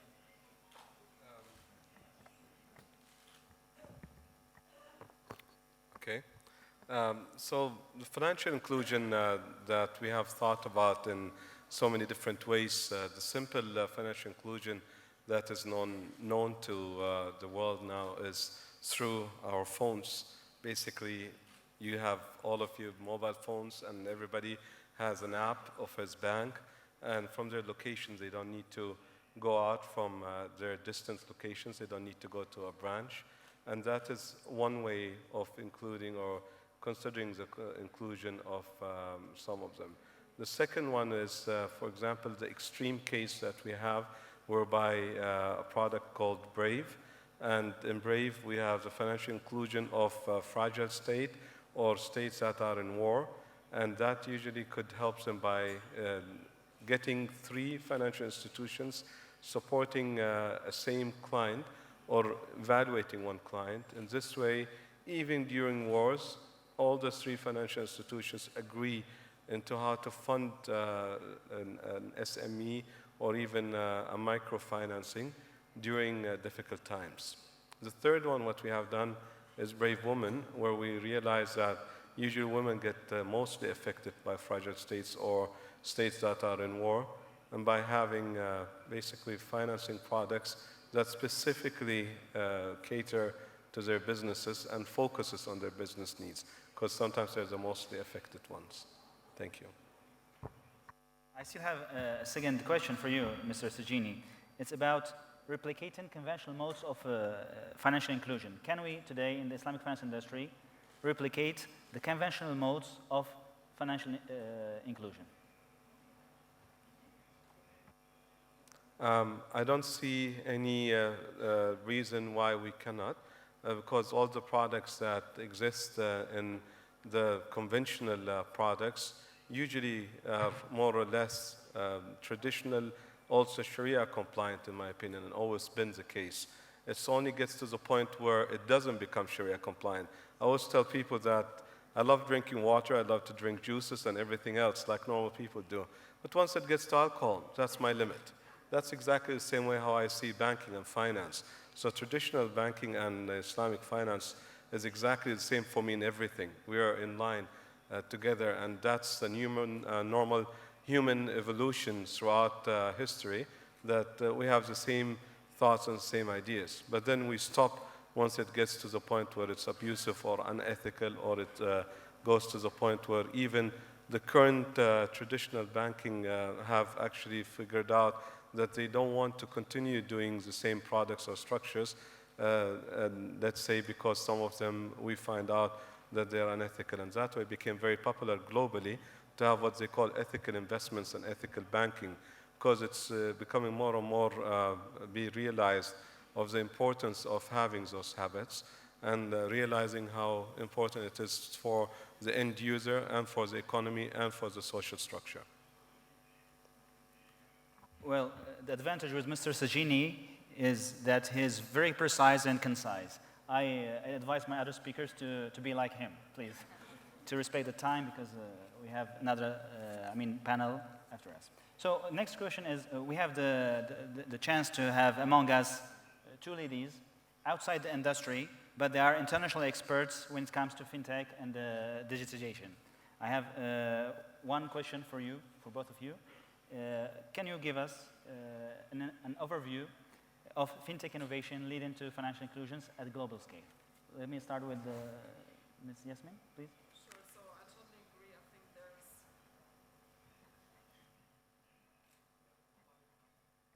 Okay, yeah.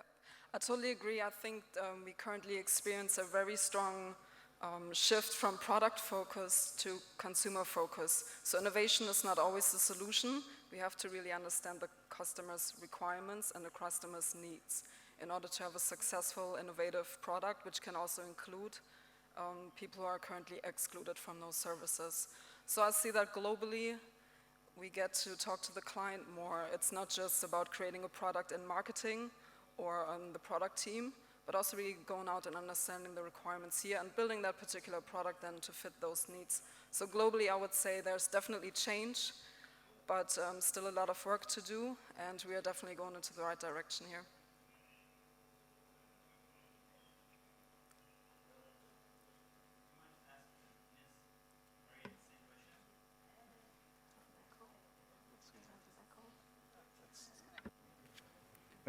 We'll ask you the same question, but you have two hats, the hat of a practitioner and also the hat of the regulator. So we need to... Okay, thank you so much. First of all, thank you so much for the invite to be here with you and to share my vision about our industry. Speaking about innovation and getting global, I agree what Yasmin just said. So I think, first of all, we have to wear our clients' shoes.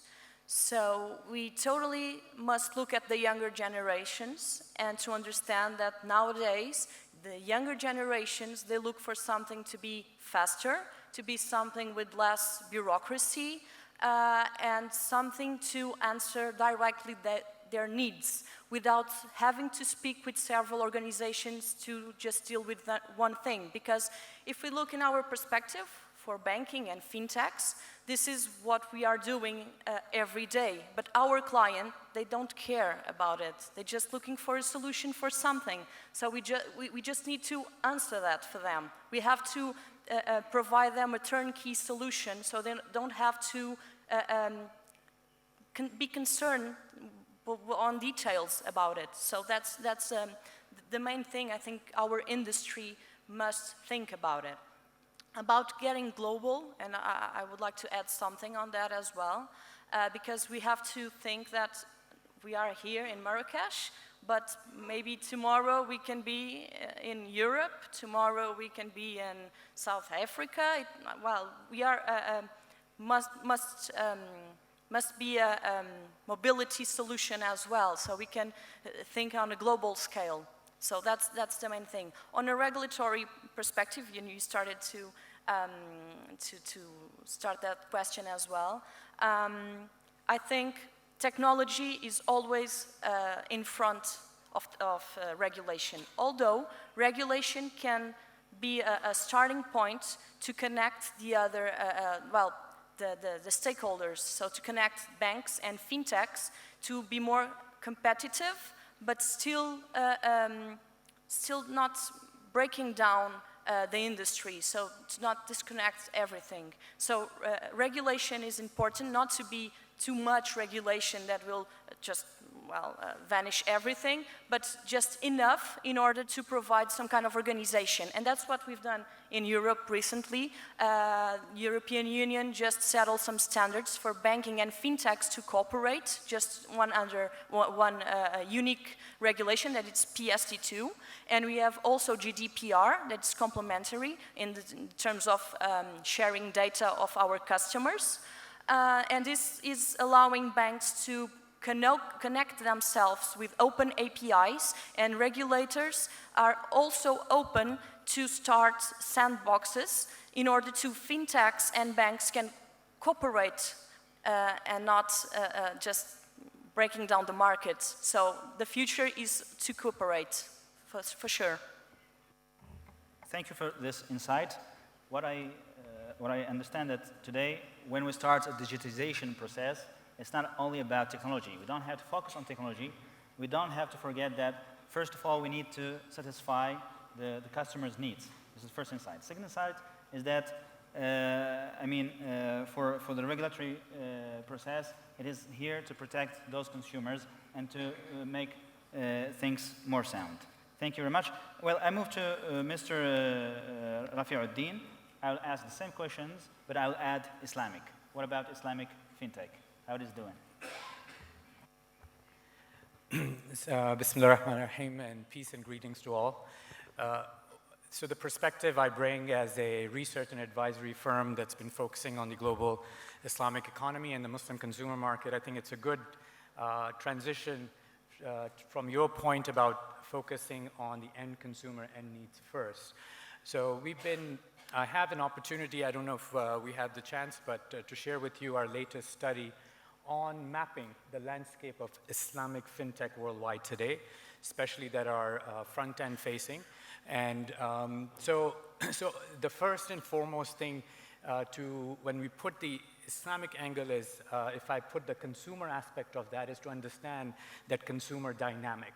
And today, this consumer of let's say the Islamic inclined financial customer base is demographically one of the youngest in the world. Their technology adoption is some of the highest in the world when you look at markets like Indonesia, Turkey, and so forth. When you look at in terms of the needs from a social, financial inclusion, and if I may broaden that scope to be social needs, social impact needs, which is very well articulated, covered by the SDGs, some of the biggest needs are from these markets. So I think, technology, I think we're very well articulate, especially from a global context point of view.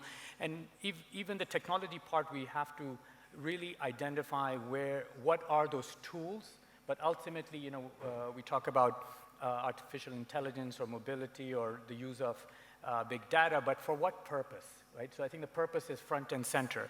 And so from that point of view, when you look at the Islamic consumer market, or even then the retail market or the corporate finance market, the needs are very strong from a social finance point of view. So today when we mapped the landscape of these Islamic fintech solutions, there were about 93 in our 2018 report, which again, if I have an opportunity, I can share some of those insights.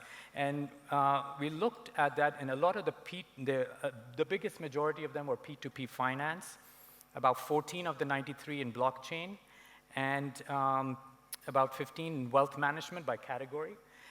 When you look at the distribution from a country point of view, the highest number of those 93 fintech solutions were from Indonesia by a big margin, followed by, interestingly, USA, UK, UAE, Malaysia, and then other group of countries. So, and we had a particular criteria. Now, what's interesting about Indonesia as the biggest currently Islamic fintech activity players is a lot of them are focused on social finance. So one of the examples is Ethis Ventures, that is perhaps one of the leading real estate crowdfunding platform that's addressing low-income housing as an area of social fintech. And I mean, I can go on through that statistic set, but I think I'll stop with that as introduction.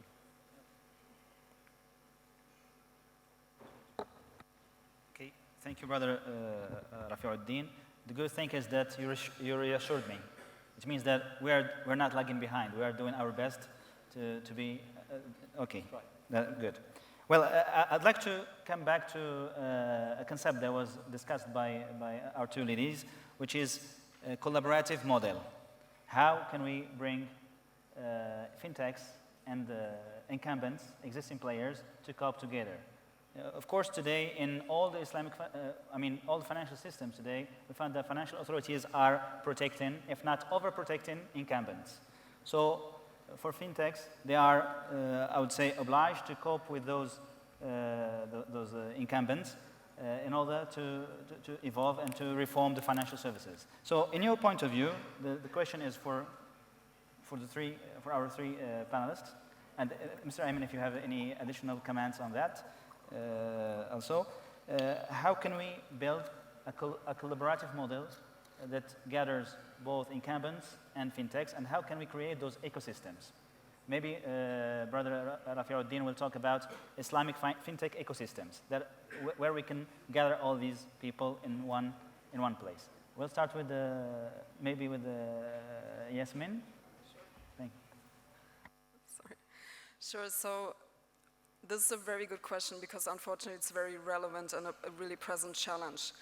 From our perspective, it all begins with the mindset. So people have to be open and willing to change and to work together. So what has to be done here is more collaboration, but from our perspective, it starts with education, right? So if a bank approaches or fintech approaches a regulator and we start talking about blockchain or artificial intelligence and they don't know what it is, then the first human instinct is more likely to be afraid of it because I really don't know what it is. So the first step would be definitely education and having open conversations and really talking to each other, sitting down and working through it and going into detail what the innovation or the technology really is, what the challenges are, what the opportunities are, and what can be done here.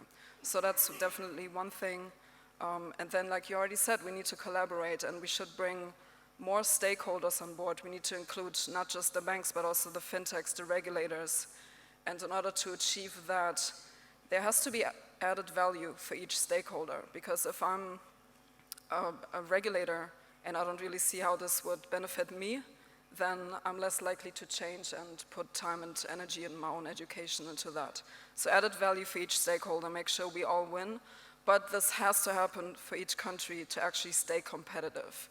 So again, it starts with the mindset, and from there on, it is a lot about communication and education. Well, we talked about collaboration between fintechs and the existing players. I have an additional question. Could incumbents cope together to build this ecosystem, or is it just every incumbent, every Islamic or every bank is an empire in itself, isolated from the other empires? And how could we build this? Should we build this partnership between incumbents or not, and why? Thank you. Yeah. Well, I think we could, of course, but if you want to look a bit further and look on a global scale, this cooperation on fintechs and banks, it's almost like a survival thing. Because if you look, for example, I always give this example for Alipay. Alipay for me, it's actually a fantastic example on how to position yourself as a company. Alipay started as a payments company, and as the name says, payment. But nowadays, they don't position themselves in payments anymore, because payments are just a detail on their solution. So they position themselves as some kind of an application or a solution to manage your life. So they have everything about you to help you to manage your life. So payments are actually a detail on your daily life. It happens that you need payments to manage your life. It's a detail. So this cooperation on financial services and financial inclusion, I think it's actually a survival thing. So you need to cooperate not only between banks, but also with other technologies and also with governments to be more competitive, not only for your own country, but to look all over for your customers and to look all over for the other solutions that might come to your country. So that's what you have to look for. Well, Mr. Ayman, do you have? Yes, the whole idea why we wanted to think as a group, an ICD, to connect all the 100 financial institutions is to speed up the connection and also benefit from each other's technology advancements in one side, because there are some institutions that have advanced themselves very fast and the others haven't, and they could actually learn from them, and by that copy-paste what is the benefit. Another thing that we thought about is also some asset management products that can be cross-sold to each one of them and use the blockchain and maybe ensure that these products are actually comfortable for people to invest in.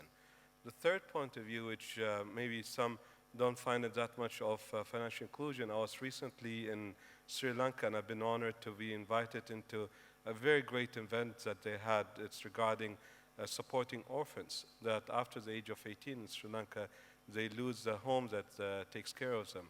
And that's financial inclusion. They have basically created an investment fund for them throughout their life to get to that point, hoping that this type of a system could be also included in all the 100 financial institutions as a concept. It's a great idea that really supports the inclusion of the ones that sometimes are really forgotten. So there are great ideas in the financial technology world that can be replicated and easily utilized by others if they choose to do so. Okay, we will talk about the Islamic. Yeah, well, I don't have to be just Islamic because we live in a global world and you have to have a global context. I just wanted to point out there's actual research now, and I believe it's the latest one from PwC, that shows this notion or this concern or that the existing incumbent financial institutions have that banking is going away, as a matter of fact, is not necessarily true. As in fact, there are advantages that the existing incumbents offer that the early stage or fintech startups don't have, i.e. trust as being one of them in terms of the end user trust and the scale and the regulatory experience and so on and so forth. So I think where that question today exists, I believe, in terms of where the market is, both need each other.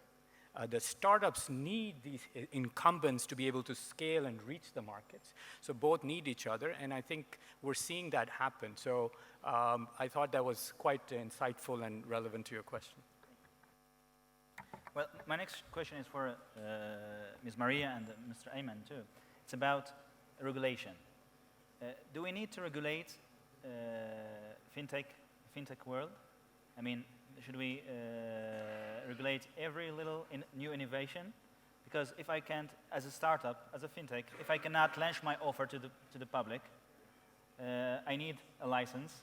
Well, the financial authorities will tell you, if you need a license, we have to create or to initiate a regulatory framework.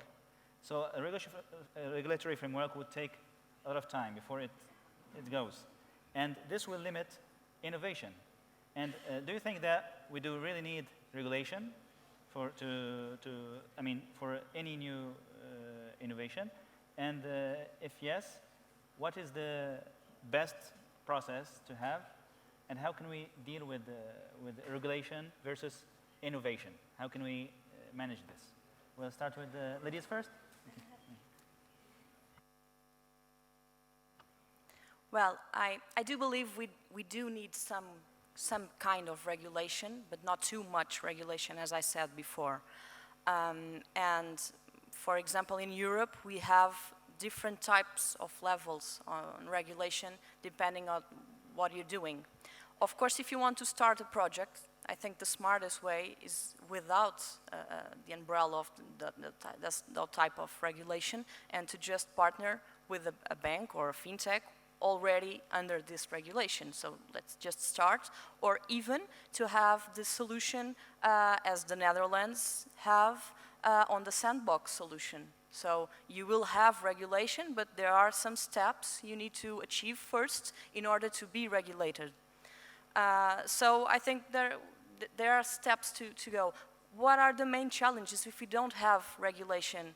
Well, it's difficult to deal, and probably your customer won't trust the products and the services you are providing. So I believe you have to be under some type of regulation.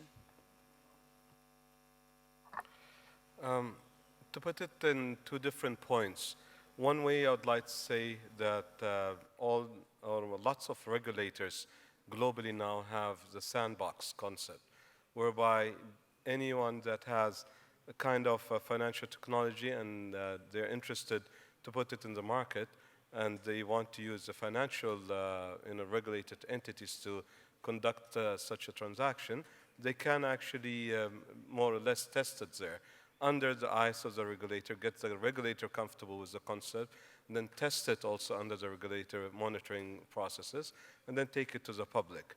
And that's, I think, the way how it comforts all the regulators and comforts also the users of those financial technology. Now, there's other theory whereby people are saying, but some regulators did fail us in so many different ways, and we want to go on our own, and that's why maybe cryptocurrency came out, and so on. But then they had to still find a way to regulate themselves. That's why you hear about blockchain coming up, because it will ensure that whatever is not regulated kind of has a trace to it, a track to it, and so on. So more or less humans do want to get comforted that there is some framework that everybody can understand. It's a standard. And it's not just in the financial world. I would say it's same way in the food. Just when you go out and you look for a restaurant, if you go internationally somewhere and you really don't know the food style, you'll go for the big international names that everybody knows, and you'll just have your meal and leave. And this way you're comfortable that you got what you wanted with the standard that you wanted it. There are others that want to explore, and they sometimes, fail and so on. It happens too. So I think the world would, one way or another, go back and feel more comfortable to be in a regulated environment, as it comforts everybody, whether it's the user or the regulator or the financial institution itself. So where I understand that you are not against regulation, you're with a moderated regulation. Perfect. Well, my next question is for Mr. Rafiuddin, is about how can we create Islamic fintech innovation ecosystems. Now, as you know, if we talk about regulation, it's a layer of complexity that can limit innovation. In Islamic finance, we have a second layer, which is Sharia. So we have to pass through these layers in order to launch the offer. So how can we, what are the key success factors that can enhance the development of Islamic fintech ecosystems? I don't think we need a separate ecosystem for sure, and it's already being evidenced by the fact that we have various sandboxes within the IDB member countries, Bahrain, Fintech Bay, in Dubai, DFC, Fintech Hive. In Indonesia, there's regulation supporting Islamic crowdfunding, all in context of the wider fintech regulations. So in context of your question of creating ecosystems, and as we just heard about, creating these sandboxes and a regulatory environment, I think the same things apply to the Islamic fintech. It's just, it's a layer, but it doesn't affect development of the Islamic fintech ecosystem. It's a layer that exists if you're a fintech with a certain kind of a regulatory requirement of crowdfunding versus cryptocurrency versus something else. I think a similar layer applies, but I don't think the ecosystem gets affected too much. Recent example is I know DIFC does their Fintech Hive accelerator program, and one of the verticals is Islamic fintech. So, I think that's my sense so far. I don't know. Well, thank you.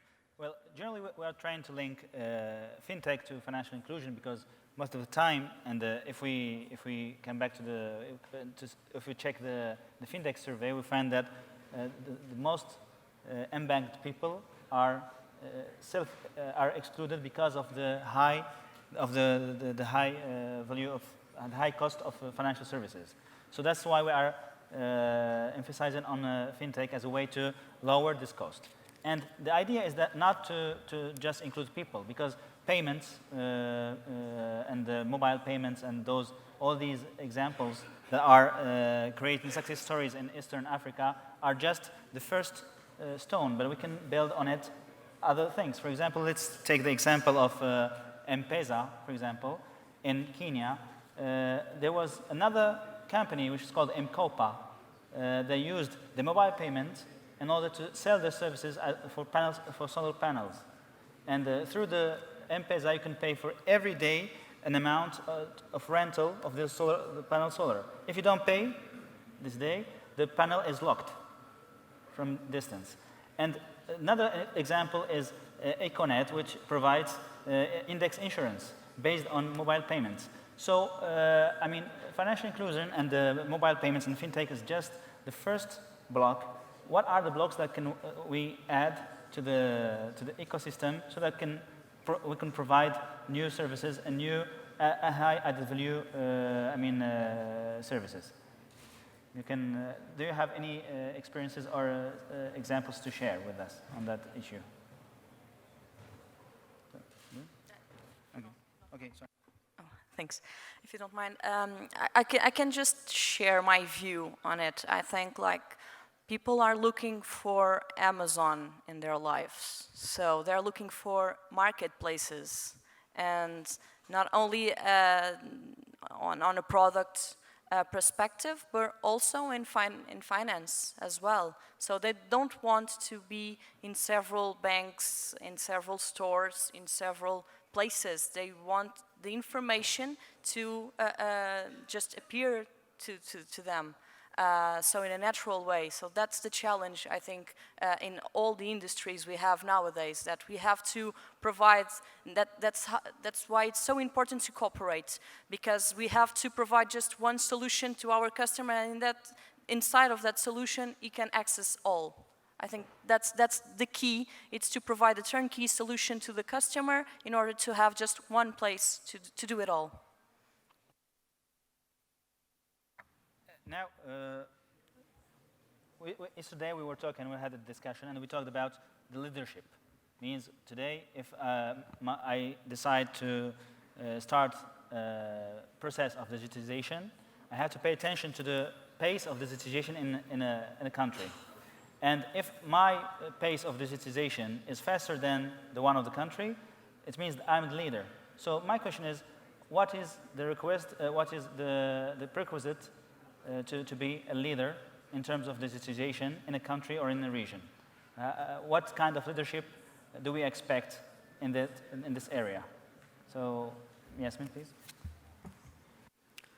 I would like to talk about 3 things in particular. So the first one would be to be able to lead beyond boundaries. So we need to get out of our silos. A boundary could be our department, could be our function, or even just our own organization. We have to start looking at things globally, and we have to look at the entire world, and we also have to lead beyond those boundaries that we've previously seen in the industrial area. So now in the digital age, that is extremely important, to be able to lead across different stakeholders, different languages, and different levels of expertise, and bring that together. So that's very much relating to communication and keeping that open mind. The second thing definitely is to build trust and cultivate a higher trust culture, because without trust, we are less likely to collaborate. I will not collaborate with anyone I don't fully trust. So we need to go back and build trust and try to move away from just being authoritative. And trust has to be earned and demonstrated, but that is the foundation that you have to build within your organization and beyond in your collaborative efforts. And then the third one is to keep learning, because change and innovation is coming from anywhere, from anyone at any given time. There are new technologies coming up, new solutions coming up, and new ideas, and we have to stay on top of those. We have to constantly learn and keep a growth mindset and move away from our stagnant mindset that there's only one way how things can work. That's really old thinking we need to try to get out of.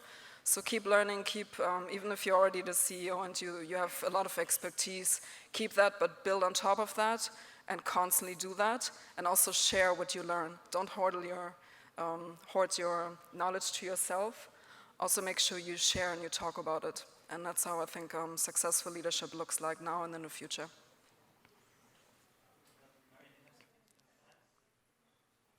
I think she said almost all. I think there's another thing. I think you have to be the first.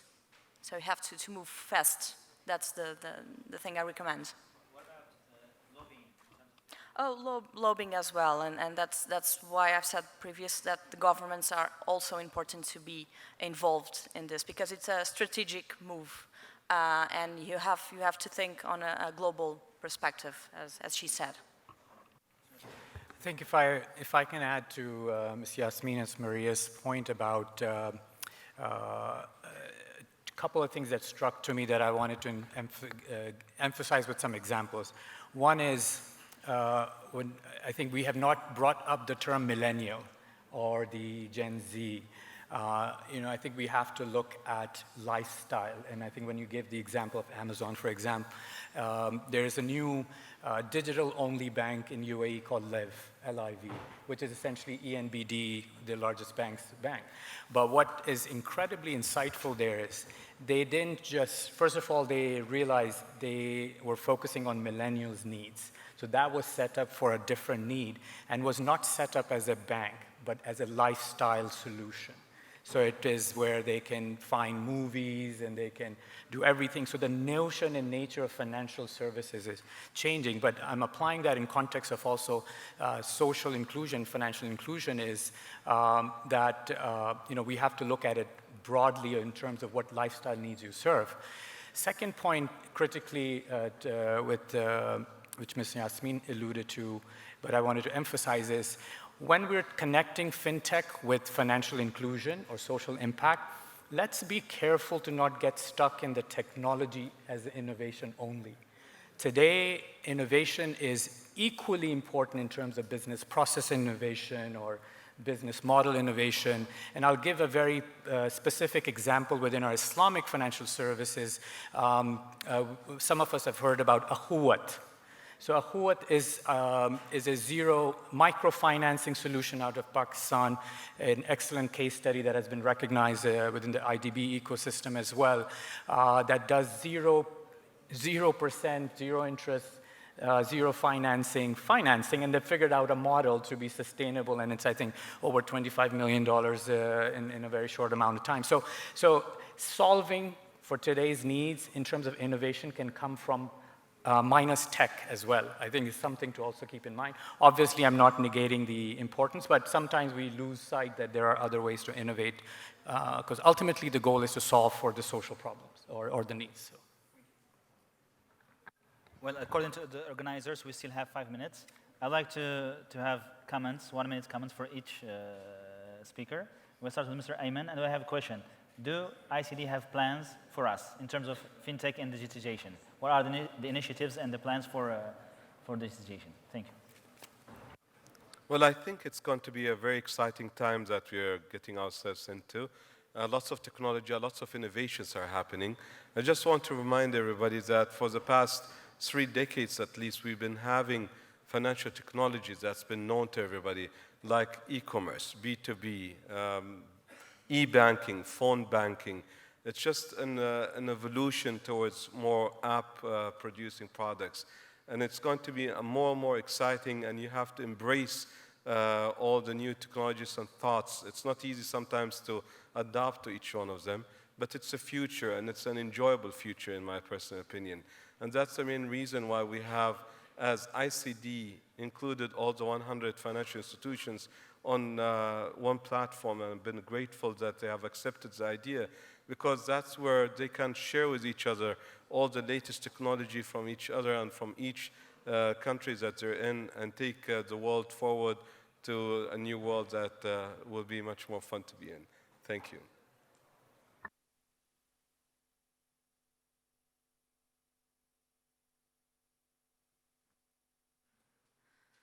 So my recommendation is it's very important to have events like this and to come together, and we've seen a lot of different banks present here today, and I really encourage all of you to keep those conversations going, try to keep the focus on the human aspect despite the innovation that's happening, really try to connect on a human level, keep working on collaborations and really coming up with solutions. And I think we are just at the foundation of all the change that we're going to see in the next few years.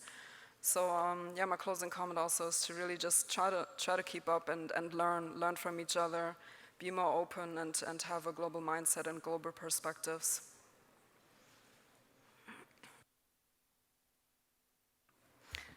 Well, I don't have actually anything else to add on this wrapping up.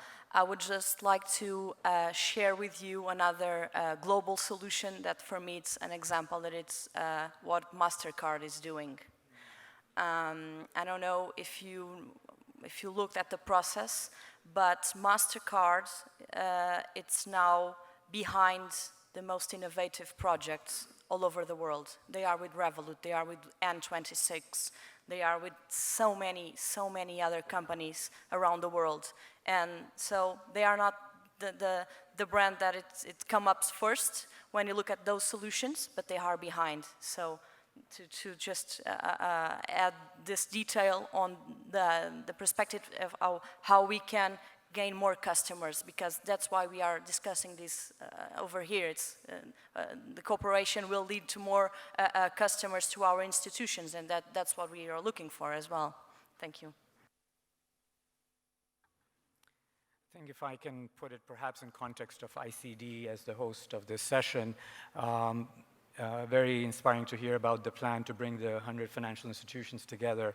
And I guess the question would be, how do we link fintech as an enabler through those financial institutions? And I'm sure that's part of your strategy, Mr. Ayman.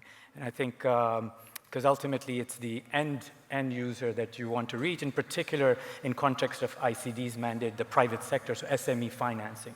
So I think I'd hone in straight to fintech, SME financing in those markets where you have those partnerships. And then, from an ecosystem point of view, there's the regulatory cover. in those markets that ICD could provide, because the jurisdictions you're looking at will need that.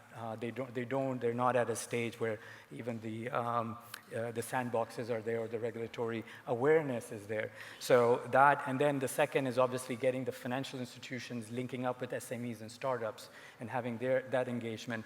And finally, obviously investment, especially ICD coming in, obviously will support to the extent it can, but unless the Islamic VC or Islamic capital also is brought into play, we're going to be going in circles, and ultimate traction happens when we get the financial institutions also involved at the ground level. So that's sort of my 3 points. Thank you. I would like just to summarize the main ideas and the main insights that were shared here. First of all, we talked about focusing on customer. When we start a digitization process, we don't need to focus on technology. It's about customer. We are trying to serve better the customer, not the technology. Second thing is today we need to build collaborative model where incumbents and fintechs can cope together in order to build high added value financial services and to revolutionize those services instead of just reforming them. The third insight is about leadership. What kind of leadership we need? When you are the first one to start, well, you have the luck to be the first one, but you need to manage all the constraints that a leader always face. Another insight is about regulation. We're not against regulation. We need a regulation that is moderate, that is reactive, that follows the needs of the market and the fintech and incumbents' interests. Well, these are the most important ideas and insights that were shared during our session. I'd like to thank the speakers and the guests, and thank you very much. I don't think we do have a question-answer session. Yes, we do have? No, okay.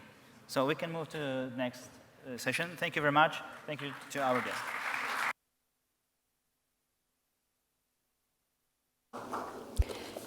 إذن شكرا لكم السيد أحمد طاهري جوطي رئيس الجلسة، وشكرا للسيدات والسادة المتحدثين. ونصل الآن إلى الجلسة الأخيرة في هذا المنتدى، والتي تتعلق دائما بالدور الذي يلعبه التحول الرقمي في إعادة تصميم صناعة التمويل الإسلامي.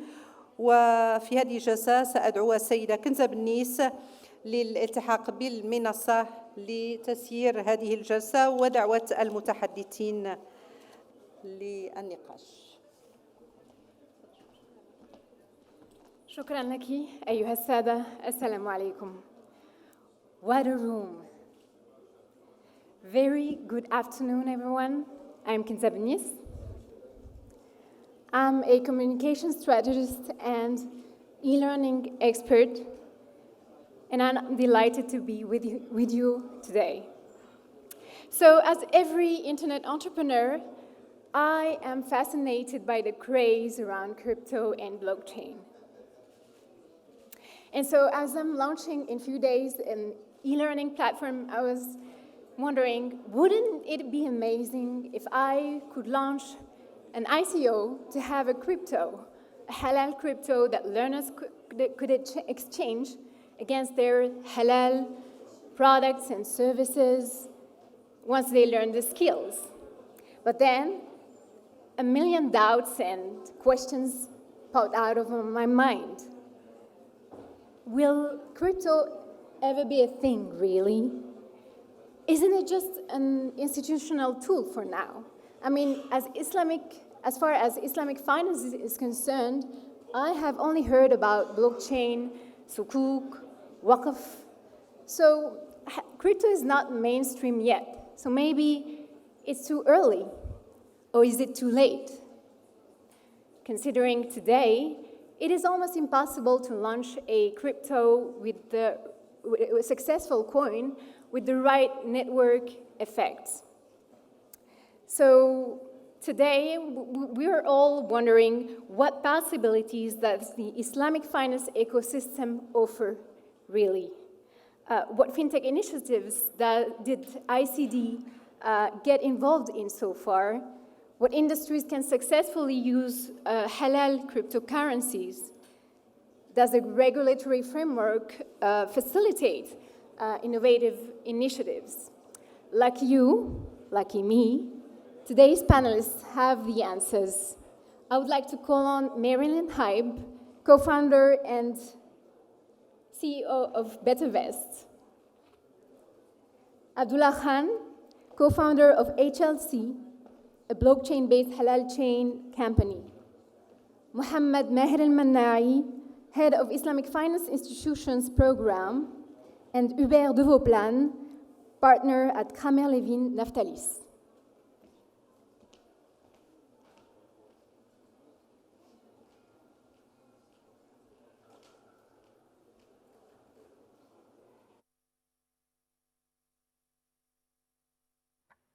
There we go. Lovely to have you with us today. So I would like to start with the basics. Abdullah, does your microphone work? Yeah, no? Did you find a button? I'm starting with you. Yeah, it's working. So Abdullah, yeah, it is. Bismillah ar-Rahman ar-Rahim. So I want to start with the basics, and I want to ask you, can you explain what cryptocurrency and blockchain is, and how it can serve Muslim consumers?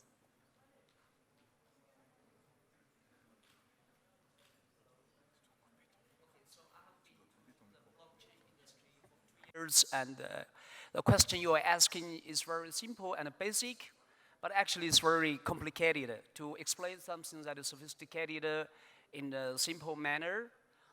For me, like in terms of blockchain, I'm trying to explain from 5 different verticals. Firstly, it is a distributed ledger that is going to allow a peer-to-peer transaction without the involvement of third party.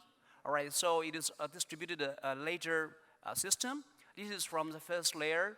And from the second verticals, and I think like blockchain is a truster create machine in our society to create the truster to enable the transactions in a peer-to-peer level.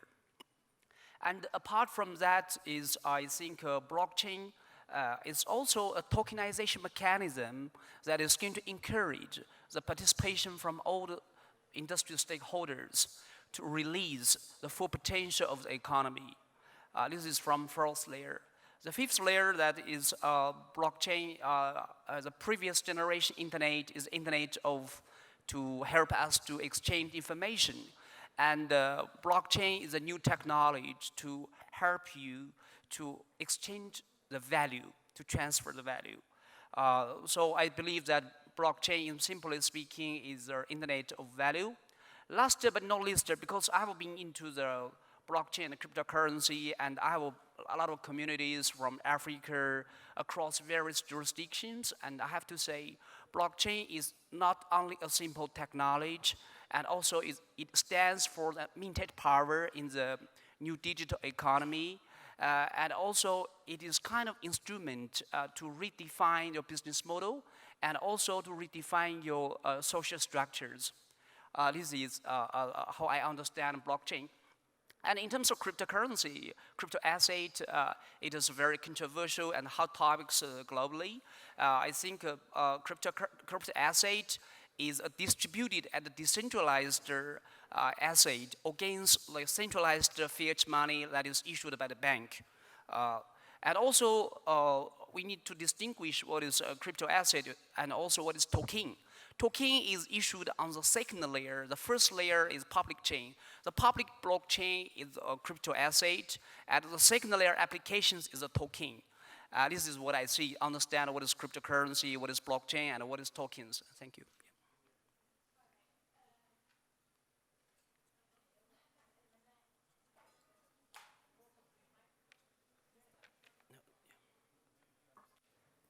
Okay, excellent.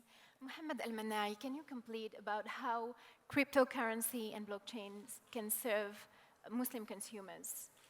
And yeah, and go on with what issues does it tackle and how Islam finance can tackle more issues and fintech is Thank you very much. Oh yeah. Okay, thank you very much. Assalamu alaikum everybody, and I thank, our partners to come here, especially today, to sign with us the MOU to launch this platform of 100 financial institutions, and it's part of our discussion today, and really, to reach out all our member countries and our clients and SMEs in our member countries. Talking about, the issues in Islamic finance, we have a lot of issues in Islamic finance, and as you know, Islamic finance still, it's at the infant kind of stage compared to the conventional finance. I can list down three main, issues nowadays. We can see through our sensors, as you know, those 100 financial institutions in our member countries, they are kind of sensors to tell us what kind of issues we are facing in Islamic finance. And I can start right away with the liquidity management. Since the launching of the Islamic finance, always liquidity management has been one of the main issues in the Islamic banking and Islamic financial kind of sector. Because conventional Islamic banks, they cannot deal with central banks, and they cannot deal with conventional banks. And as you know, the main principles of Islamic finance prohibited and prohibiting dealing and exchanging money with money, except in the, what we call them in exchange on spot. This, we can see nowadays that the solution is coming out with fintech solutions and with the blockchain kind of solution. Because to manage this liquidity and to link central banks and conventional banks with Islamic banks, you need a commodity market, because in Islamic finance, it's, asset-backed kind of investment. You need always an asset. So to manage this liquidity, you need a huge amount of assets. And we launched a product called Commodity Murabaha through Tawarrab. And it turned out that all those, platforms, they are using kind of faxes.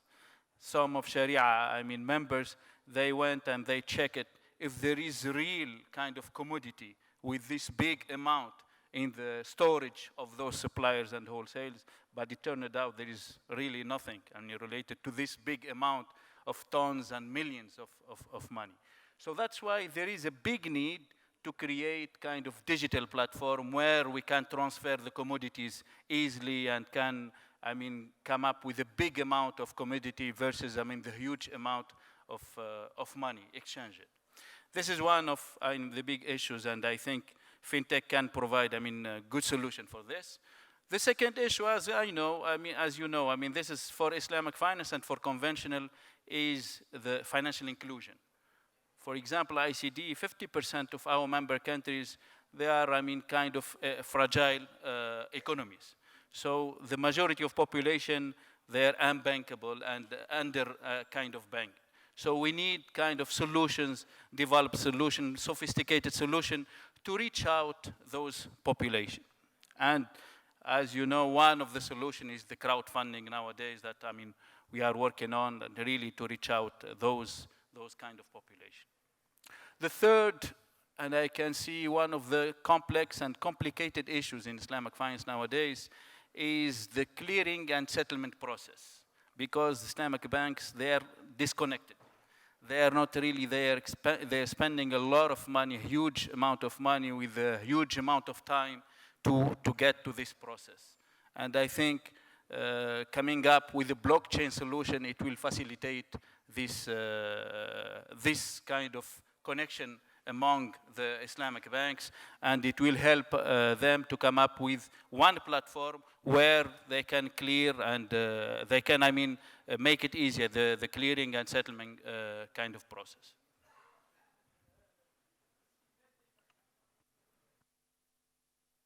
All right, so far, to what extent ICD contributed to digital transformation of the private sector? And can you tell us about concrete examples of initiatives in the fintech you got involved in? Thank you very much.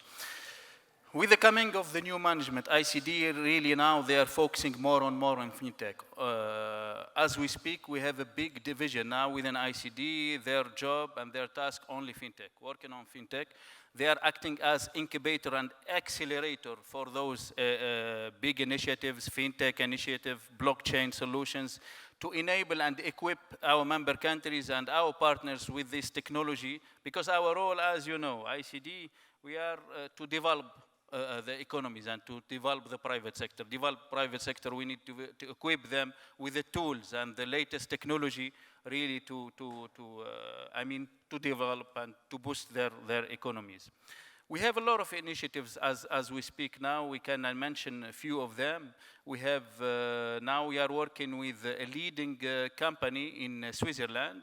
They are one of the leading blockchain kind of academy to launch the first Islamic blockchain academy, where we're gonna kind of use it as a reverse linkage to equip our member countries with this kind of accelerator and to launch those academies within our member countries. And we are in advanced discussion with our partner, and in due time, inshallah, we'll be announcing this big initiative.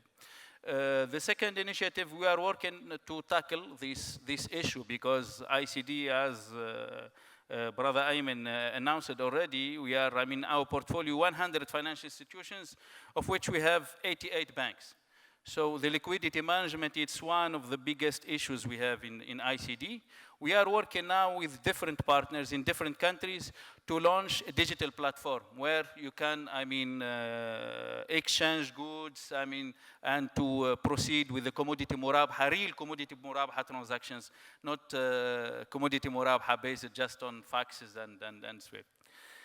The third initiative we are working, with Better Vest here now to launch an Islamic crowdfunding platform. Now they will be talking about, they will be presenting their platform, but we are working together to extend this platform and to use it as a bridge to other member countries in Islamic way. We are working with them on Islamic kind of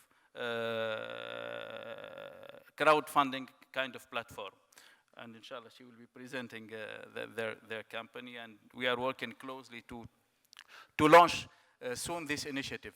But at ICD, we are not a kind of IT company or fintech kind of institutions. ICD, we are using those tools to enable and to equip our partners with latest solutions. So always we are looking for the added value. We are chasing the initiatives to add value, to contribute. Not because everybody is working now on crowdfunding, we are working on crowdfunding. But what we are doing now currently, we are setting up the layout of partnership with Better Vest is how to use those 100 financial institutions to co-finance with the crowdfunding, to come up with a kind of guarantee fund to boost their, transactions, and to give the crowds more comfort, really, to transact through this platform. And also we are trying to deal. Yesterday we had a very good meeting with THIQAH. They are providing the technology and facilities to use technology in Japan and to use it to connect all those components. And this is our role. As you see, as per the logo of ICD, you see around the C of ICD a lot of dots. Those dots are partners, and our role is to connect those partners. Also, in the same time, we are working on launching a kind of halal food blockchain with our partner as well. He will be introducing this, kind of partnership. In the same time, we are this initiative, big initiative, to have 100 financial institutions within one platform, digital platform. It's the infrastructure for a future blockchain, because this is the first step. The second step, blockchain, you need different servers from different countries. It will be serving as a platform and as infrastructure for launching a blockchain technology to come up with a solution for this clearing and settlement process for the Islamic banks. Those are few, and inshallah in the due time we'll be announcing other initiatives. Thank you very much. We always forget about the microphone. Well, that's excellent, and I would like to focus on these crowdfunding solutions. And we asked Marilyn to come up with figures about the spectrum of existing crowdfunding and blockchain solutions, and hopefully you can tell us more about what is the size of Islamic finance or in the industry. So first of all, I want really to thank ICD for the invitation to speak here. I'm really very much honored, and I believe that crowdfunding and Islamic financing really belongs together because it has the same goals, which is social impact and ethic goals. And yeah, I have a little presentation. I don't know if it works, so I will test it. Yeah, it works, perfect. I mean, first of all, I think that many of you know what is crowdfunding. Who knows what is crowdfunding? Could raise their hand? Yeah, most of you, but still some don't know it so deeply, so I wanted to explain. Crowdfunding finally just means that many people invest into a very concrete project, and it's all done online nowadays. And it's not just investing into a fund where you don't know where the money goes. You choose exactly what you want to invest to. And crowdfunding is just the main wording for 4 different kinds of funding systems. So crowdfunding can be also donation. Yeah, then you just donate your money. It can be equity, so you become a shareholder in a company. Then it can be reward-based. So for example, if a new company wants to create a new LED bulb, you can invest into the company and you get an LED bulb yourself. And the biggest market is the lending, the crowd lending. And this is also where Better West is active. And when it comes to Islamic financing, all of these 4 systems can be used also in Islamic financing. Clearly, when it comes to lending, as an interest rate is difficult to manage. Finally, it can be done like other crowdfunding platforms who already are Islamic conform. They say that at the end there is a certain profit, and just the profit will be shared in a certain percentage. So there is no promised interest rate, but there is just a share in the profits. And I wanted to bring you some figures also of the crowdfunding. So the crowdfunding market globally grew tremendously. So in 2014 it was already 16 billion US dollar, and then in 2015 it was even expected to be 35 billion. But then the market a little bit stuck, so they did not reach these figures. These figures then have reached in 2017. The reason is we will also see it in ICOs that clearly at a certain point of time it's very attractive, it's a modern thing to invest into crowdfunding. Lots of platforms come up, but then they have to prove that there can be a secured way of financing. And then also all the markets come up with new regulations. For example, Better West has been funded 2012 in Germany. There was no regulation at all. And then in 2015, we also got regulated. And nowadays, nearly all, all European countries, America, they all have regulations. In Africa, most of the markets are not yet regulated. So here you see the figures of 2017. The figures of 2018 are not yet 100% secure. This is why I show you 2017. And you see here the figures of the 4 different parts. I mean, donation, reward-based equity, and lending. And the lending is really the biggest part. And as we also wanted to speak today about ICOs, I also wanted to show you the figures of ICOs. So ICO, so my colleagues can explain you better what it is, but ICO is finally also crowdfunding. ICO means that fintech companies, they crowdfund the money that they need themselves to build up the company with bitcoins or whatever. And finally, also this market grew tremendously. Yeah, so in 2017 it was 6.2 million, 2018 it was 7.8 million, and finally it's now also stagnating this market, yeah, and my colleague Han can explain you better why. Yeah. Yeah, these were the figures I wanted to show, yeah. Mm-hmm. All right, perfect. So we've heard a lot lately in 2017 and 18 about ICOs. It was so big. Did it finally make crypto go mainstream, or are we not there yet? As you like, Abdullah, you want to say something about? Hello. All right. In terms of ICO and in terms of STO, and all of them new ways to raise fund, you know. And I can share some of our experience. Firstly, I was running ICO, and secondly, we invested in more than 100 ICOs globally. So firstly, ICO is a very effective way to raise fund in a very short period.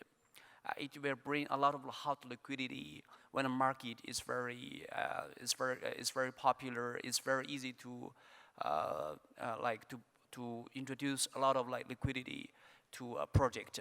So I think we can look at this one from two perspectives. Firstly, ICO is a very effective ground planning instrument to bring the liquidity for their startups. And so to enable them to do something in a long-term plan, in a long period. This is the first one. And secondly, and also ICO give a lot of chance for speculation for their capital, give a lot of chance for the speculation for the capital, a lot of hot liquidity, you just want to make profit in a short period. At some time, actually startups are the victims also of this kind of hot liquidity. But currently, I think because in the established market, because I'm doing this ICO in the Chinese market, in the Japanese market, and also South Korean market, which means there are a lot of liquidity when you're doing ICO from the Asian and the United States market. But currently, in this part of jurisdiction, I'm talking about like a MENA region. I don't think there is too much liquidity in this part of region, in the ecosystem. We need a lot of awareness. Even you want to do ICO, you need to bring the liquidity from the other jurisdictions. Like I just made one of the startup company in this afternoon. They are based in Morocco. They want to do ICO stuff, you know. But I found out that the awareness is very low and they don't have chance to generate liquidity. So compared to the traditional venture capitalists, venture investment, private equity investment, ICO has its advantages and disadvantages. But one of the biggest disadvantages of ICO doesn't give ownership or security of the project. When you holding like tokens or the asset, it doesn't stand for the ownership of this project. This is the first one. So currently, in the Chinese market and in Western countries, and people are looking at STO, security token offer, at this very moment. So when you are investor in a certain crypto project, it stands for the ownership. And also some time of asset-backed project, it gives more protections to the investors. So I believe in the future, STO is the future, and also asset tokenization is the future, asset-backed is the future, and the asset migration from the from the primary market to the secondary market is the future. Yeah. Thank you. Yeah.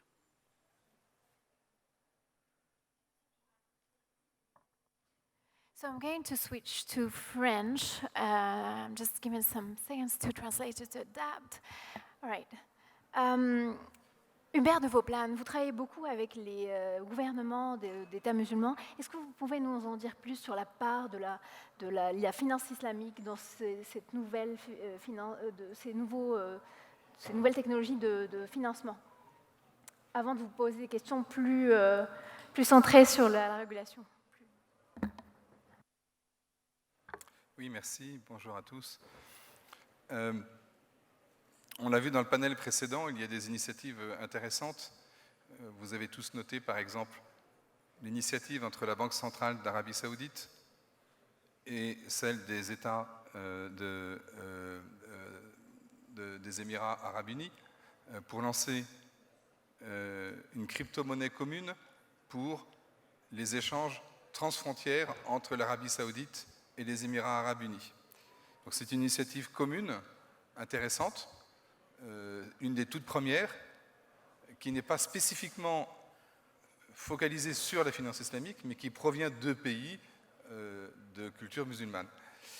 Et c'est important de le souligner parce que c'est une des toutes premières initiatives, j'en parlerai tout à l'heure, une des toutes premières initiatives de banque centrale pour mettre en place une crypto-monnaie entre deux pays. Donc ça, c'est quelque chose de très concret, ça a été annoncé en janvier 2019.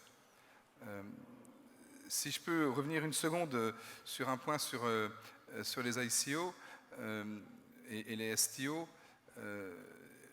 on a vu que les chiffres montrés par Marlene étaient impressionnants. Et puis, on n'a pas les chiffres de 2019, mais on peut déjà vous dire qu'ils sont très mauvais, pour une raison assez simple, c'est qu'il y a eu un coup de frein sur ce mode de financement à cause de la régulation. Puisque, comme ça a été dit par les différents intervenants, finalement, une ICO, c'est une levée de fonds pour financer un projet. Alors, on va me dire que c'est comme le crowdfunding.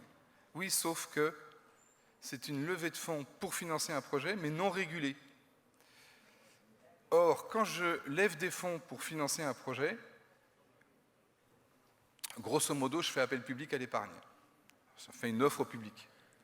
Et le concept d'offre au public, il existe dans tous les pays du monde. Et une ICO, c'était une manière de faire des offres au public sans passer par la réglementation des offres publiques. Et donc la SEC, essentiellement aux États-Unis, et puis d'autres pays, on en parlera plus tard, ont donné des signaux très forts pour dire qu'à la fin, tous ces tokens qui circulaient, il faut faire la différence entre crypto et token, on y reviendra peut-être tout à l'heure, tous ces tokens qui circulaient, finalement, on devait les considérer comme des securities, comme des valeurs mobilières, comme des instruments financiers. Et que si ces tokens étaient des securities, eh bien, ils devaient suivre la réglementation des offres publiques. Et c'est pour cela que le marché est drastiquement tombé, en attendant qu'il se restructure sous forme de STO, comme ça vient d'être dit, c'est-à-dire de Securities Token Offering, c'est-à-dire vraiment de tokens qui représentent des instruments financiers, des valeurs mobilières, et non pas un projet futur plus ou moins évanescent. Voilà, je voulais un peu revenir là-dessus parce que c'était, je pense, important de revenir sur ces éléments. Oui, absolument. Et pour le coup, vous avez parlé d'un frein qui a été la régulation. Quels sont les autres freins du développement des cryptocurrencies? Et du coup, je voulais vous demander une autre question qui est quel est l'état de lieu des régulations et comment la finance islamique est en train de s'adapter aux régulations? Est-ce qu'elle a sa propre régulation? Alors, quand on parle de régulation, il faut distinguer deux choses. Il faut distinguer la régulation sur les actifs et la régulation sur, entre guillemets, les monnaies. Autrement dit, il faut distinguer ce qu'on appelle les virtual currencies et distinguer les crypto-assets. Ce n'est pas pareil. D'un côté, vous avez une question monétaire, avec les banques centrales qui ont leur mot à dire. De l'autre côté, vous avez une question d'offre au public et de distribution d'un actif financier. Et d'ailleurs, on le voit bien, puisque si je prends les cas de l'Europe, il y a eu des papiers qui sont sortis au mois de janvier par les régulateurs européens bancaires d'un côté, et puis valeurs mobilières, marché financier de l'autre, et qui adressent les questions de manière très différente. Et donc, quand on regarde du côté monétaire, vous avez deux institutions internationales qui ont aussi sorti des papiers, qui sont le FMI d'un côté, et puis BRI, la Banque des règlements internationaux, de l'autre côté. Et c'est assez curieux de voir que ces deux institutions ne sont pas exactement sur la même longueur d'onde. La Banque des règlements internationaux, à Bâle, qui est la banque des banques centrales en quelque sorte, a une vision très très prudente et conservatrice sur le sujet des cryptos et en tant que monnaie est plutôt en train de souffler un peu le froid. De l'autre côté, le FMI dit mais vous ne pouvez pas, vous, banque centrale, ignorer ce qui se passe au niveau des cryptos. Et vous devez bien vous interroger, vous, banque centrale, dans quelle mesure vous ne pouvez pas vous-même émettre des cryptos. Donc on voit qu'il y a des réflexions qui sont liées à la politique monétaire, qui sont beaucoup liées aussi à la politique de change et au contrôle des changes, qui influent sur le sujet. Quant à du côté des instruments financiers, qu'est-ce qu'on voit? On voit beaucoup de pays. Alors, j'ai noté que dans les Émirats arabes unis, ils sont en train de publier dans les prochains jours une régulation sur les ICO, mais la plupart des pays sont en train de sortir des régulations sur les ICO. La France est en train de le sortir, un certain nombre de pays sont en train de le sortir aussi. Le Japon a modifié sa réglementation, là, cette année, passant d'ailleurs du concept de virtual currency à virtual assets, pour bien montrer que ce n'est pas pareil. Hong Kong a fait pareil, Singapour a fait pareil. Donc, je ne parle pas des plus petits pays comme Malte, Liechtenstein, etc.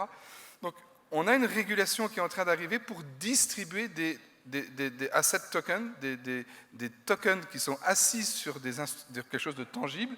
Et alors, maintenant je fais le lien, c'est là où on va pouvoir trouver le lien avec la finance islamique, parce que tant que votre token n'avait rien de concret, ben, ce n'était pas très sharia compliance en quelque sorte.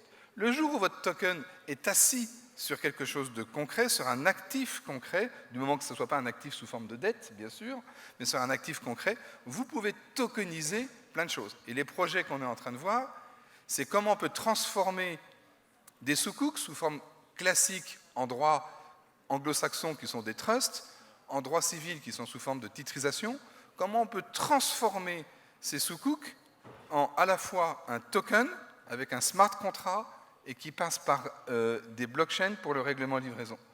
Et donc ça c'est très concret, je pense qu'on n'a pas besoin de régulation là-dessus, c'est-à-dire que c'est du droit contractuel, où il va suffire de, entre guillemets, de structurer différemment les sukuk, et ça va permettre de baisser le coût d'émission des sukuk, et ça va permettre de démocratiser les émissions de sukuk au niveau des corporates, et pas uniquement au niveau des banques centrales ou des États. Et c'est ça l'un des challenges pour les prochains mois, pour les prochaines années, pour la finance islamique, c'est intégrer ces technologies pour voir comment ces technologies, comme vous le disiez tout à l'heure, Mohamed Maher, comment on peut les transformer dans le monde de la finance islamique. Et typiquement, l'émission de sukuk en est un exemple. On n'a pas besoin de loi, on n'a pas besoin de règlement là-dessus. Le contrat suffit déjà.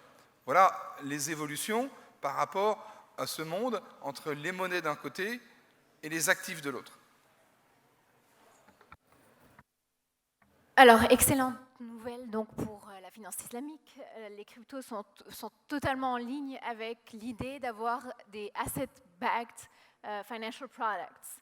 Bien, mais vous avez parlé du coup surtout d'instruments institutionnels. C'est ce que j'avais dit en introduction, on entend parler surtout d'institutionnels. Quand est-ce que ça va arriver au mainstream, qui est l'obsession de Abdullah, et la mienne aussi? Quand est-ce qu'enfin les SMEs, les PME, qui constituent le plus gros du tissu économique des pays, vont pouvoir manipuler effectivement ces monnaies? Est-ce que ça va arriver? Quand? Comment? Donc, je reviens sur ma distinction que j'ai faite entre une crypto qui est une crypto asset et une crypto qui est une crypto monétaire, currency. Donc, quand on dit comment les SMEs, les PME vont pouvoir utiliser les cryptos, sur la partie monétaire, ben, pas tout de suite, objectivement. Et voyons ce qui se passe. Le Maroc, puisqu'on est au Maroc, mais la Chine et d'autres pays ont interdit l'usage de la crypto monétaire, au sens monétaire, c'est-à-dire comme vecteur d'échange et de paiement. Alors, il faut juste comprendre pourquoi. Certains pays ont interdit l'utilisation du Bitcoin ou autre. Parce que ça touche à la politique de change, ça touche au problème de réserve de change. Donc cette partie-là, elle est très liée à la politique monétaire des pays. Donc je pense que l'utilisation de crypto comme vecteur monétaire pour les entreprises, pour payer des biens ou des services, ce n'est pas demain.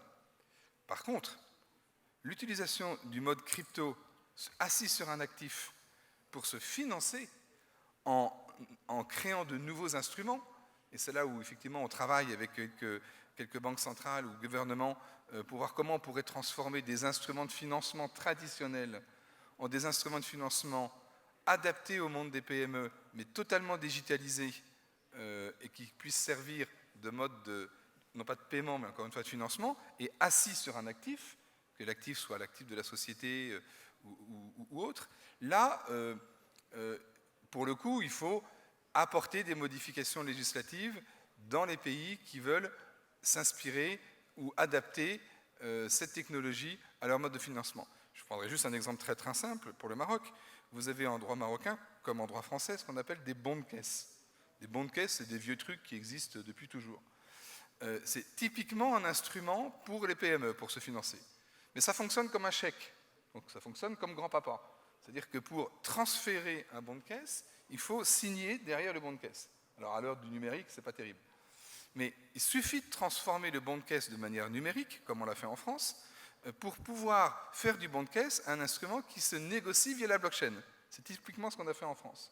Et du coup, vous pouvez trouver un instrument totalement ancien que vous relookez sous format digital et blockchain pour en faire un outil de financement pour les entreprises. Donc ça, c'est du concret. Mais il faut passer par une réglementation, une loi qui adapte des instruments anciens au monde digital et au monde de la blockchain. Alors, vous parlez de relooking, c'est intéressant parce que c'est un peu le titre du panel, hein, c'est Restyling Islamic Finance. Mohamed Meher Menai, can we talk about leapfrogging, advancing and going forward rather than recycling and restyling? Alors, I took you by surprise, I'm sorry. Okay. So we've been talking about restyling. And Hubert de Vauplin talked about relooker. So it's kind of, we're talking about recycling what already exists, right? Can we be bolder and talk about innovative ideas that the private sector could come up with and that ICD or other institutions could back? Is there any will or initiatives in this in this vision? Thank you very much. I mean, as we speak now, for the time being, at ICD, we don't have such initiative. But as I said, at ICD, we are chasing any new initiative, any new tool to help us help our end users and SMEs and our member countries. And this is an announcement to invite any company that they have any new initiative to work with us. We are a bridge for them to reach out, the world. Through using these 100 financial institutions, it's a huge kind of platform, really. In 4 member countries, it's a huge. So any new initiative to help SMEs, any new initiative to help banks, for anything related to digitization, crowdfunding, restructuring new products, we'll be more than happy to embrace this initiative and work with them as accelerator. We'll, try to provide them with the missing components, okay, to come up with a finalized kind of solution to market to our member countries. Yeah, if I may add something here. So I was really happy when ICD approached us because they said we want to do something for the SMEs. The SMEs, they need the money to invest into renewable energy, energy efficiency. They want to build up their company to give more people work in the country, on the continent here in Africa. And we have seen the same. So with Betterwest, we went quite early into Nigeria. We are now also in Senegal and in Kenya. And we approach a certain market. We approach the people who need 50,000 euro up to 1 million. And this is a range where the banks normally fail because they say it's too small. So we cannot do the due diligence for a 100,000 euro project. Nevertheless, the typical SME doesn't need 10 million. He needs 100,000, yeah? And so when we went to Nigeria, we have been approached by a German GIZ because they said no Nigerian bank can give the loan for our mini-grid projects that we give a grant of 50% to. So we said it's a big pity. So we started to crowdfund, and we have seen that even the European investors, they love to invest because they said, when I give a donation, I'm not sure if this project is really economically feasible. But if you invest and you get promised that you get a certain interest rate or a profit, a share of profit, then finally you know that that must be a business case. Anyway, crowdfunding platforms, they do a due diligence on the economics and on the technical side. But what I want to say, many people here in the audience are from banks, and I can really just say that the combination of crowdfunding and bank is perfect, because SMEs come to you and you cannot help them, so you can send them to the crowdfunding platform. On the other hand, the crowdfunding platform get approached by companies who need perhaps 2-3 million, and we say this is too much for us. So you can get the senior loan from the bank, and we just crowdfund the equity you need. Yeah? And this is also what happens now in Europe. So for example, there is GLS Bank, a very big ethical bank. They have their own crowdfunding platform. Or we from Better West, we got the shareholder Triodos Bank, which is a Dutch ethical bank. And so they got now a share in Better West. So this is a very natural combination that now happens.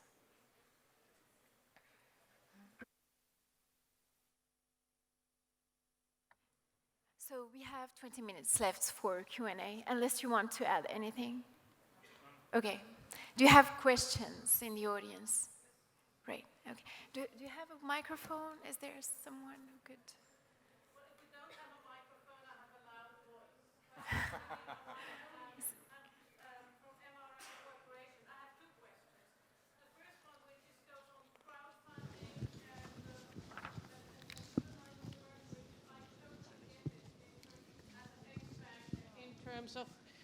Thank you. I totally get it in terms of due diligence. But what I've always asked myself with crowdfunding, when you go out there, you have a platform, how much due diligence have you done? Because you're going out to individuals who may not have that much money, for whom this is a big investment to make sure their money is safe. The second one is going to the two applications of crypto. Totally get it, tokenization, Skook absolutely works, see it. When I look at the crypto as a currency, as a money, as a payment method, it's been incredibly volatile for obvious reasons. From a development banking perspective, I do understand why, let's say, Morocco says, no, we don't want to go there, and some other countries say we don't want to go there because of the volatility and the inherent risks. From a development banking perspective, how do you get over that hump?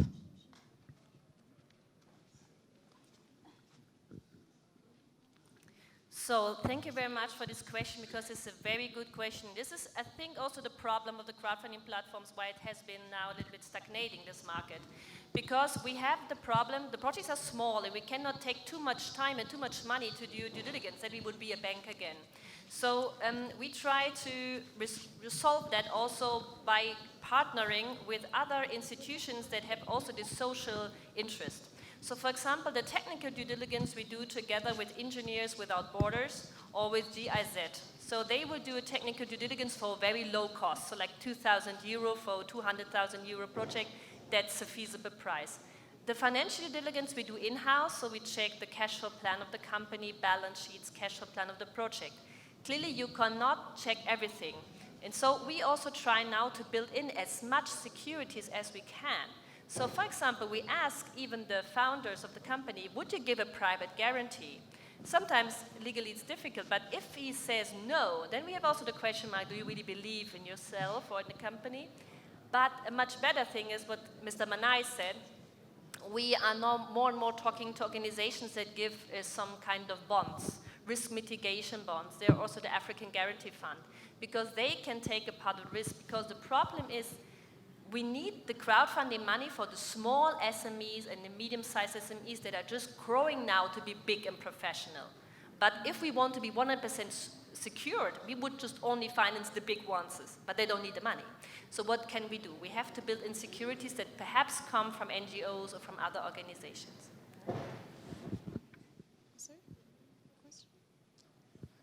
If I may, just to add on what you just advanced. This is the role of ICD. Now with Better West, we are trying to come up with a sophisticated or advanced kind of platform, a crowdfunding platform. we are trying to associate this platform with our banks in the regions. Because now, for example, the case of BetterVest, they are collecting, I mean, from the crowds money to invest and to fund projects in Africa. I mean, we have now more than 42 banks in Africa. They are on ground. They know the market. They know the clients. We can associate those banks with this crowd in terms of co-financing, in terms of, I mean, custodian, I mean, kind of services. We are trying to find, I mean, ways how to have them associating and working together to yield better result, to come up with better solution for our SMEs. This is what always trying to do. Also, as I said, part of this risk, we are trying with ISFD to come up with SME kind of guarantee fund for crowds, okay, to give them more comfort, to go more for the leverage and to go more for the risks that we are talking. Sometimes they are uncovered and that we cannot really cover them, let's say, not just uncover it. Thank you.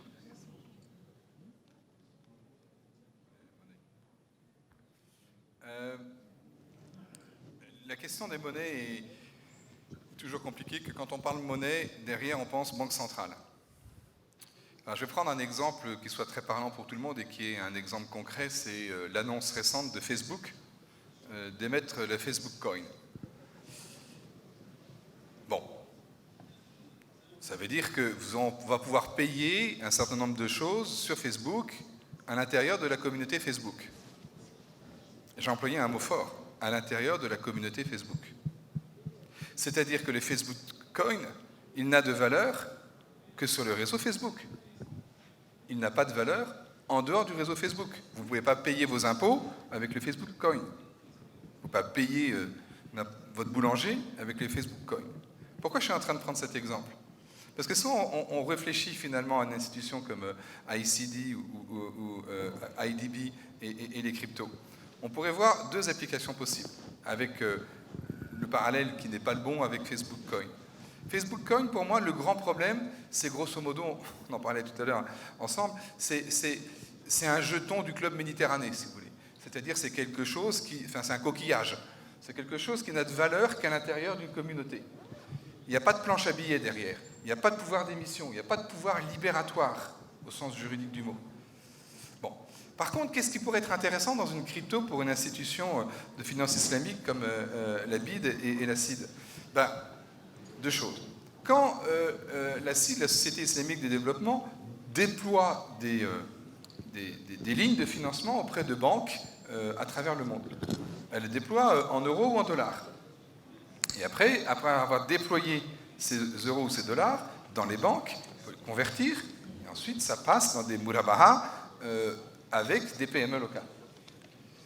La grande question, c'est de s'assurer que le travail que font les banques correspond bien au cahier des charges que demande la CID, notamment dans tout ce qui concerne le type de financement accepté au niveau charia. Si vous mettiez une traçabilité de la CID jusqu'au financement, sous forme d'une monnaie qui pourrait être utilisée de la CID jusqu'à la PME lorsqu'elle va à la fin acheter son tracteur, vous pourrez vous assurer quelque part, c'est un sujet que je dis pour la CID, mais qui est vrai pour toute agence de développement fondamentalement. C'est-à-dire les questions des agences de développement, c'est de s'assurer de la traçabilité entre le financement et l'utilisation avec un coût de change le plus faible possible. Et donc ça, une monnaie, je n'ose pas employer ce mot, un jeton ou une monnaie qui, enfin une crypto, voilà, pour prendre un mot neutre, qui serait utilisée par la CID, aurait déjà ce premier avantage. Deuxième avantage, elle pourrait réduire le risque de change. Pourquoi? Parce qu'on pourrait faire finalement une crypto-monnaie émise par la CID qui soit un stablecoin. C'est-à-dire qui fondamentalement soit assise sur d'autres paniers de monnaie ou quelques paniers de marchandises, de telle manière à réduire le risque de change entre le moment où les lignes de financement est mis en place et le moment où la ligne de financement est déployée. Donc on peut très concrètement dire, mais effectivement, la CID, comme la BID, elle finance des projets publics ou privés. Et son sujet, c'est fondamentalement de s'assurer de la traçabilité et du respect chariatique de ces financements avec un coût de change qui soit quasiment égal à zéro, parce que ce n'est pas ni la CID ni la BID qui vont prendre le coût de change. Eh bien ici, les stablecoins, les coins, les cryptos peuvent être des réponses concrètes qui pourrait être étudié, c'est une suggestion que je fais, hein, qui pourrait être étudié pour dire mais pourquoi ne pas utiliser ces instruments demain comme instruments de finance islamique, bien évidemment pour les besoins de financement de la CID et de la BID en tant que finance islamique. Ça, c'est en tant que financeur, et puis comme je l'ai déjà dit tout à l'heure, je le répète, cette fois-ci, c'est comme le financeur a besoin de se financer lui-même, quand la CID émet un sukuk, c'est lui arrivé, c'est un programme à Londres, elle pourrait penser à le faire, là aussi, sous un format de tokenisation. Puisque notamment quand on fait un sukuk wakala, ce qui est le cas justement du sukuk de la CID, on voit très bien l'avantage d'avoir une traçabilité, finalement, dans un sukuk wakala. Et ça, la blockchain, avec un smart contract, pourrait permettre d'avoir cette traçabilité. Donc on voit qu'il y a plein d'usages possibles dans le monde de la finance islamique, puisque justement, ce qui est intéressant ici, cette traçabilité, cette transparence en quelque sorte que l'on a, c'est l'un des avantages, l'un des critères primordiaux de la finance islamique. Et bien là, la blockchain, les cryptos peuvent apporter des réponses très concrètes, automatiques et quelque part à moindre coût à ces financements.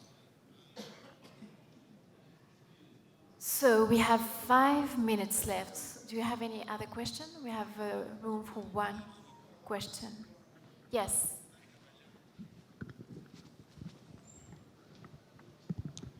Yes, Mehdi Bogataya from Obi Consulting.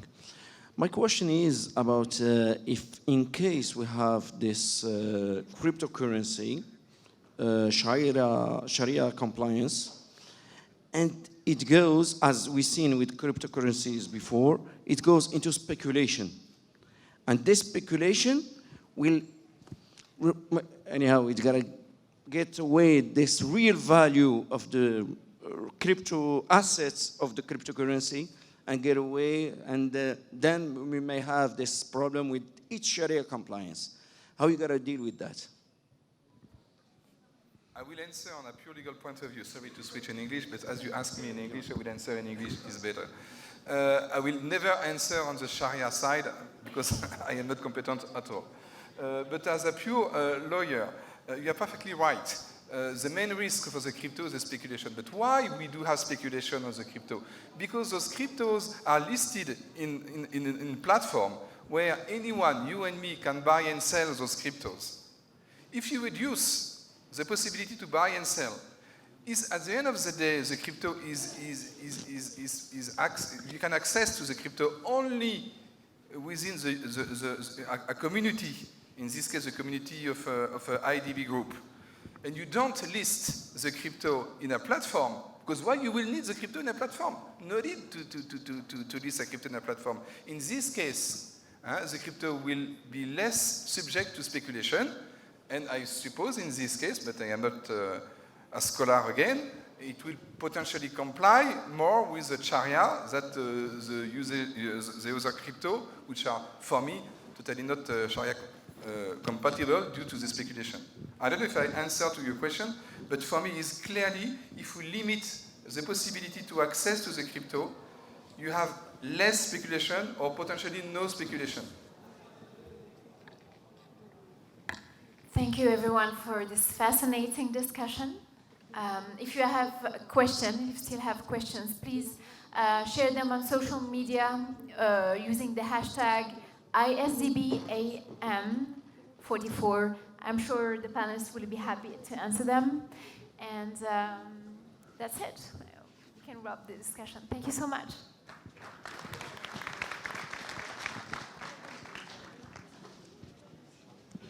إذن وصلنا إلى ختام هذه الجلسات، جلسات النقاش التي انعقدت بمناسبة منتدى الأعمال لمجموعة البنك الإسلامي للتنمية. شكرا لحضوركم المكثف، شكرا للسادة رؤساء الجلسات، وشكرا للسيدات والسادة المتحدثين الذين أغنوا النقاش بعروضهم الغنية والمثمرة، ونتمنى لكم التوفيق وإلى فرصة قادمة.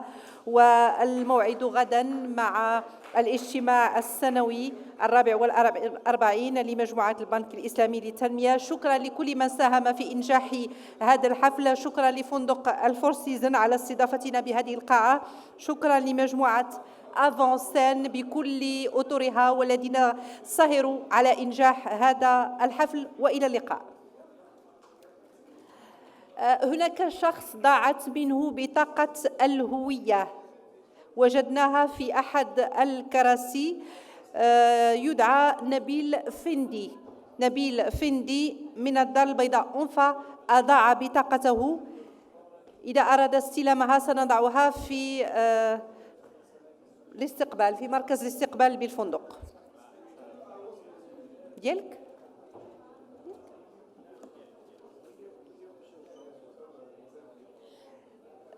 ومن فضلكم أجهزة الترجمة، كل من أخذ جهاز فليعيده إلى المصلحة المكلفة بأجهزة الترجمة. وشكرا لكم وإلى اللقاء.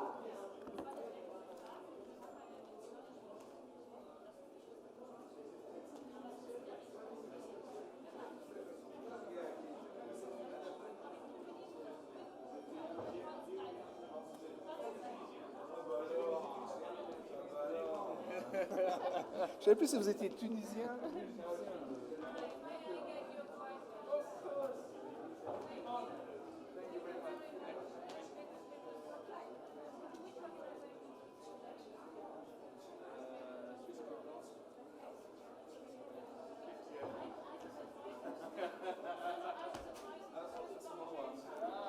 هناك أيضا من أضاع هاتفه النقال.